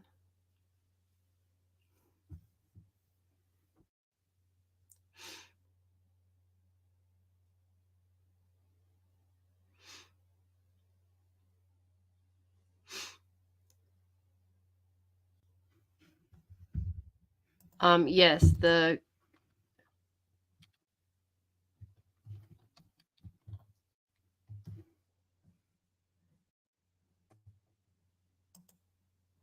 what the heck?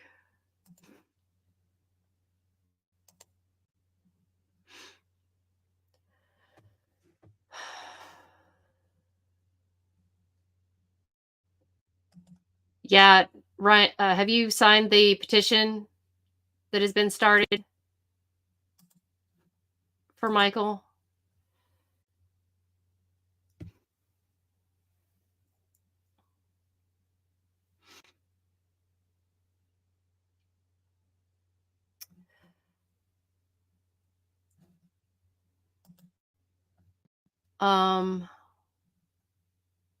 Okay, there is a petition. Oh, that's not what I wanted.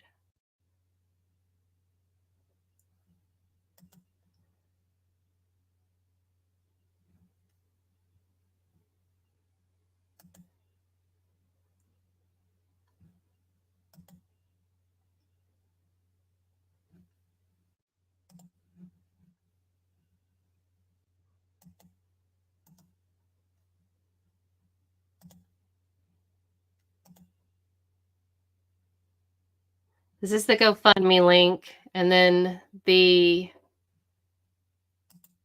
change.org link to sign the petition.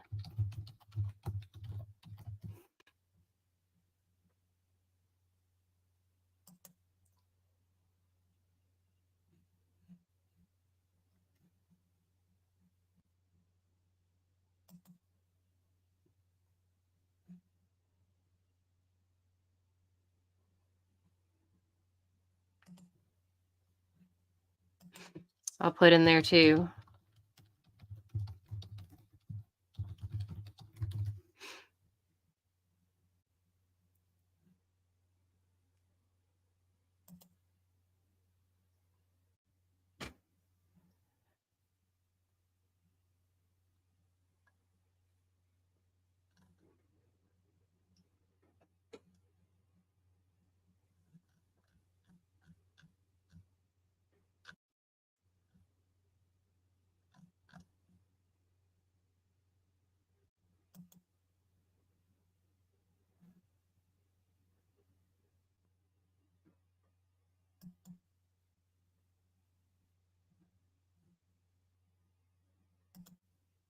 Let me see if I can get the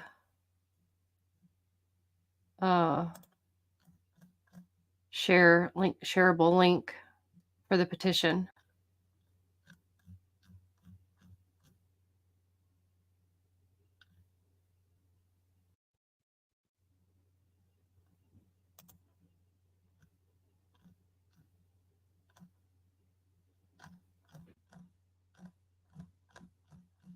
Uh,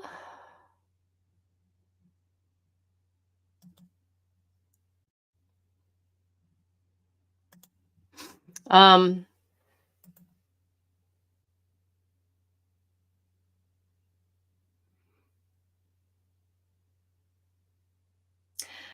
I I would hope that the prosecution would say, you know, we don't have enough, but at the same time, you would think they would have been able to do that today, but they didn't. So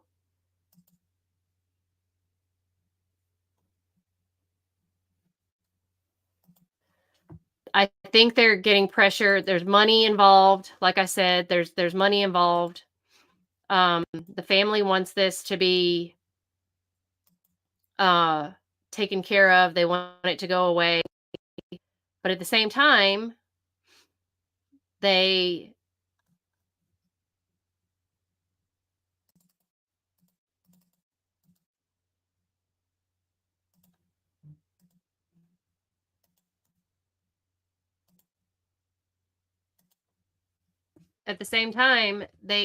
like, why did they ask for a continuance, right? When they've already had a trial.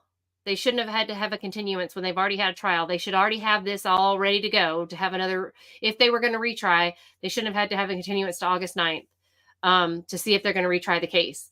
But since the charges have changed, they can't get the premeditated first degree murder. They have to now change it to this felony burglary. Yeah.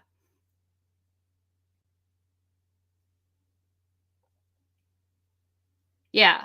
So she'll decide, which they're not gonna, this is so crazy.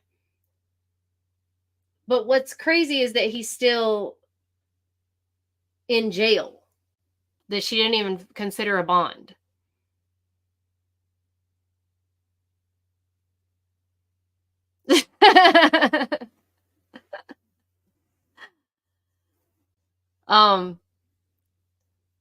Well, then Gwen, I need you to start putting in the chat all these links and stuff. I need you to figure out how to do that. So you're just telling me what to do, Gwen.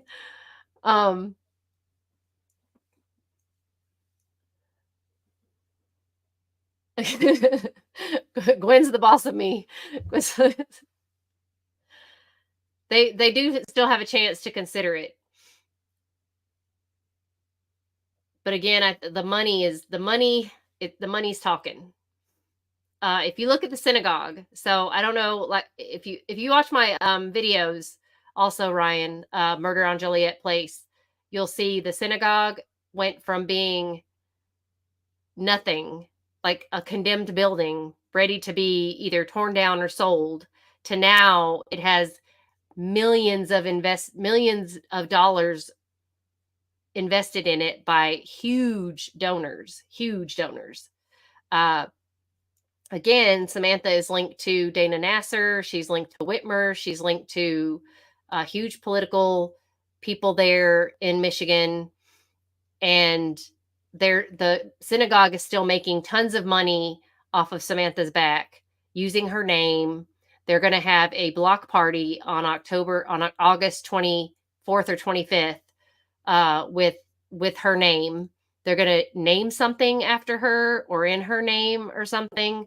They have finished the rooftop that they were planning on doing to have events. They rent out space on the 3rd and 4th floors to be workspace. They also use the building for synagogue services, of course, but mainly it's like a business building. They make a lot of money off of the building. And I didn't know this about Jewish synagogue, but you pay to go to synagogue. You pay for a membership to go to synagogue.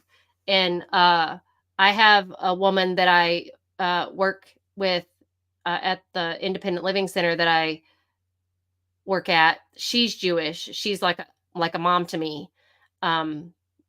She says yes, that's how Jewish people are. They just you pay a monthly membership fee to go. I'm like, you pay to go to church? That's weird. And I always was joking with her the other night because she's been watching this trial with me. And I said, I don't know if I trust you guys anymore. I don't know. You Jews are kind of, you guys are, you hold all the purse strings and you are pulling a lot of strings too. And she's like, what is that supposed to mean? And I said, I'm just saying, like, I see what y'all are doing. You know, the head of BlackRock, the founder of BlackRock is Larry Fink. He's a Jew. I'm just saying, just putting it out there. But just like they say, the Jews own Hollywood. It's true. I said, I got to be careful of you Jews. I don't know if you can be my mom anymore. I said, you Jews are worse than we Asians. Stick together.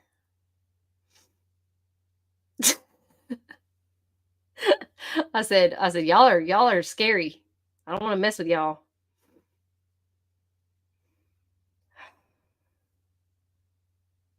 And here's my other theory, Ryan. This is my other theory. And this is because it's an election year. This is racial to me. I mean, it's just is what it is. Normally, like I'm 50 years old. So I was 50 years old when I learned that, okay, there is color. There is walking while black. Okay, it's a thing. Normally I'm not that person, but this case was headline news. It was everywhere because Samantha Woll, she was Jewish. Israel was invaded by Hamas October 7th. This was big news. This happened October 21st. Everybody was like all up in arms. Oh my God, oh my God, oh my God. A Jewish synagogue president was basically assassinated, like it was a big deal. It was like she was murdered in her house, 2 weeks after Hamas invaded Israel. It was huge. And then crickets, nothing was said. I mean, the president was following this. KJP did a press conference just like she did yesterday about Sonia Massey. The White House is watching. It was such a big deal. And then suddenly nothing, nobody's watching. You know why? Because a black guy is on trial. And we can't have that. Because why? Detroit is a Democrat city. And we can't have Detroit, a Democrat city, putting a black guy on trial for killing a white woman. It can't happen. That cannot happen. And it's an election year. We cannot do this. We can't publicize this. This would be a hot mess for Detroit. This would make us look like we're racist. This would make us look like we are putting black people in jail for no reason. We can't do that. We can't highlight this. We can't let people know that the Jews are chasing out all of the black people and the poor people in Detroit because they're trying to gentrify, whatever the word is. I don't know. That's what they're doing. They're trying to make Detroit look more welcoming and more family friendly, and trying to make it look like people can afford to live there and move there. They have cleaned up parts of downtown Detroit. They've gotten rid of a lot of the things down there that they don't find appealing. And they have moved out forced people out that are lower on the echelon than others. And who do you think those people are? So, so I was, I'm finding that, and that the same thing's happening here in Austin. People are coming in. I mean, I dog sit for people that live in areas that I would never, ever in a million years live in, ever. But they live in these $1 million houses where there's $1 million houses next to a what? A house that's like falling down. But they go in and they rebuild these neighborhoods, and I had a path at this one place that I was dog sitting at. These people wrote a map out for me of where it was safe enough for me to walk their dogs. I'm like, say what now? Yeah, because why? Because a guy they lived where a bus stop is, and there was a guy like passed out on the bus stop, and the ambulance had to come and like Narcan him to life. Because that's just the environment we live in. But yes.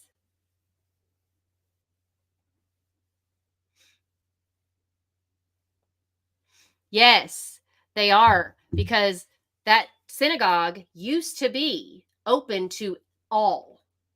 When it was a poor synagogue, when it was nothing, when it didn't have all these millionaire, billionaire sponsors, it was open to all. And there was a large Black Jewish community there.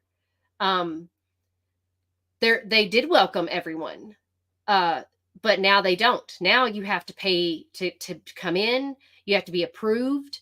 They have all female. That's another thing, Ryan. I'm not sure if you're aware, but they're very big into feminism.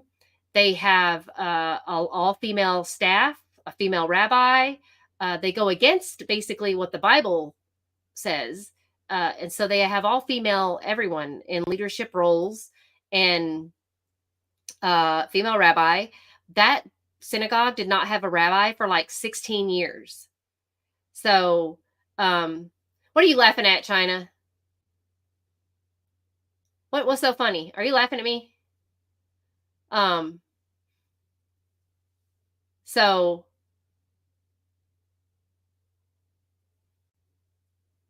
yeah, so they're basically driving out people who are, lower incomed. Obviously that would be people that, and I guess, what do we say? What's our saying now? People of color? I don't know what the hell of that means. But people who just can't afford to live in that environment. So they're trying to bring people in, and it is Jewish people, because I've seen their website. If you look at their synagogue, their synagogue actually says, like, even on their block party invitation, local Jewish, basically people only, and they have to sign up because they're only allowing a specific people to come. Yeah, I'm learning a lot. And because I'm talking to Duvid, as Gwen mentioned, he has his own channel. He's part of the synagogue, used to be part of the synagogue. He lives out in the suburbs, they call it the suburbs, up in Detroit. He's the Jewish suburbs. They're trying to pull the Jews out of the suburbs into downtown Detroit and make it so that the synagogue has grown. Synagogue went from having like hardly any members, and they were basically all based in downtown Detroit, and a lot of them it's a mixed bunch. It was a mixed bag of people. Before the synagogue grew and became so money minded, it was a mixed bag, and then it became money minded, and now it's been remodeled, it's been redone, it has had millions thrown into it, and now it is all about the money. And even he has told me that when it's time for a big wig person to come in to visit the synagogue, or when they're going to have an event, they will offer people to come to the synagogue for they will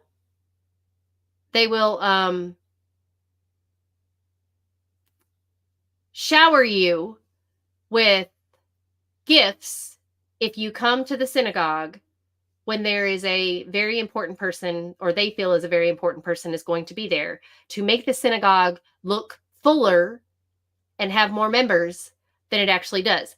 On paper, the synagogue has over 400 members. But when you watch their lives on YouTube, there's only about 20 people at service. But on paper, they have a lot of people paying that $150 membership fee every month. But in person, there's only about 20 people showing up, maybe. So whenever they have a big event, they make sure to have what looks like they have on paper.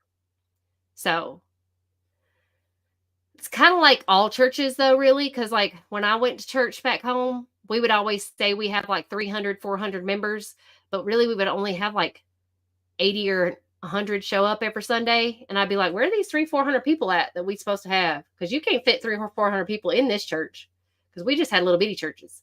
But of course we had one on every corner. So, I mean, I lived in Alabama, so. But yes, it's a lot of money involved in this.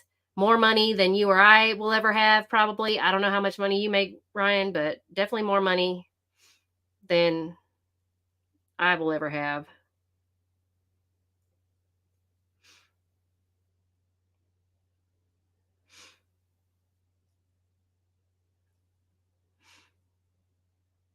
Yeah, attendance is never as high as the real thing, but trust me, when they do this block party, there'll be a high attendance. So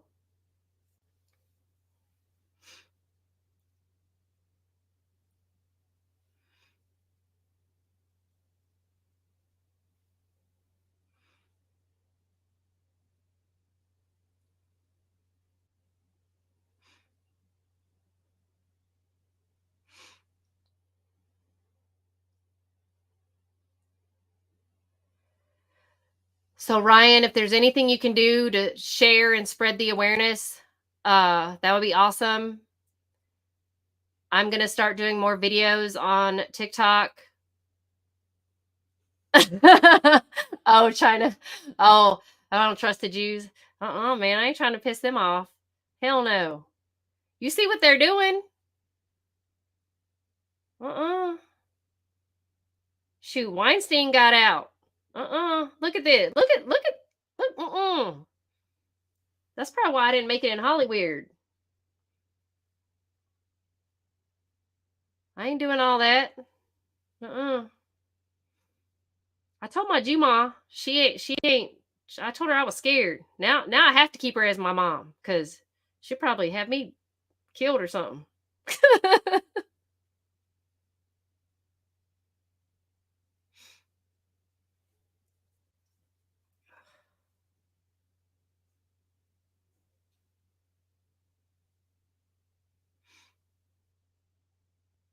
Oh, thank you, Ryan. That's so awesome. Yeah, share it. Just share. Share it to everybody. I'm going to start making more TikToks to put the pressure on Jeff, because I know those medications do not make you freaking confess to murder.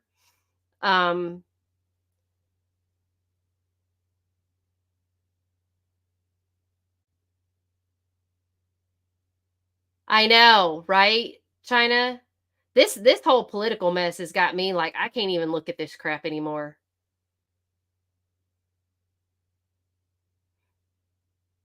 It is very so. You know what's crazy is one of the friends of Samantha, or someone she knew, I don't know if they were friends, but someone she knew before the verdict came out said to a news station that whatever the verdict was, that they just wanted it to be over. So that told me that they didn't really care what the verdict was. That told me that they didn't, I don't think they believe even that Michael is the person, that they just wanted this to be over with. So it just makes me feel like they just want it to be done and just go away. They want it to just go away.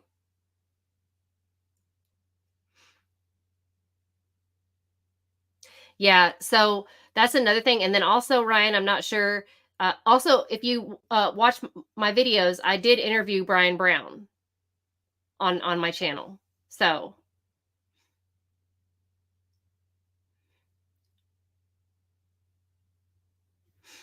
I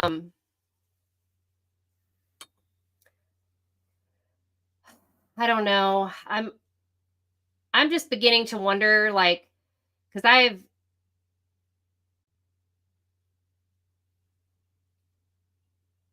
he lost his mind, Gwen, and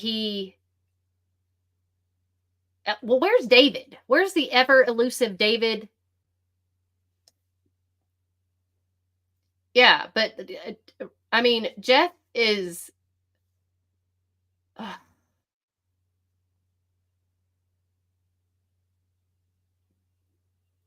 Jeff had a story. I bet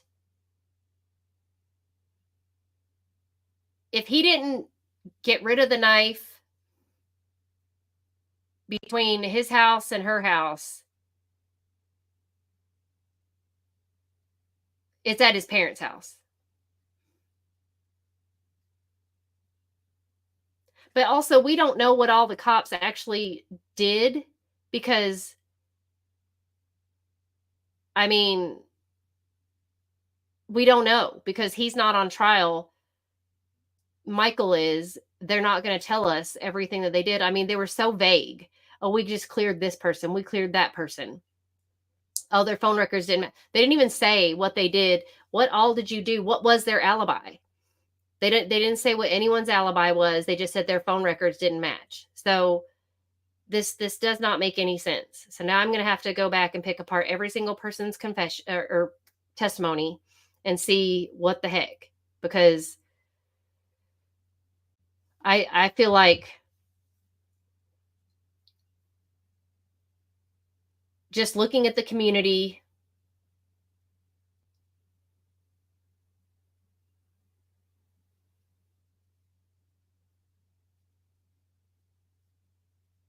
oh,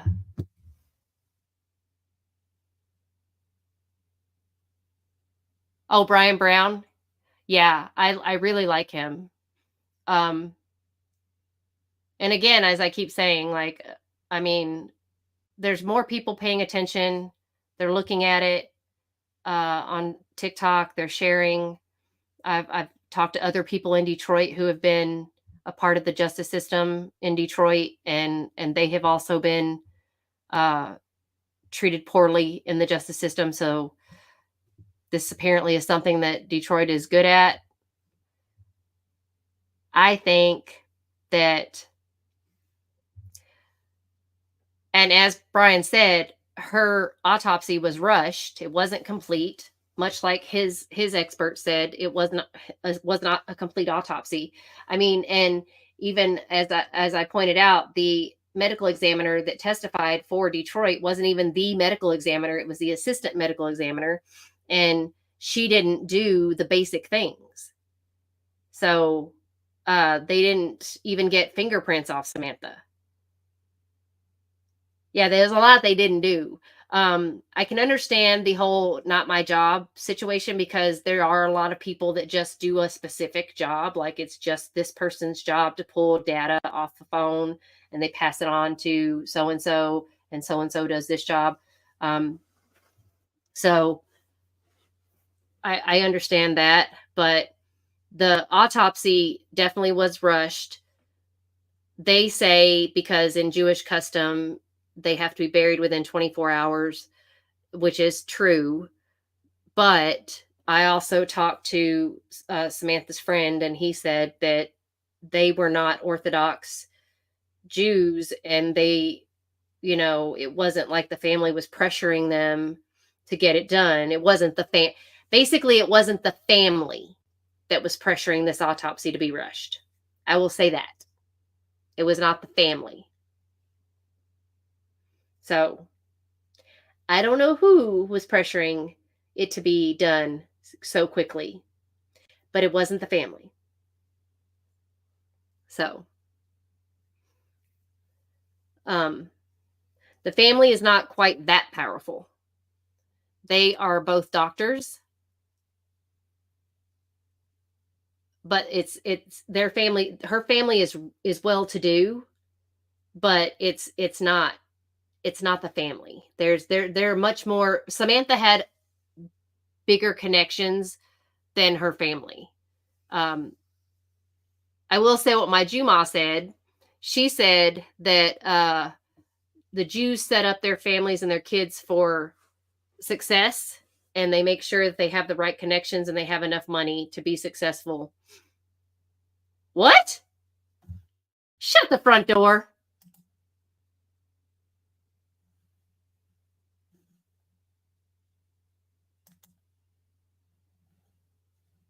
I knew she'd find a way to make this thing.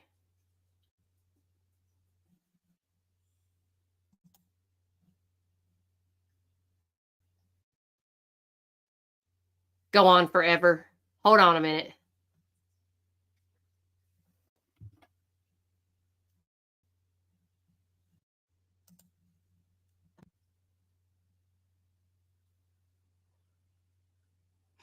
She's not till October, I think. Or August, maybe.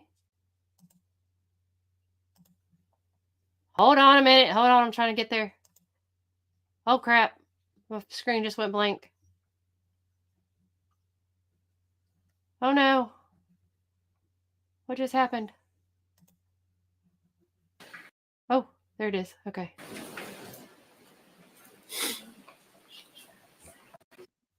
Yeah, done.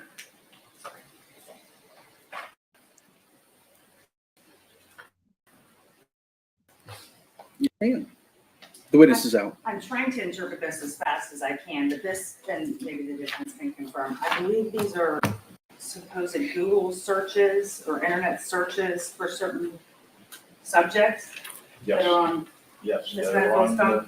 the phone, And that of which was extracted by this witness. there are things like, ask Amanda, how do I co-parent with an abuser? Co-parenting versus parallel parenting with an abusive ex, the Good Men Project.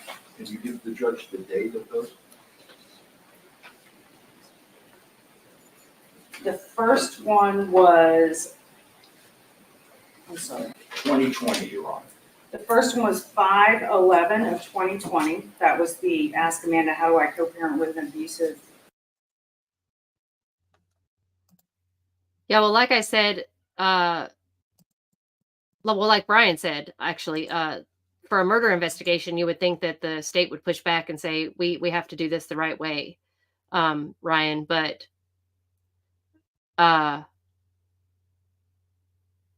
again, as I talked to one of Samantha's friends, it wasn't her family necessarily that pushed for the autopsy to go faster, but it was less than 24 hours. And also I looked up on Wayne County, whenever they have a murder or any type of crime or any autopsy that needs to be done, if it happens on the weekend, if it comes in on the weekend, they don't do the autopsy on the weekend. It takes 72 hours to get an autopsy done in Detroit.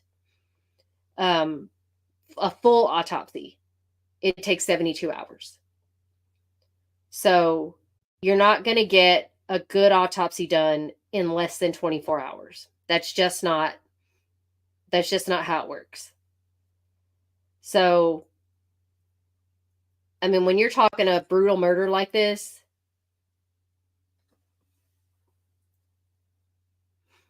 that just doesn't make any sense. Okay, China, where did she fire her defense?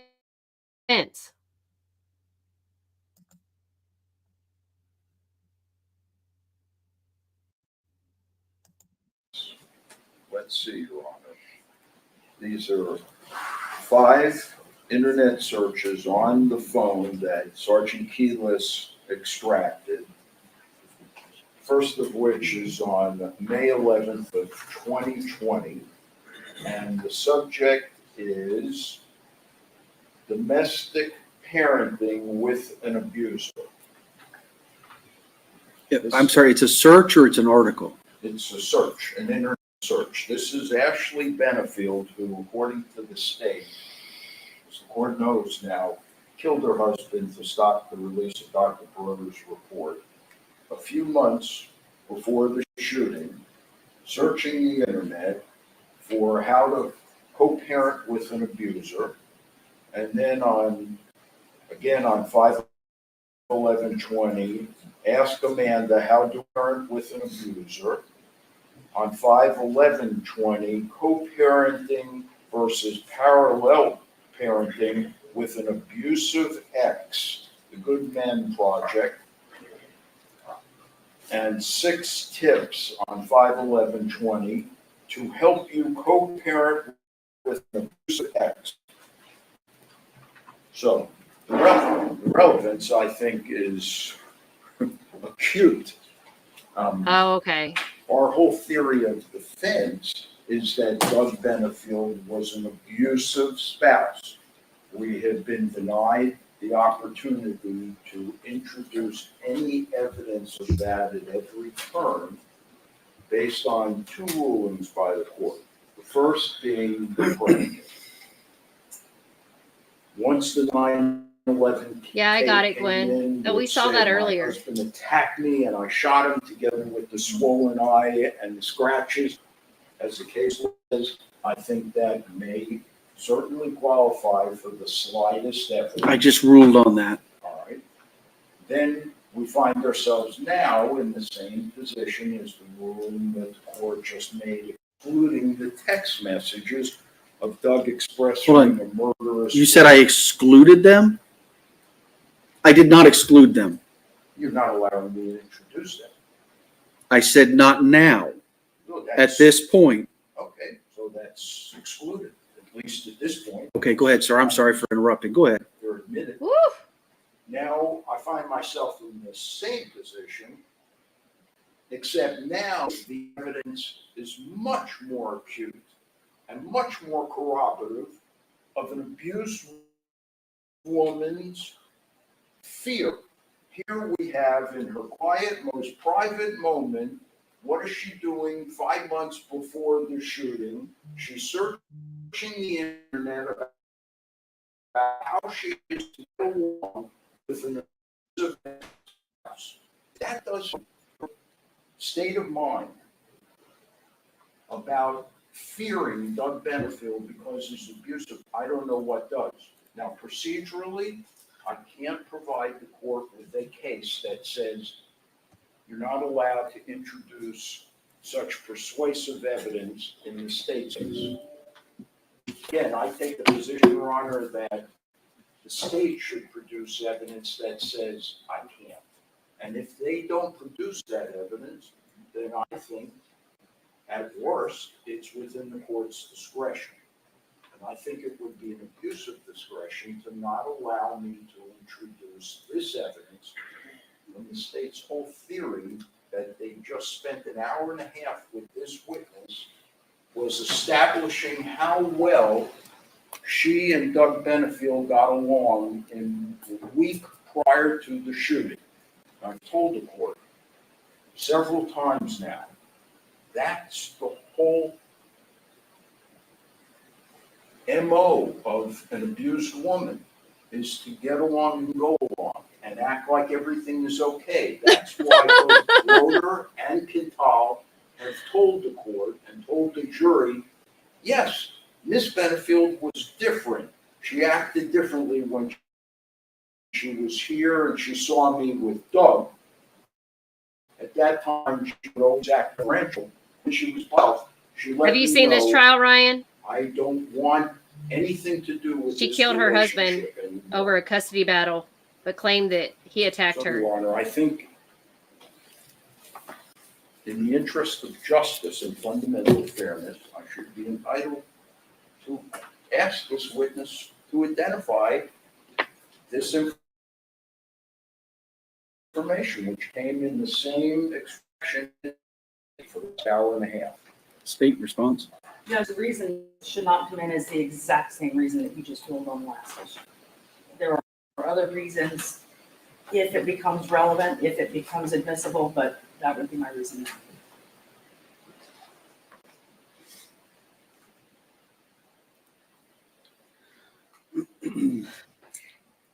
Could I please see the exhibit? Of course. May I?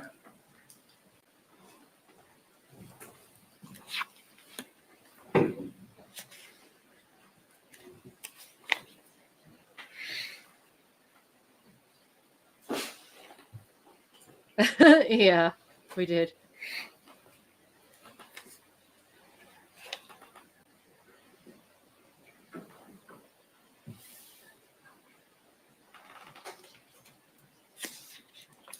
Well, she'd do anything to keep this trial going longer than possible.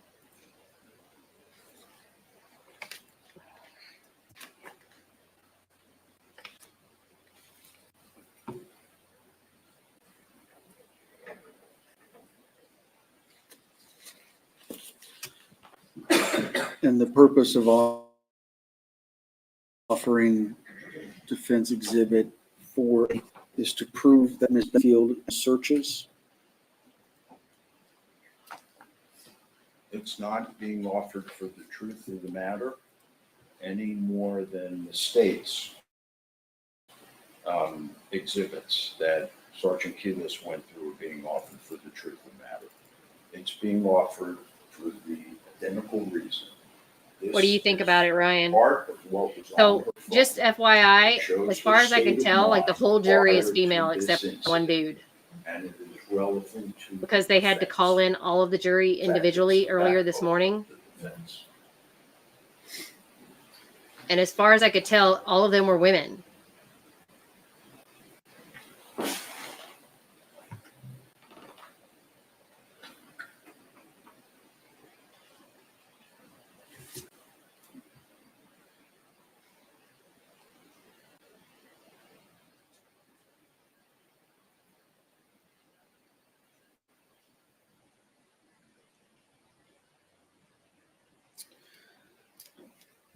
Oh, there were two men? Okay. Previously, I had made the ruling that the text I missed- messages were admissible not for the truth of the matter asserted, and I was not asked to give any sort of limiting instruction, but I believe I had previously either I expressed that or during a ruling or put that in a prior order. The admissibility of those items and documents was established through the state's case. Let me start here. 3 things for admissibility of evidence. Authenticity for the text that we're talking about, the potential internet searches and so forth. The state provided that case. It came, the testimony is that it came directly from either Ashley Benefield's phone or Doug Benefield's phone. And the case provided by the state, I don't have the site in front of me now, the authenticity was established by the technical services officer explaining when and how he. Oh, yeah, that's right. Authenticity doesn't automatically mean admissibility. You still have relevance and admissibility. Relevance, I understand what the defense is saying and how it's relevant to their case. And we've had this discussion on a number of pieces of evidence that the state, I'm sorry, the I think defense is the trying same to lawyer get in. that was in the Michael Keatley trial. And I He sounds understand just like how they're relevant. I I'm gonna look it up. understand arguments, He's not got a but very I good track cannot record. blindly disregard the third prong, which is admissibility. And just because it helps a case or hurts a case doesn't make it admissible. I'm trying to think of, I know you're saying you're not offering it for the truth of the matter asserted, but I can't think of any other reason to put that information, these internet searches in front of the jury, but to show that Ashley Benefield made these searches on a certain day. And an out-of-court statement used to prove the truth of the matter asserted. I'm happy to consider case law if you have some that says that I'm wrong, but that's the Well, it would be a definition of good hearsay. tactic for her to So at do, this point, I'm China. going to rule that they're not admissible. I have no further questions of Sergeant Keyless. I would like to make a proffer if I could for the record. Your Honor. Of course. Do you want me to call him back in for the proffer? Or you're just going to proffer? No, yeah, I'm just going to read defendant's Exhibit 2, or anticipated Exhibit 2. These were text messages that were downloaded by Sergeant Keel. Judge, can we just copy that and put that into evidence? Yeah, can you show a copy to the state? He did. Oh. But if we could just make a copy and enter it in. Oh, we already have an Exhibit 2, the clerk says. Yeah, it didn't make it. Hold on, y'all. I'm texting Ryan, trying to find something The out. concealed weapons permit? No, sir. That's in. Oh, I'm sorry, Exhibit 3. I marked it as Exhibit This 3, judge is so over this defense attorney. and it did not make it in. Okay, got it. Yes. These are texts from Doug Benefield's phone to Ashley Benefield's phone, downloaded by the officer. Right? So you want to put it in the record? Yes, sir. All right. You don't have to read it. I mean, it's going to be in the record. So that's 3. Also want to do 4A? Yes.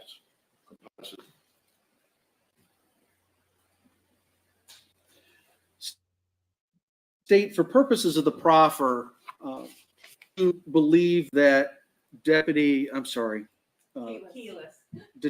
Keyless would testify that he downloaded Defendant's Exhibit 3 and 4A from Ashley Benefield's phone. I believe he would. Judge, I don't know specifically with the second exhibit, specifically because I haven't investigated that, but I would assume yes. Sufficient for proffer? Yes, sir.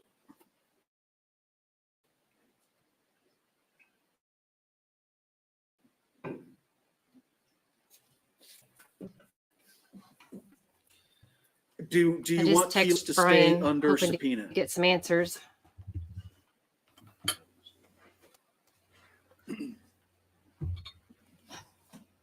I'm gonna send Because I want to give him the right Michael another care instructions. package, even though I know All they're right, not you what he have likes, but that's all they can get. Detective Keyless, come back in.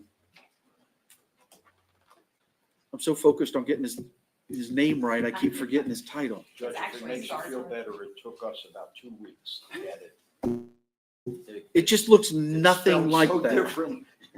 Sergeant, I'm sorry. Just right in front of me.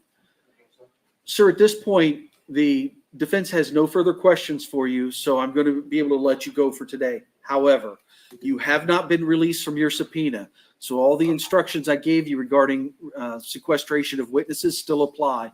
You may not discuss your testimony or the questions asked of you with anyone, including the attorneys Well, Ryan, or other it witnesses. actually. You Oh, can't sorry, I discuss just with saw your other question. witnesses what their testimony was or what questions were asked of them. And As the females on the jury, it supposedly is helpful for the defense because obviously she's a female. She has a child. It's helpful for the defense because supposedly women will be more sympathetic to her as a woman. And if the defense can get away with this whole abuse situation and bring that in to them and make them feel sympathy for her, that she was an abused woman, that she was in fear for what he would do to her and the little girl, then these women could be all like, oh, poor Ashley. And even if they do find her guilty on killing him, they may, I don't know if Florida does this, but the jury may be the ones who decide her fate. So if that's the case, they may go lighter with her on the sentencing because she has a child. So it could work in the favor of the sentencing, or it can work in the favor of the conviction with all these women. So you never know. But the defense, I'm sure, is hoping it'll work in their favor having more females.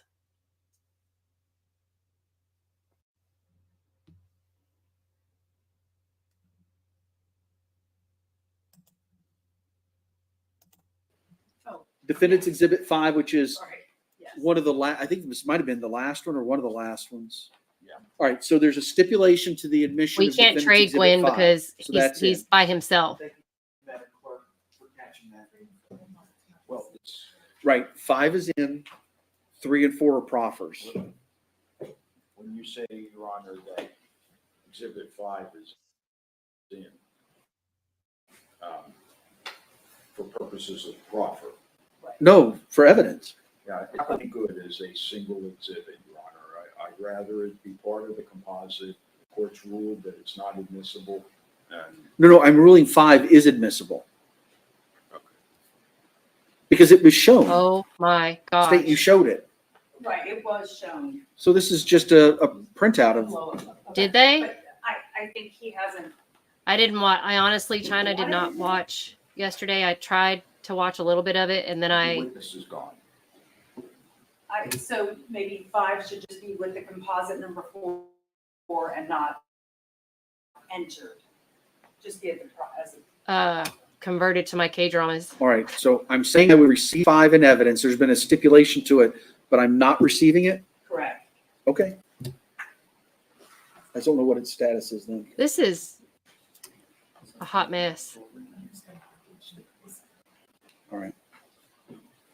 You know, I was not well yesterday.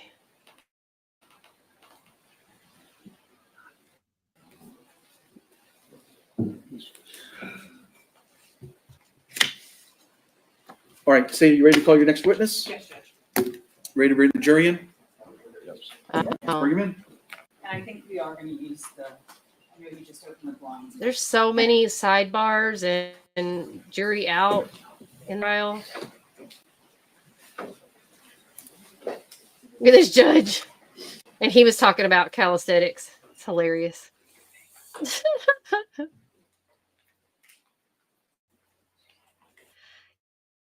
Yeah, I don't think even with women being on the jury that it's helped this defense because, and which is crazy because if this is the same defense attorney in the Michael Keatley trial, I really liked him in the Michael Keatley trial. And I think this is the same attorney because I believe these might even be the same prosecutors from that trial as well. At least one of the prosecutors is the same. So.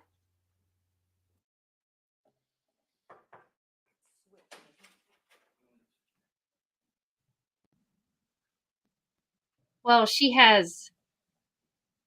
trying to keep a look.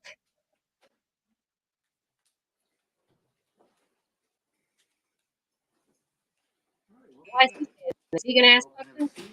Welcome back, everybody.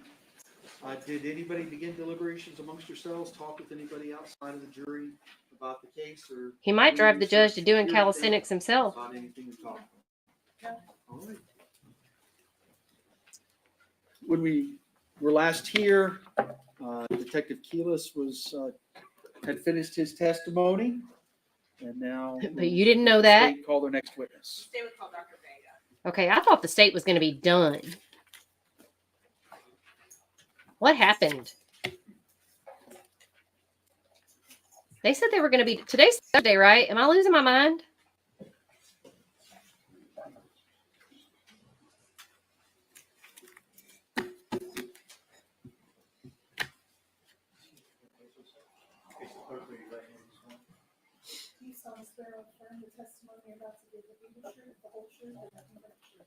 Yes, I do.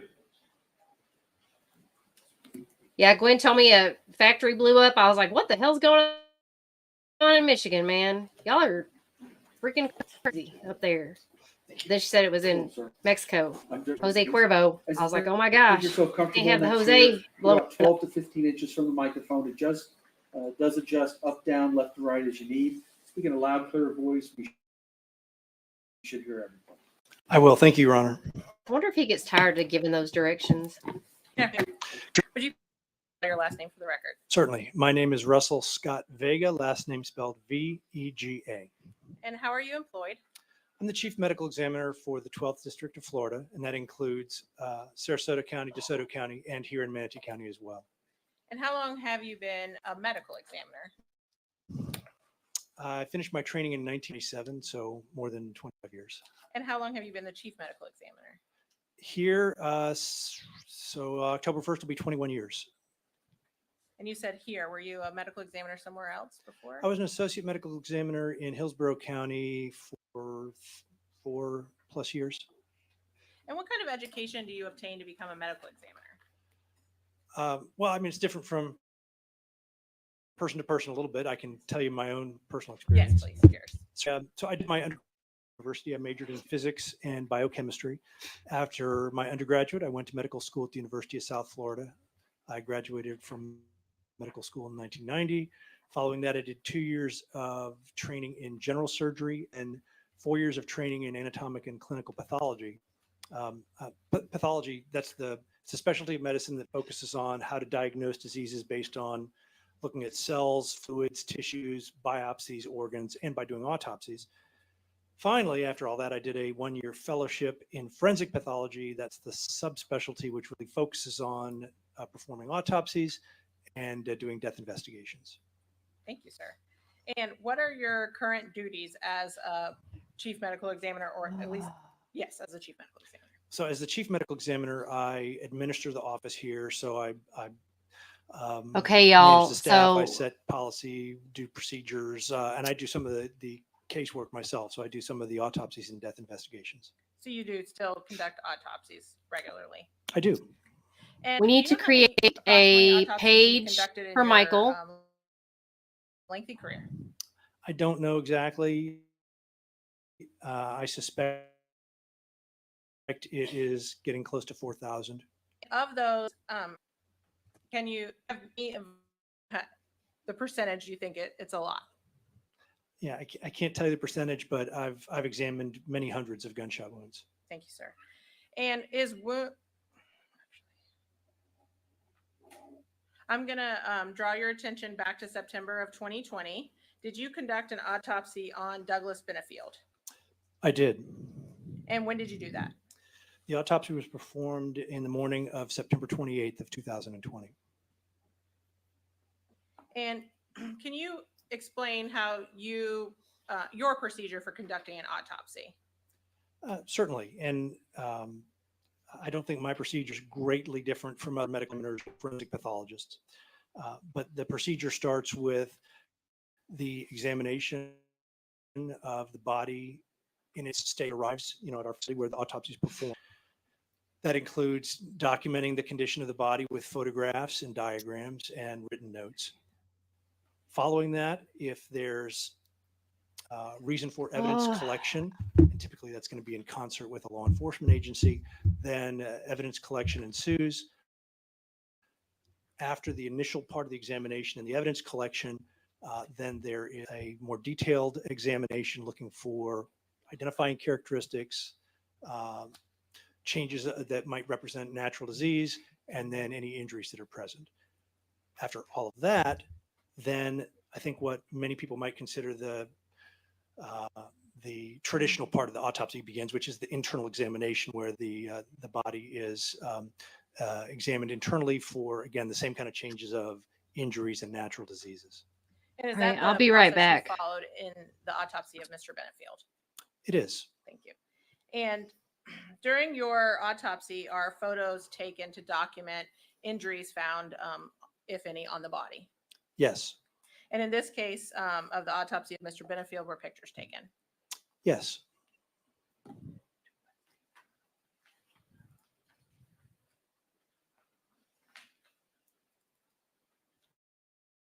Your Honor, may I approach the witness?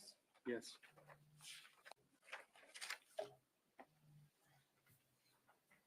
Dr. Vega, I'm showing you what's been pre-marked as states 86 through.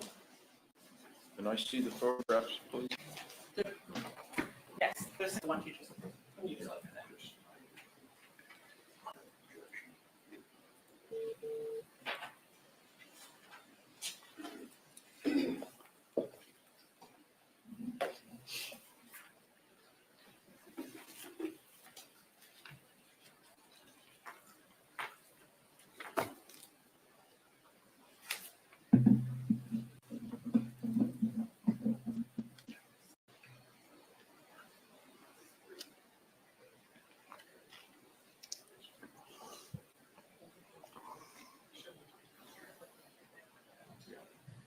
So there's 3 photographs, Your Honor, that I have an objection to. Okay.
Well, she's going to put them back in order for me while we do that. During your autopsy, did you determine the height and weight of Mr. Benefield? I determined the height and the body length, as that's what we measure with the body reclined on the table. I think it's a very close approximation to height. It might not be exactly the same. Yes, sir. And what was Mr. Benefield's weight at the time of his homicide? That was 169 pounds. The body length was measured to be 69 inches or 5 foot 9 inches. Thank you for converting it for me. And during your external exam, as we discussed, those injuries are documented in these photos as well. Is that correct?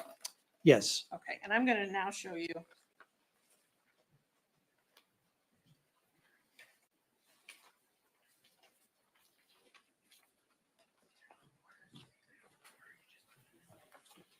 Sorry, Judge, just bear with me.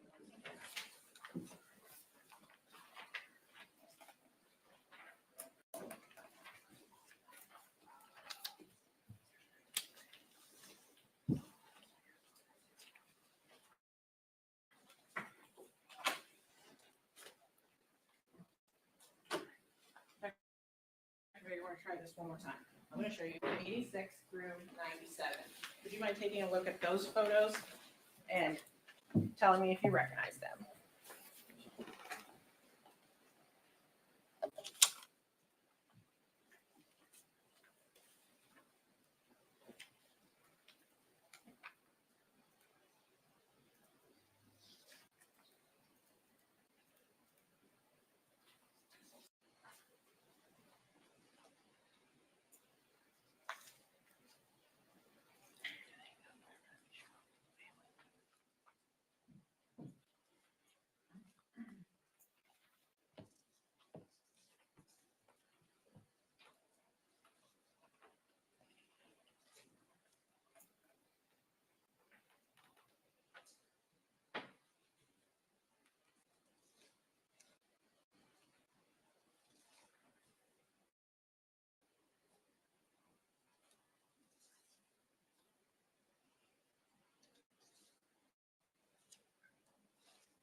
Yes, I do.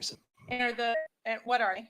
Photos taken at the time of the autopsy of Mr. Benefield back in September of 2020. And do they fairly and accurately depict some of the injuries and some evidence that was as they were in September of 2020? Yes. Thank you, Your Honor. Thank you, Your Honor. At this time, I'd ask to enter states 86 through 97. No objection. Received. Thank you. And generally, when Mr. Benefield's body, I'm going to display them up here in just a moment. Okay. Did you find injuries on the outside of his body? I did, yes. And where were they? And we'll talk about them in detail, but generally, where were they? There was an injury to the right side of his chest. There was an injury to his right shoulder, and there was an injury to his right leg. And did he have any injuries to his face or head? No. Well, he did have to his head. Yes, I'm sorry, not his face. Okay. And what type of injury was that? The injury to his head was what we would typically call in medical terminology, we'd call an abraded contusion. That's a swollen and scraped bruise. And it was on the very back of his scalp at what we'd call the occipital protuberance, or the lump at the very back of the head. And what would that type of injury be consistent with? Typically, it's from falling backward and striking the head. And we were looking at his external injuries. Did you have some opinion as to what had caused them, specifically the chest and the leg? Yes. Okay. And what did you feel that they were? They were gunshot wounds. And did you then conduct an internal exam? Yes. And that external exam confirmed you felt about that they were gunshot wounds? Yes. And I'm going to display behind you states 86. Oh, again.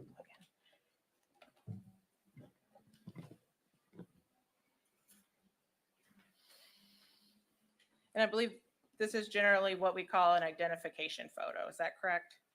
That is correct. And is that Mr. Benefield as he was in September of 2020? Yes. Thank you. And then let's first talk about the injuries you said he suffered to the chest. You said that was a gunshot wound? Yes. And how many defects in his body were associated with the chest wound? There was one defect, and that was on the upper right side of the chest. And is that what we see here in states 87?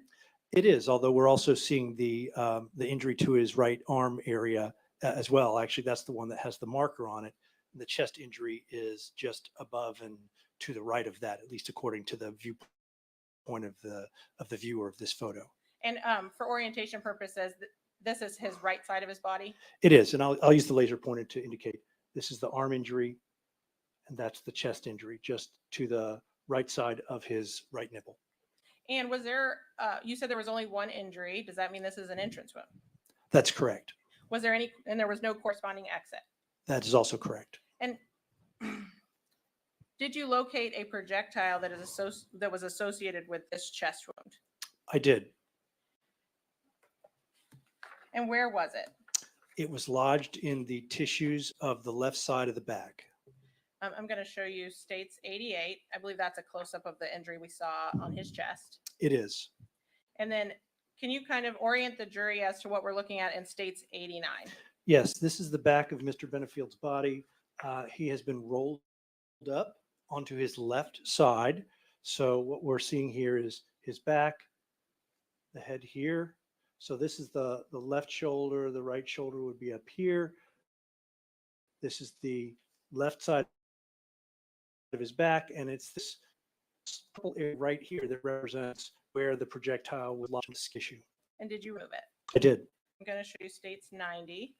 Is that the removal process for the projectile from Mr. Benefield's body? It is. In order to visualize it and then remove it, I made an incision in the skin, which you see here. And then just for documentation purposes, I reflected the skin with the tip of the scissors so that we could photograph the projectile in place in the tissue prior to its removal. And Dr. Vega, I'm sorry, I'm going to go back to states 89. Where you described his body, but there's some skin discoloration. Can you explain to the jury why his skin looks red or darker? Certainly. That is what we call lividity. Lividity is the settling of blood in the tissues that occurs after death when the heart's no longer pumping, and the major force acting on it is gravity. When somebody's lying on their back after death, which is typically we are of the usual process of putting somebody on their back in a dignified position after death. And so the blood typically does settle into the back, and we see this purplish coloration here, which is a result of that. There's some here as well. This area here where there isn't any discoloration, except where the bullet is because this is where the table was pressing up against the skin, and that pressure kept the blood from settling in those areas. So most of this purple discoloration is lividity, with the exception of this area right here, which is due to a little bit of bruising associated with the placement of the bullet there. And Dr. Vega, I'm going to show you what's been pre-marked as states 14. Would you take a look at that item and tell me if you recognize it?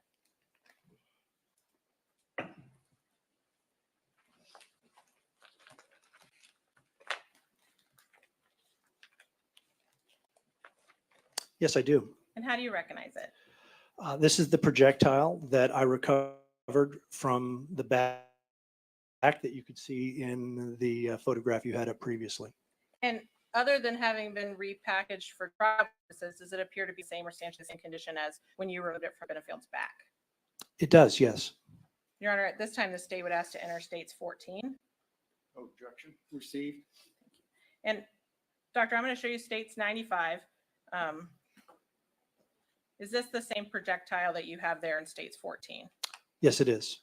And what, if you know, is that red part that's next to the projectile? This is a small rubber plug that is occasionally found in certain hollow point type projectiles. Not all hollow point projectiles have these rubber plugs, but it's part of the process of creating this hollow point that allows the projectile to expand and deform, as we see in this case here. Thank you. And so going back to the location of the projectile, based on where the entrance wound was and the where you found the projectile, did you determine a path of travel that projectile took through Mr. Benefield's body? I did. And what was the path of travel? So the path of travel was one of entering the right side of the chest, striking the 5th rib on the right side, the right lung, the 10th vertebral body on the in the middle of the spine, the left lung, the 10th rib, and then the soft tissues of the back until it stopped where it is. And that path then, if one were standing upright and straight, would be from the right side toward the left, from the front towards the back, and essentially horizontal. In other words, without angling upward or downward. And again, that's relative to a standing upright position. Yes, sir. And would you mind, would you be so kind to stand up and kind of point on where the entrance would be? Certainly. Thank you, sir. And where would the exit would be? Well, no exit, but I'm sorry, the projectile. The projectile. Yes, sir. My ability is a little limited, but essentially would be in the back or here, where my tip of my thumb is. Thank you. And would you just turn back so we can see the entrance again? Yeah. Thank you, sir. You're welcome.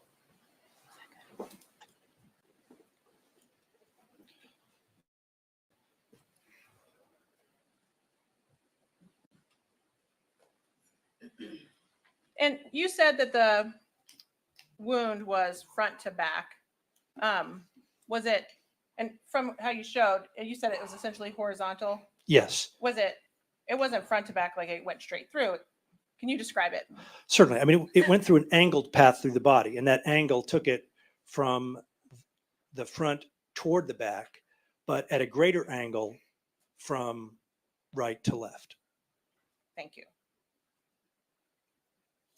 And you said that it struck his ribs and his lungs and his vertebral. His vertebral body. Thank you. The spine. His spine. Yes. And would that injury have been immediately fatal? Probably not. And would it have incapacitated, if you can say, incapacitated Mr. Benefield quickly? I think it would have incapacitated him quickly. Whether or not it was immediate I don't think one can predict. Thank you, sir. I'm now going to take you to the arm wound. Was this wound different from the wound we saw in Mr. Benenfield's chest? Yes. And how so? And this, for the record, states 91. Yes. What one can maybe not clearly appreciate just from viewing the photo, but was clearly evident at the time of the examination, is that this is only a surface wound. So what you see as the mark on the skin here is the full extent of this injury. So it's an abrasion or a scrape on the skin, but outside of the effect on the skin, nothing deeper was involved with this injury. Thank you, sir. And then you said, finally, you said he was also shot in the leg. Is that correct? That's correct. Okay. So I'm going to show you states 92. Can you orient the jury as to what we're looking at on Mr. Benefield's body? Yes, and this is a little bit of a tough one orientation wise, but the injury is to the back of his leg. So what we're seeing here is the back of the leg, and it's excuse me, the calf area here. This is a perforation of that calf. Yeah, I think that's the best way to describe it, the calf area. And the chest wound we saw entered and did not exit. Was this wound the same or was it different? It was different. And how so? Because this injury did indeed have an exit. And where did you locate the exit? The exit was on the right side of the knee. And Dr. Vega, how can you, and I have a picture of that, but before we move on to that, how can you tell the difference between an entrance and an exit wound? It's not always possible, but typically entrance wounds have more of a well-defined defect in the skin. Frequently, that defect in the skin is paralleled by a defect in the tissues that one can appreciate underneath. Many times, the edge of the skin perforation or the edge of the skin defect will have a ring or at least an arc of abrasion or scraping as the bullet passes through. Exit wounds tend to not have those features. One way that I like to think about this is it's like a very fast moving awl or punch, in that it goes in and it almost drills a hole into the skin. But when it exits, what it does is it tenses up the skin until the skin tears. That's how a bullet exits. So typically the tear doesn't have the same well-defined drilled appearance that the entrance wound rather does. And in this case, that's exactly what we see. And I'll show you 93 that correct me if I'm wrong, but that is the exit wound associated with the entrance we just saw. That's correct. And so, and I have a close-up. This is states 94. And so can you kind of show the jury how you knew this was an exit wound? Yes. So this injury does not appear to be a round or drilled type of defect, but rather a tear in the skin that occurred when the skin was stretched until its breaking point by the bullet trying to exit. And were you able to determine the wound path for this injury? Yes. And what was it? So the wound path started at the back of the leg and went through the musculature of the calf. And then I couldn't tell for certain if the path actually went through the bones or if it passed right next to the bones, but because of blast effect, injured them, causing fracture. The amount of tissue damage can make that part difficult to separate out. And that was the case here.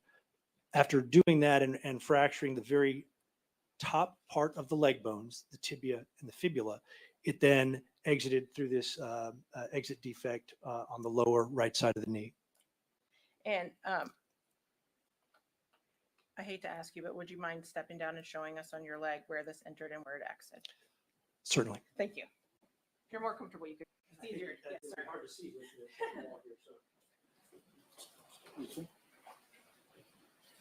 Mr. Taylor, if you need to reposition so you can see, please feel free to do so. Thank you, Judge. So on me, the entrance was down here. If it would help, I could put my finger there. Okay. And the exit here. So here to here. Yes. And so that's, you said slightly up or up. It's upward from right toward the left and And from back to front, yes, largely all three of those components. Thank you. Well, you know what, Dr. Vega, while you're down here, just for clarification, would you show me again the chest wound? Just because I think you're easier to see now that I made you get Sure. off the stand. Entrance. Lodged bullet. Would you just spin one time? Just turn so they can see. Thank you. Thank you so much, Dr. Vega. I appreciate that. Mr. Taylor, were you able to see both of those demonstrations? Yes, Judge White. Okay, sorry. I was checking on Tiara. Dr. Vega, was there any physical evidence Okay, just FYI, y'all need to pray for associated with this his injury mom, that was Jessica. recovered She from Mr. works Benefield's body? From the leg third injury? shift Yes, sir. Yes, there was. in And, Detroit, I'm going to show you states 15. downtown Detroit. Y'all, that is scary. Recognize it. I need them to get out of Detroit. Yes, I do. And how do you recognize it? This is We need to the pray lead even fragment harder which for was Michael recovered because he is. from Mr. Benefield's leg, just deep to the exit defect. And how does this differ from the projectile? Like you're saying fragment. What does that mean compared to the projectile? Well, as we've already discussed, we have an entrance and an exit here. So essentially, He's really going the through it right projectile now. exited the body. Before it did, a Obviously. small piece of it broke off and remained in the tissues. This is that piece, and that's what I recovered at the autopsy. Thank you, sir. And other than having been repackaged for trial purposes, does it appear to be in the same or substantially the same condition as when you removed it from Mr. Benefield's body? It does. Thank you. Your Honor, the state would ask to enter states 15. No objection. Received. Thank you. And Dr. Vega, I have a photo of states. This is states 97. Is that the same item that is in states 15? Yes. Thank you. Did you find any, I'm going to go back to, well, Dr. Vega, what is stippling? Stippling is a term we use to describe certain changes that occur in association with gunshot injuries. It refers to the pattern on the skin or any other target of unburned gunpowder fragments that strike that target and create a pattern. And did you find any stippling associated with the gunshot wound to Mr. Benefield's leg? I did not. Did you find any with a wound associated with his chest? I did not. And what, if anything, does the absence of stippling tell you? Specifically, we'll talk about the leg first. The absence reflects the same principle in either injury, and what it means is that typically when the weapon was discharged, it was far enough away so that the unburned gunpowder fragments, which are ejected with the bullet, had a chance to lose velocity and fall away prior to striking the skin. In general, typically that means that the muzzle of the weapon was more than 3 feet away from the target or the skin in this case. But any more precise determinations require, the test firing of a weapon, same weapon or same style of weapon with the same ammunition to try and get more specific information. And for the chest wound, if he were wearing a shirt when he was shot, would that affect what you would find on his body? Yes. Okay, that was why I was asking separately. And so to be clear, you said the muzzle. So would that mean that if it's not necessarily the body of the shooter, but if they had their arm extended or even here, it's the end of the gun from Mr. Benefield's body? That's right.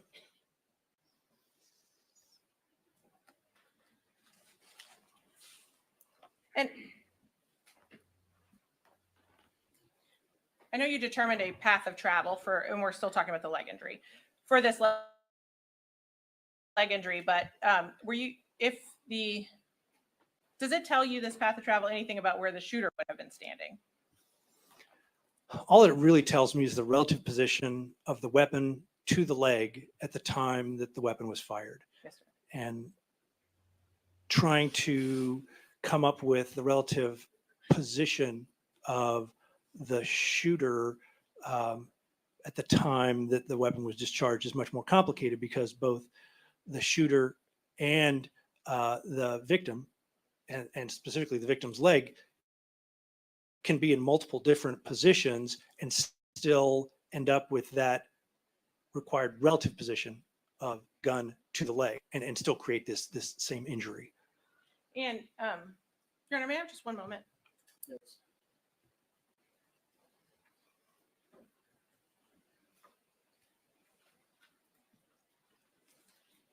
Dr. Vega, if hypothetically Mr. Benefield were falling, would it make sense that his legs would flip up in the air enough for this path of travel?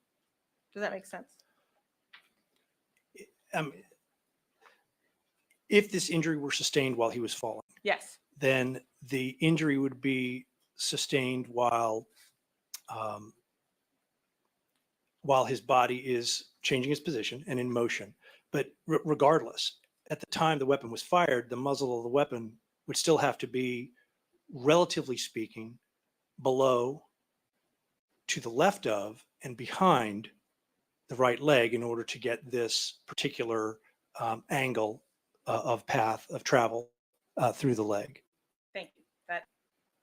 And can you tell when you autopsy specifically in Mr. Benefield's, which of these wounds occurred in what order? I cannot. And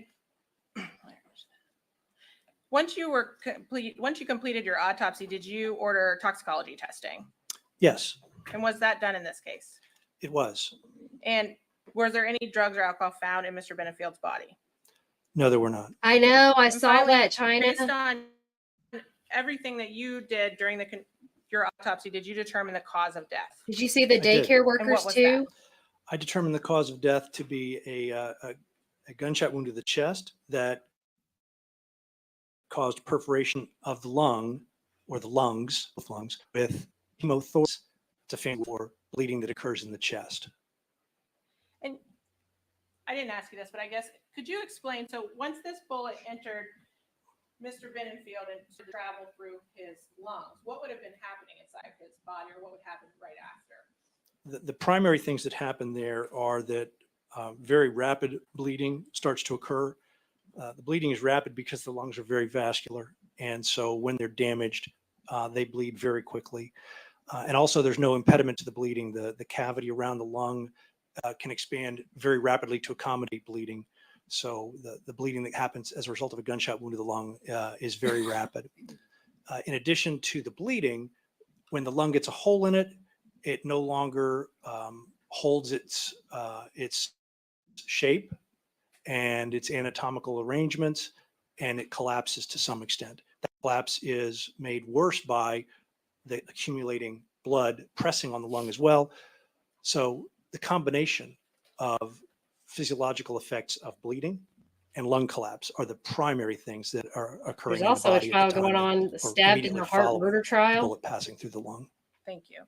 And did you determine the manner of death in this case? I did. And what was that? I determined the manner of death to be homicide. Oh, Yeah, we don't have watch just the one daycare workers yet. Okay. I just saw a cat. I just saw it like pop up on my YouTube. I haven't read into it yet.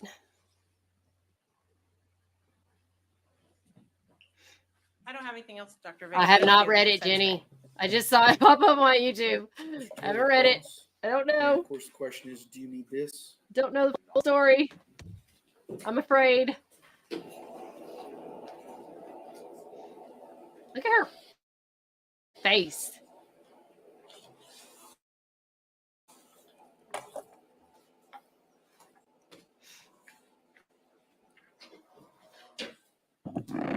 Yes, sir. Afternoon, Dr. Vega. Good afternoon. Haven't seen you for a while. How's that new facility that you're in? Very nice. Thank you. Just a few questions, if I may. I think you told us that the deceased was 169 pounds and stood 5 feet 9 inches tall. Correct. Yes. Muscular build.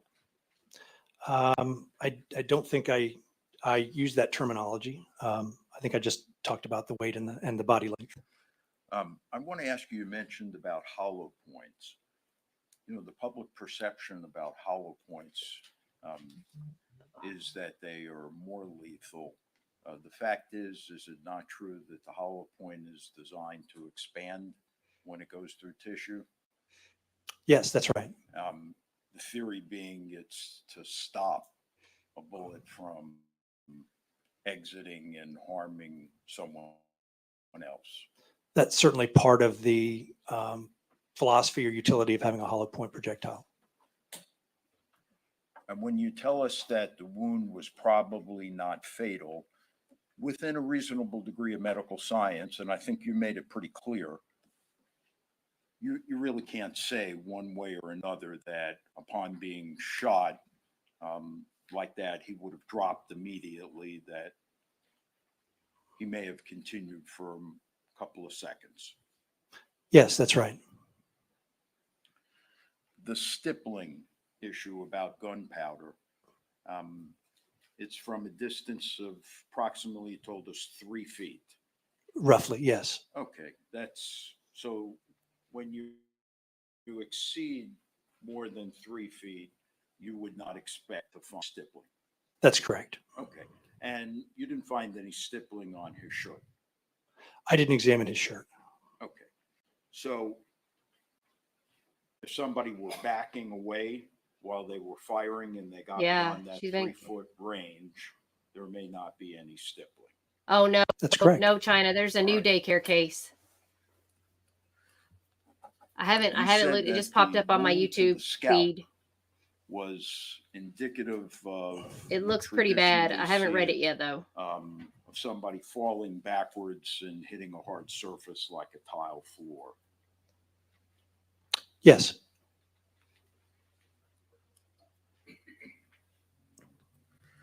I want to ask you just a couple other questions. Are all homicides crimes? What? I'll allow it if the witness has the knowledge to answer. In my experience, homicide, as determined by a medical examiner, has a certain medical legal significance, which does not necessarily imply criminality. Okay. In simple language, it could be excusable.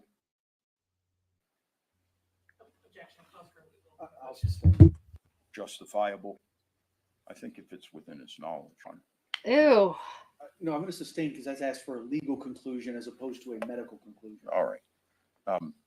You mentioned, Dr. Vega, that you could not determine the order of. Why is she looking like that? He's just That's asking correct. him questions. There She's is so no weird. This chick is weird. Medical method of being able to say which shot came first, which shot came second. In certain cases, the physiological findings may help you with that, but in this case, no. Would it be a fair statement for me to say that for the chest shot, the weapon would have had to have been pointing at his chest from the front? Yes.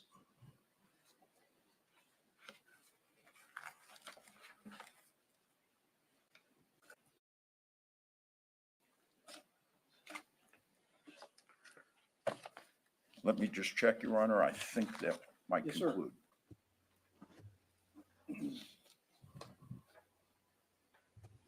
Well, yeah, it's definitely not grief.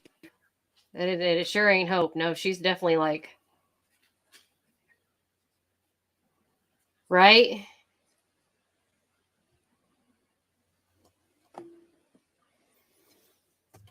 She's like, I'm sorry I lied. Please don't beat me. Last question with respect to the leg. You've told us that the gun Do it would again. have had to have been lower than the leg to get that upward trajectory. Yes, although I would say that lower is a relative term, laying to various different positions. And if we're going to say lower, then it needs to be clear that lower means with respect to the leg in an upright position. And if the leg were horizontal, for example, then we might be talking about a position which is above the leg, but pointing up towards the head of the body, for example. Okay, so let's try to be clear here. If Mr. Benefield fell backwards and his legs went up in the air, might that injury be consistent with that?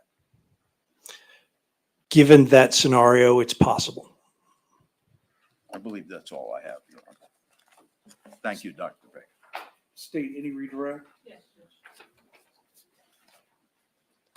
Dr. Vega, I don't want it to be unclear. The gun would have, for the chest wound, the gun would have had to have been in front of Mr. Benefield's body. That's what you said.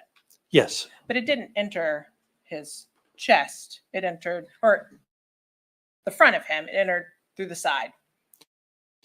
Yes, the weapon did have to be, but even more so, it had to be to his right side. And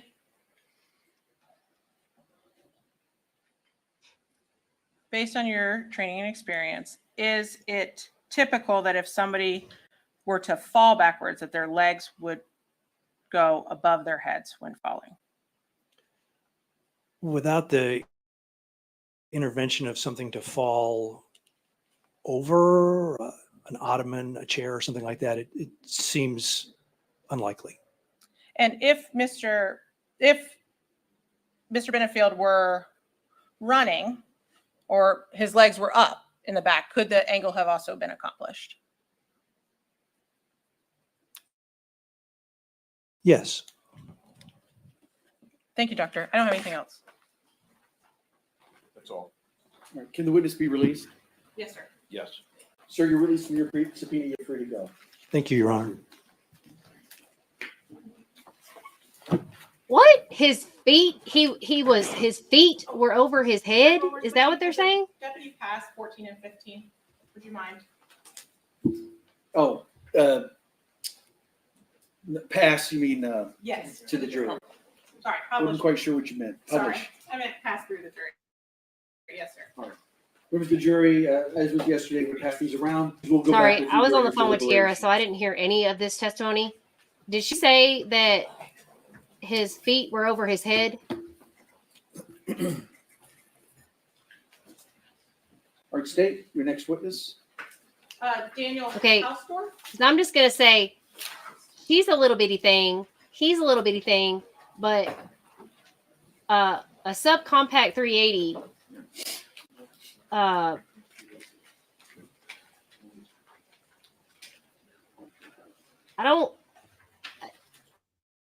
now a 45 larger projectile, possibly, maybe. I don't think a subcompact 380 is going to do that.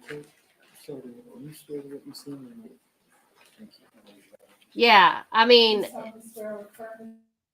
Testimony about to give will be the truth, the whole truth, and nothing but the truth. Yes, ma'am. I don't see where I don't know. I gotta go back and listen to this testimony again and figure out where the configuration was, but I would have to ask my boyfriend, who's much better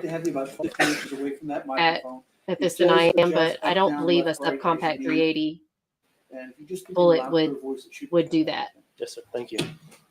You wouldn't go. Good You afternoon. wouldn't flip Good afternoon. back. Could you state your full name? Hold on 1 second. Oh, I'm sorry. Go ahead. You all finish up. So you're gonna wait a second. Yeah, I apologize, Judge. I don't want anybody to feel rushed, but like I said, everything will go back with you all during the deliberations. Thank you.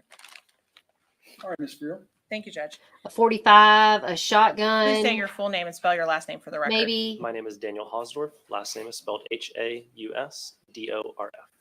And how are you employed? At the Florida Department of Law Enforcement, also known as FDLE. And how long have you been with FDLE? It'll be 11 years in September. And what is your title and position? I am a crime laboratory analyst in the firearms section. And how long have you been in that position? Okay, I've so been this in that guy should be position able to out tell of you. training since August of 2018. And what are your official duties as a crime lab analyst in the firearms division? My main duties include microscopic comparisons of fired ammunition components, such as cartridge cases and bullets. I also perform firearm function testing, which means I test fire the firearms as well as check the safeties.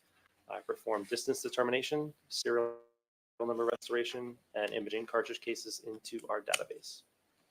And when you say cartridge, well, we're going to get there. I'm sorry. What kind of training did you receive to become a firearms analyst?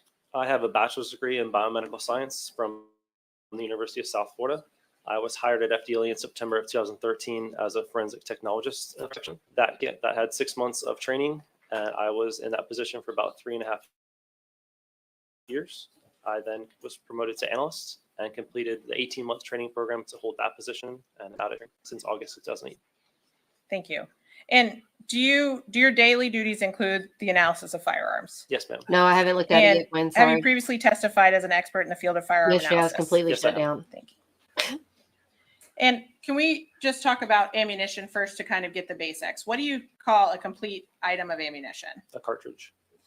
And someone might refer to that as a bullet, but that an intact live round. Yes, ma'am. Okay, so you use the word cartridge. Yes, ma'am. And what are the components of a cartridge? A cartridge is comprised of 4 parts. There's the cartridge case, which is the body of the cartridge. There's also the primer, the gunpowder, and the bullet.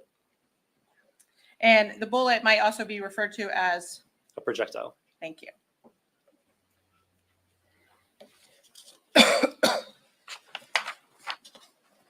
And does your analysis also regularly involve the analysis of semi-automatic firearms? Yes, ma'am. And can you tell me what a semi-automatic firearm is? A semi-automatic Again, firearm is a already my handgun gummy that and Ambien by then. is going to fire one shot every time you pull the trigger, and the gases from firing is automatically going to cycle the firearm, extracting and ejecting a cartridge case and automatically loading another cartridge.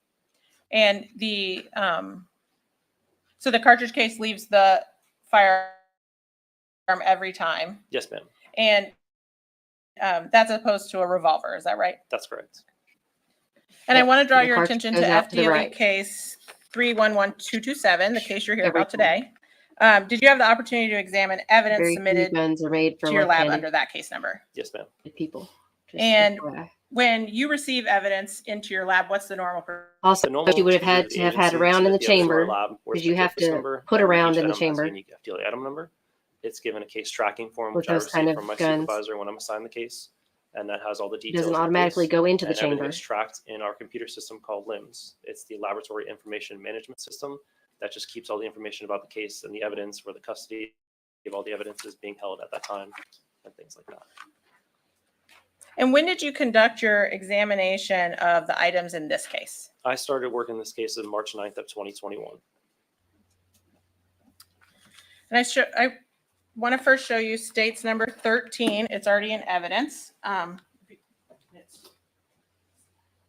It's open. Would you take a look at that and tell me if you recognize it as an item you received in your lab? Yes, ma'am. And what is it? It's the Springfield Armory 45 auto pistol that I received.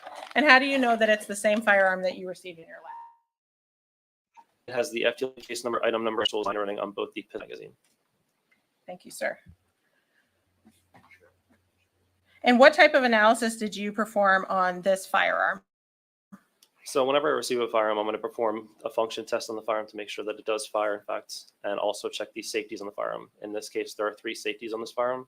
There's a trigger safety, a grip safety, and a firing pin block. All are designed to make sure there's no accidental firing. And was this firearm found to be in proper functional order? If Your Honor and the deputies don't mind, is it okay if he removes it to display it to the jury so I can ask him some questions? Yeah, it's empty. I was going to say there's gloves here if you need them. It's okay, sir. Again, Mr. Taylor, if you need to reposition so you can see exactly what's going on, please feel free to do so. Mr. Hausdorff, Yes, ma'am. would you mind just standing up so the jury can see and telling us the parts of the gun that you just talked about? Yes, ma'am. So this is the top portion of the firearm called the slide. There's the trigger, where the trigger safety is right in front of the trigger here. There's the grip safety in the back, which is depressed by normal operation. Yeah, of the no firearm. gloves. There's the firing pin block, which is housed in the slide that is deactivated when the trigger is pulled. That's a big boy gun. That's not a. Ammunition loaded in the detachable box magazine. It's That's a big boy inside the gun. firearm. At that point, I would release the slide and load 1 round into the chamber of the firearm. I would pull the trigger, which is going to cause the firing pin to release, striking that primer on the cartridge, causing a spark to go through the flash hole, and then like the gunpowder, which is going to cause those rapidly expanding gases to propel the bullet down and out of the firearm. But it's also That's a going to nice cause the one. slide to move rearward, Springfield. fire cartridge case is going to extract and eject out the side. As the slide moves back, it's going to recock the firearm, and then it'll go back forward again, pulling another cartridge from the magazine and into the chamber of the firearm, ready to fire again. Thank you, sir. I'm sorry, Ron. Can we put it for a moment? Of course. Sure. What are you approaching on? I want to know. That's a big boy gun. That's not even a subcompact. That's a real one. I mean, a subcompact is a real one too, but that's a big one. I thought she had a baby gun, but she had a big gun. Okay. She wasn't playing around. And those guns have safeties on them, so she had to have one in the chamber, had the safety off. She was ready. You got stuff to fiddle with when you got. Mr. Hausdorff, if we heard testimony that when this firearm was found, the slide was not totally seated, does that make sense to you? Am I saying the right words? Are you basically saying that it wasn't in battery, that it wasn't all the way forward? Yes, in battery, that's what he said. Okay. And that there was a live That's what he round said. still in the shape. I'll allow it to set up the scenario. And that the deputy testified there was a live round that was still in the chamber.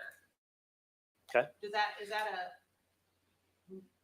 something you're familiar with occurring in firearms? Extractor is really tight. If the spring is very tight on that, it's possible that it would not go around the extracting groove on the cartridge. If that happens, it could get stuck back just slightly. I mean, a quick jar to the back of the firearm could knock it over that. But normal operation of the firearm, it should cycle properly. And since I test fired it 3 times, I didn't have that issue when I was firing. And if it were not seated and that live round was not in a completely normal position, would that prevent the gun from firing? Yes, ma'am. It won't fire when it's out of battery. Thank you. I'm now going to show you states 4 through 7, which I believe are. So are they your bringing items up this 3 whole round not being being stuck in the chamber? Are they bringing that up because she probably would have kept on shooting if that hadn't have got stuck? Examined. Yes, ma'am. Thank you. And how do you know these are items you previously examined? They all are marked with the FDLE case number, item number, and my initials and my handwriting. And what are these items? These are the fire cartridge cases that I received in this case. And what is the caliber of these casings? They're 45 auto plus P, and the plus P just stands for higher ammunition pressure. And what does that mean, higher ammunition pressure? It means they're loaded The to have defense higher says velocity. she didn't have enough weight And on it, velocity is the speed in which they travel? Yeah.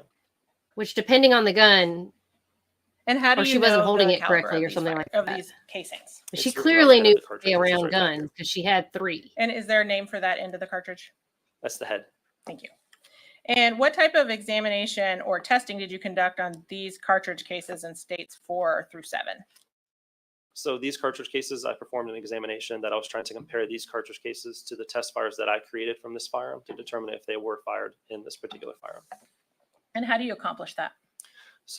So when I test fire the firearm in our indoor laboratory range, I use laboratory ammunition that's similar to the evidence. So I test fired 3 Hornady rounds that were 45 auto, which is the same brand that I received in this case. After I get done test firing it, I take the cartridge cases and the fired bullets that I received back to my office where I compare them under a comparison microscope. It's 2 microscopes joined by an optical bridge that allows me to view 2 objects at the same time under the same magnification. So what I'll do is first look at my test to test, and I determine Yeah, what I think sort of she would have feeding pattern unloaded that's that coming from the firearm cartridge on itself that's him being transitioned to the if she cartridge could cases have. and bullets during the firing process. Can I stop you there just so Yes, we can ma'am. talk about that part? Yes. We're really going. And so you said you first look at test to test. And can you explain slowly Yes, ma'am. what you're looking for to compare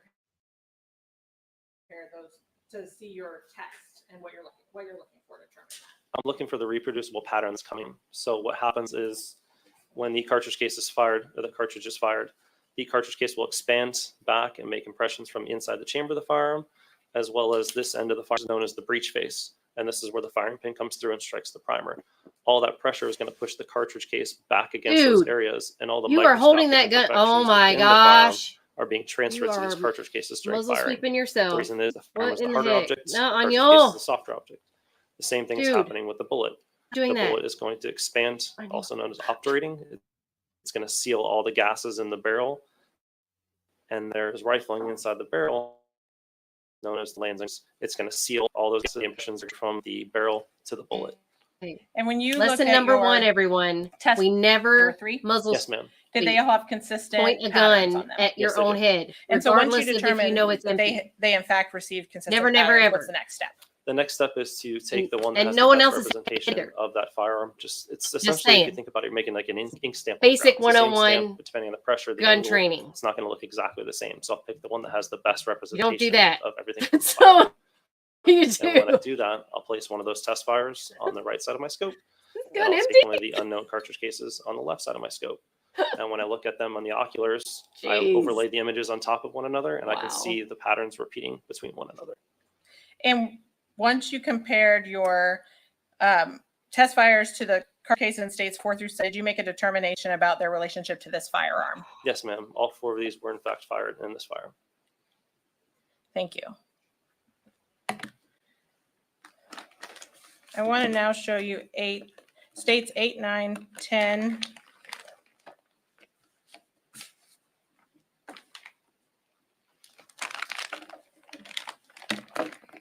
And 14. Would you like to take a look at these items?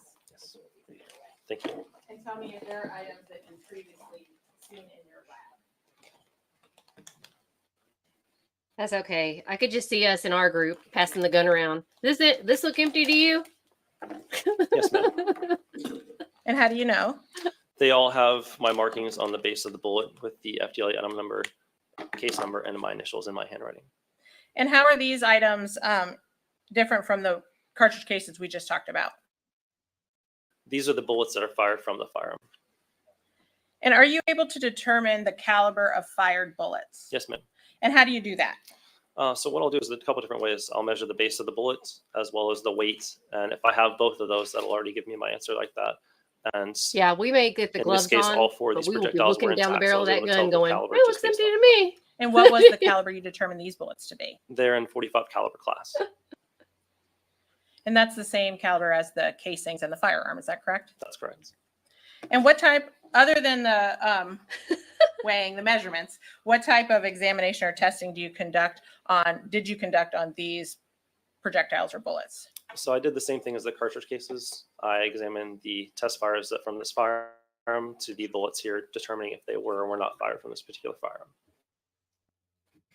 And once you did that, then were you able to, did you determine? Yes, ma'am. Okay, thank you, sorry. And I got distracted. And what was your finding? That all 4 of these bullets were fired from this firearm. Now, I think the first time you said fired in and then you said fired from. The reason I just say in is that cartridge cases are technically in the firearm, and I say from because the bullets leave. And so there's really no difference other than it's technical. Yes, ma'am. Thank you, sir. Finally, I want to turn your attention to states 15, which is a fragment. Will you take a look at that and tell me if it is also something you previously examined? Yes, ma'am. And how do you know that is something you previously examined? On this one here, it was too small for me to mark on the evidence itself, but on the container, I have the FDLE case number, item number, and my initials in my handwriting. And were you able to conduct any analysis of that item? On this one, my only analysis was that it was no value from microscopic comparison because it was too small and there was no individual characteristics or rifling seen. So you can't make any determination. Could you make any determinations in comparison to the firearm or any of the other evidence? No, ma'am. Thank you. Does your work at FDLE also involve the chemical analysis of some clothing or other items? Yes, ma'am. And can you kind of describe what that entails? So what that entails is what we're trying to accomplish is if there was a max distance to the firearm that we received.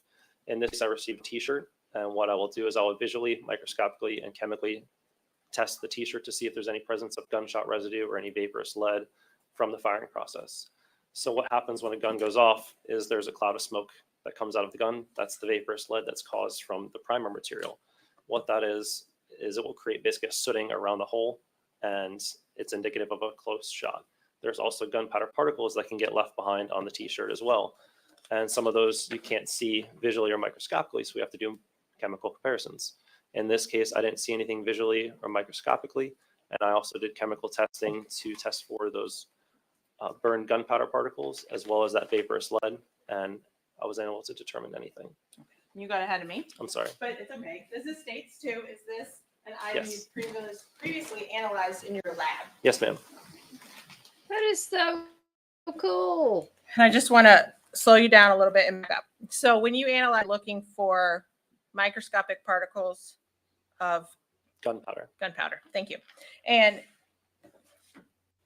when you examined this shirt, did you find any of that? No, ma'am.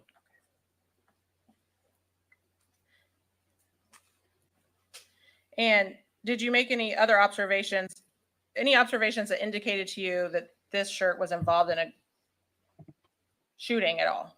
Just besides the hole, no, ma'am. Thank you. Besides And the giant hole.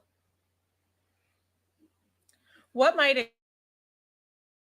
explain the lack of gunshot powder on this shirt? There's a multitude of reasons. Some of the common ones are going to be, it could be poor evidence handling. It could have maybe shaken off some of the gunpowder particles. It could be an intervening object. If there's something in between at the time of discharge, obviously those gunpowder particles or residues cannot make it to the actual t-shirt. It could be that there was either blood or debris that could have inhibited the chemical processing or masked any of the gunpowder residue that was on there. And then finally, it could be too far away to actually produce onto the shirt itself. And you should have started with that. And what distance might you expect to find stippling on a shirt if those other factors were not involved? It's various, but with a pistol of this nature, the gunpowder particles will typically fall off around 5 to 6 feet, and the vaporous lead will fall off around about 2 to 3 feet. So, in other words, he wasn't Thank you, anywhere sir. near Judge, her. may I have just a moment?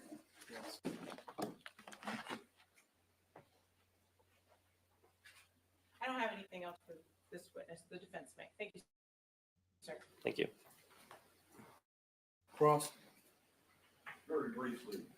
So, Mr. Nothing about you is brief. Your testimony here today is basically that the ammunition was fired from that gun in this case. Yes, sir. And you found no evidence of stippling or gunpowder residue. That's correct. And there's all kinds of reasons why that might be. Yes, sir. Thanks very much. You're very welcome. Wow. No, sir. Thank you. Can this witness be released? Yes. Mr. Taylor? Yes, sir. Sir, you're released from your subpoena. You're free to go. Thank you, Judge. Thank you. State. Your Honor, at this time, the state rests. All right. Wow. Members of the jury, the state is rested, so there's a couple of legal things we need to speak about. So I'm actually perfect time for your afternoon break. I'm going to give you 15 minutes. So remember, please don't discuss the case amongst yourselves. Please don't do any research on the people, places, things, or legal topics we've heard anything about. People, places, Don't speak things. with anybody else outside of the jury about. You should probably tell them, make sure to never point a gun in their own face. Leave your notes.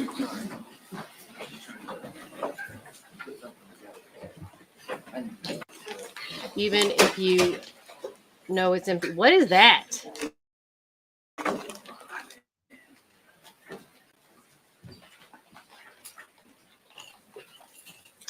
Oh, I'm praying this is going in my favor. All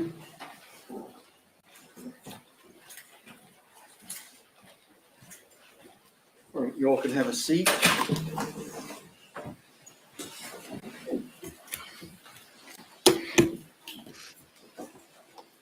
All right, when I just sent them on an afternoon break, I could see some worried looks on your faces. It's not my intention to, do JOA and everything else and keep plowing through this afternoon.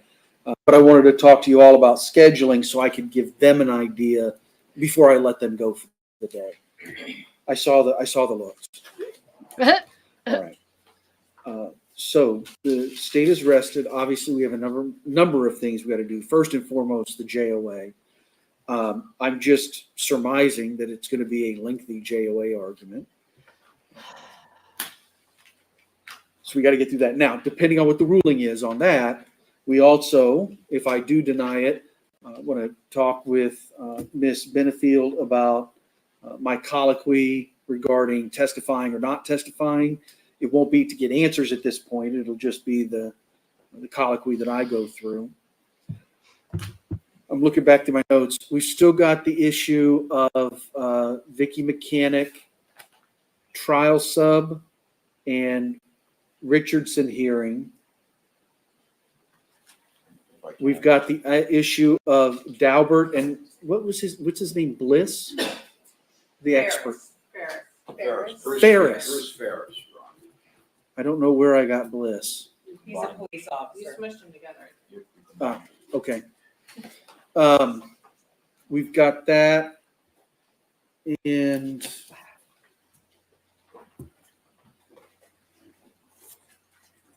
I have another Richardson issue. Uh-oh. We got all kinds of issues. It just says 391 emails. Okay, Richardson emails.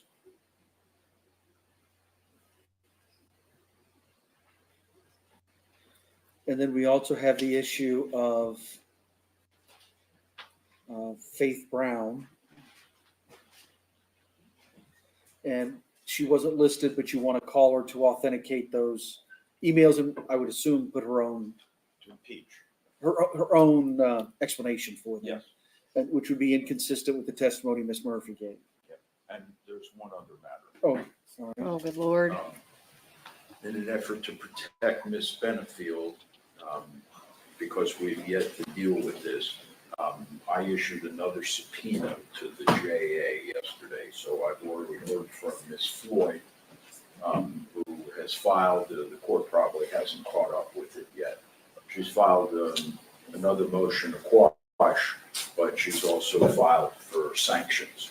So the court may want to deal with that. Okay. Well, I guess we'll eventually just kind of wait and see if her presence is obviated by Ms. Brown's testimony. I don't want to make assumptions. I understand. So, What's next? I was going to kind of give you all the option. If you want to, I can give you the break that I'm giving them. You all can talk about, do we want to do some more work tonight? How late do we want to stay? Do we want to get all the way through this? Would it be better that we took care of some of this in the morning? Because I don't know when when is Mr. Ferris going to be available? Next week. I would anticipate when we decide to call them, they'll be available. Okay. All I right. think we could do the JA. Hi, Kirsten. The other stuff. You haven't missed a Do whole the lot. JA, and maybe if you want to do the discovery now. Same old, same old. I certainly wouldn't mind. Oh, well, you did miss the gun expert pointing a gun in his own face. Can I stop you? When you say JA, I think judicial assistant. JOA. JOA. Okay. I just wanted to clarify. Sorry. Thank you. Well, yeah, I think let's at least get that done this evening. Yes, okay. That was gonna be, I was trying to figure out if you meant JOA or JA. Yeah, sorry. So now- That's the reason why breaking early probably would be good. Right. So let me give you all a break. Thank you. Absolutely. When the jury comes back, I'll let them know that we have some work to do on our part. We're not leaving early. We've got stuff to do, and then we can hit the ground running tomorrow morning. Okay. So So you know, because the as soon as I said prosecution has tomorrow morning, it's rested. in my head. Kirsten, We could still start at 9. I'm open to that. But I will have a hearing at 8:30 because I've got motion for release of uncharged defendant, a 33-day motion. I'll have to hear first thing if it hasn't been obviated. the prosecution has rested, and now the defense is they're gonna meet and figure out what all they have to do, the jury instruction, all that stuff. He's gonna talk to the defendant about if she's gonna testify or not. They're about to take a break. The jury's already out of the room. The biggest thing you missed was the gun expert pointing a gun in his own face, describing how to operate a gun. That was the best. Best thing ever. Awesome. Just FYI, even if you know the gun is empty, you never muzzle. We call it muzzle sweeping. You don't muzzle sweep yourself, but he was actually like muzzle holding. You don't muzzle sweep, okay? I'm just saying. But he was literally looking down the barrel of the gun and giving instructions. That's a no-no. Don't ever do that. That would be like, you know how you try something and you make that face, you're like, ugh, you got to try this. You pass it off to your friend and you just made the most disgusting, hideous face. And then your friend, though, is like dumb enough to try it too. Because they're, of course, you've just tried the most disgusting thing you've ever put in your mouth. And you just pass it off to your friend. You're like, oh my God, you got to try this. And your friend is like, oh, okay. I'll try it too. Because your face looked awesome. Yeah. But that would be like our group. Like if I'm like, oh, check this out. Is this empty? And I pass it off around to all of you guys. And you're like, let me see. Yeah, that would be us. But we would have gloves on. So at least we'd be wearing gloves. I don't know. So just saying, that's a no-no.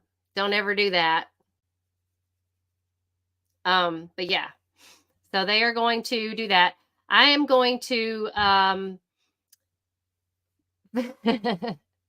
yeah, it's a form of Russian roulette. Yeah. Yeah. So I know a little bit. I'm not dumb around guns. I will say I'm pretty trained around guns.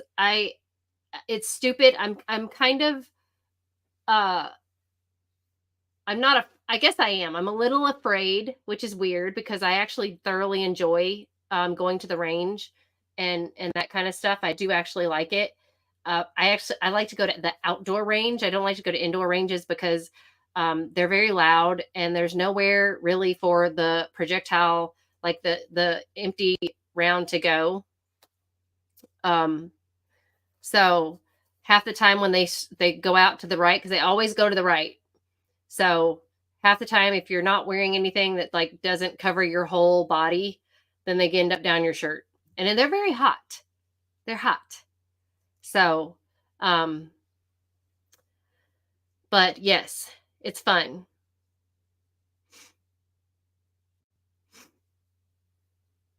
Yeah, I know, right? Yeah, you can't say like I'm probably not supposed to. I mean, there's tons of gun channels out there. My boyfriend watches them all the time. Like I'm telling you, we're probably on some sort of FBI watch list. I have a crime channel and watch crime crap all the time. And my boyfriend watches gun channels and motorcycles. And channels about like living off the grid. So I'm pretty sure between the two of us, we're on some sort of FBI Homeland Security watch list. I mean, we would be literally the epitome of like one of those articles about people that they put when they like put all your business out there. Yeah, right. I mean, we would be one of those people they put articles out about that be like, well, and on their search engine history, they once looked up how to get away with murder or, living off the grid. How much supplies do you need? I mean, how much ammunition do you need to survive an apocalypse? I mean, I don't know. They're just those kind of searches would probably pop up. Who knows? But yeah, we'd be those kind of people. And trust me, I can tell you this. No one would say that they seem so nice and quiet. No one would say that about us. They would say we would be the people that they never saw because we're not friendly neighbors. We're not like, hey, neighbor. We're not those neighbors. We're the neighbors like, stay the hell away from us. Like, don't come over here. We're those neighbors.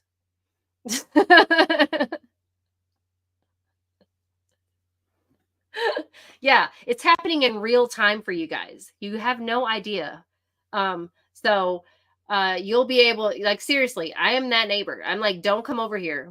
First of all, my dogs are like dogs are like literal extensions of the type of person you are. And my dogs are buttholes. So I can only guess. Like, everybody's like, you seem so nice. I'm like, I'm an actress. Like, I have all those old people bamboozled over there. They just love me. I mean, and I don't know why, but I keep telling them, I'm like, I'm an actress. It's just, this is what I do. Like, you guys don't even know. You have no idea. So.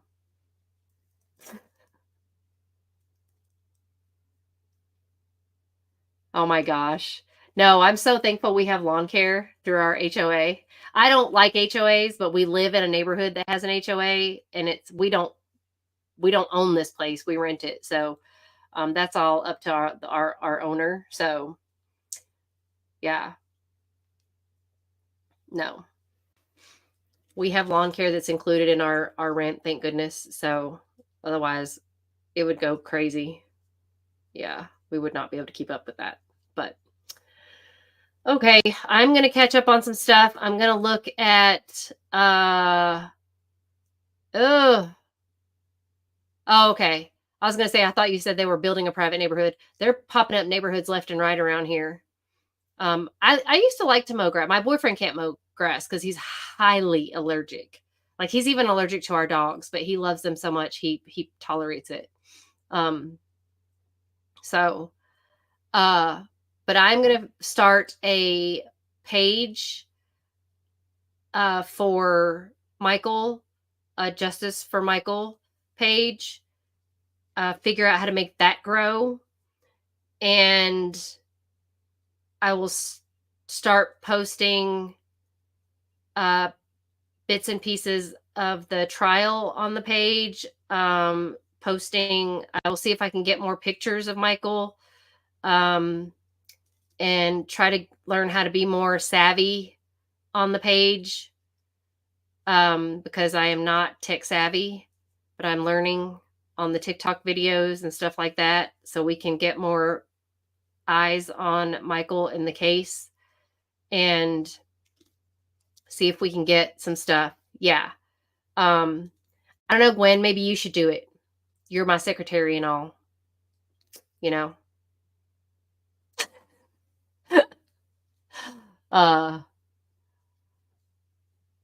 So I can make you a what do they call it? A manager or something, and you can post stuff on the Facebook page too. So we can have more people working on it and posting on it as much as possible. So yeah.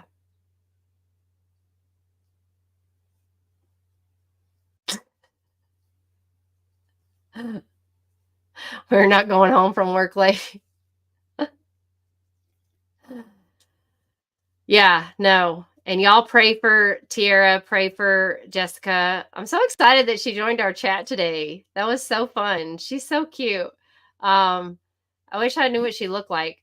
You're not the secretary.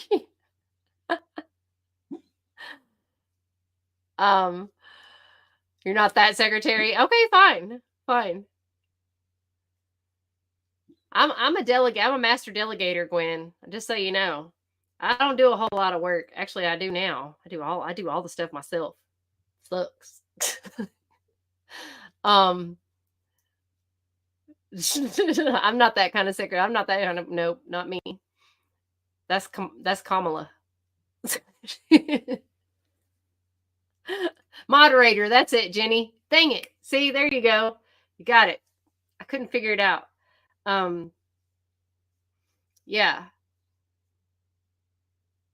So I will work on that, and I will let you know when that gets finished. It'll probably start working on it this weekend. Quinn. I'll probably start working on it this weekend when I have more time and I have a much bigger computer to work on it with. But I cannot sit anymore today. I appreciate y'all so much. We will work on this. We will get justice for Michael, freedom for Michael, and I guess tomorrow they're going to start trial at 9 for Ashley, and the defense is up. We'll see if she's going to testify. So I will see y'all tomorrow, and I'll keep you posted. Tiara's having a hard time. She's at a friend's house, so pray for her. I think Michael is having a hard time. He's doing the typical man thing, where he is telling Tiara to move on with her life, and that she's better off without him, but typical man. So let's pray for them, and just keep praying. Thank you guys so much. I appreciate it. I'll see you later. Bye. Auf Wiedersehen.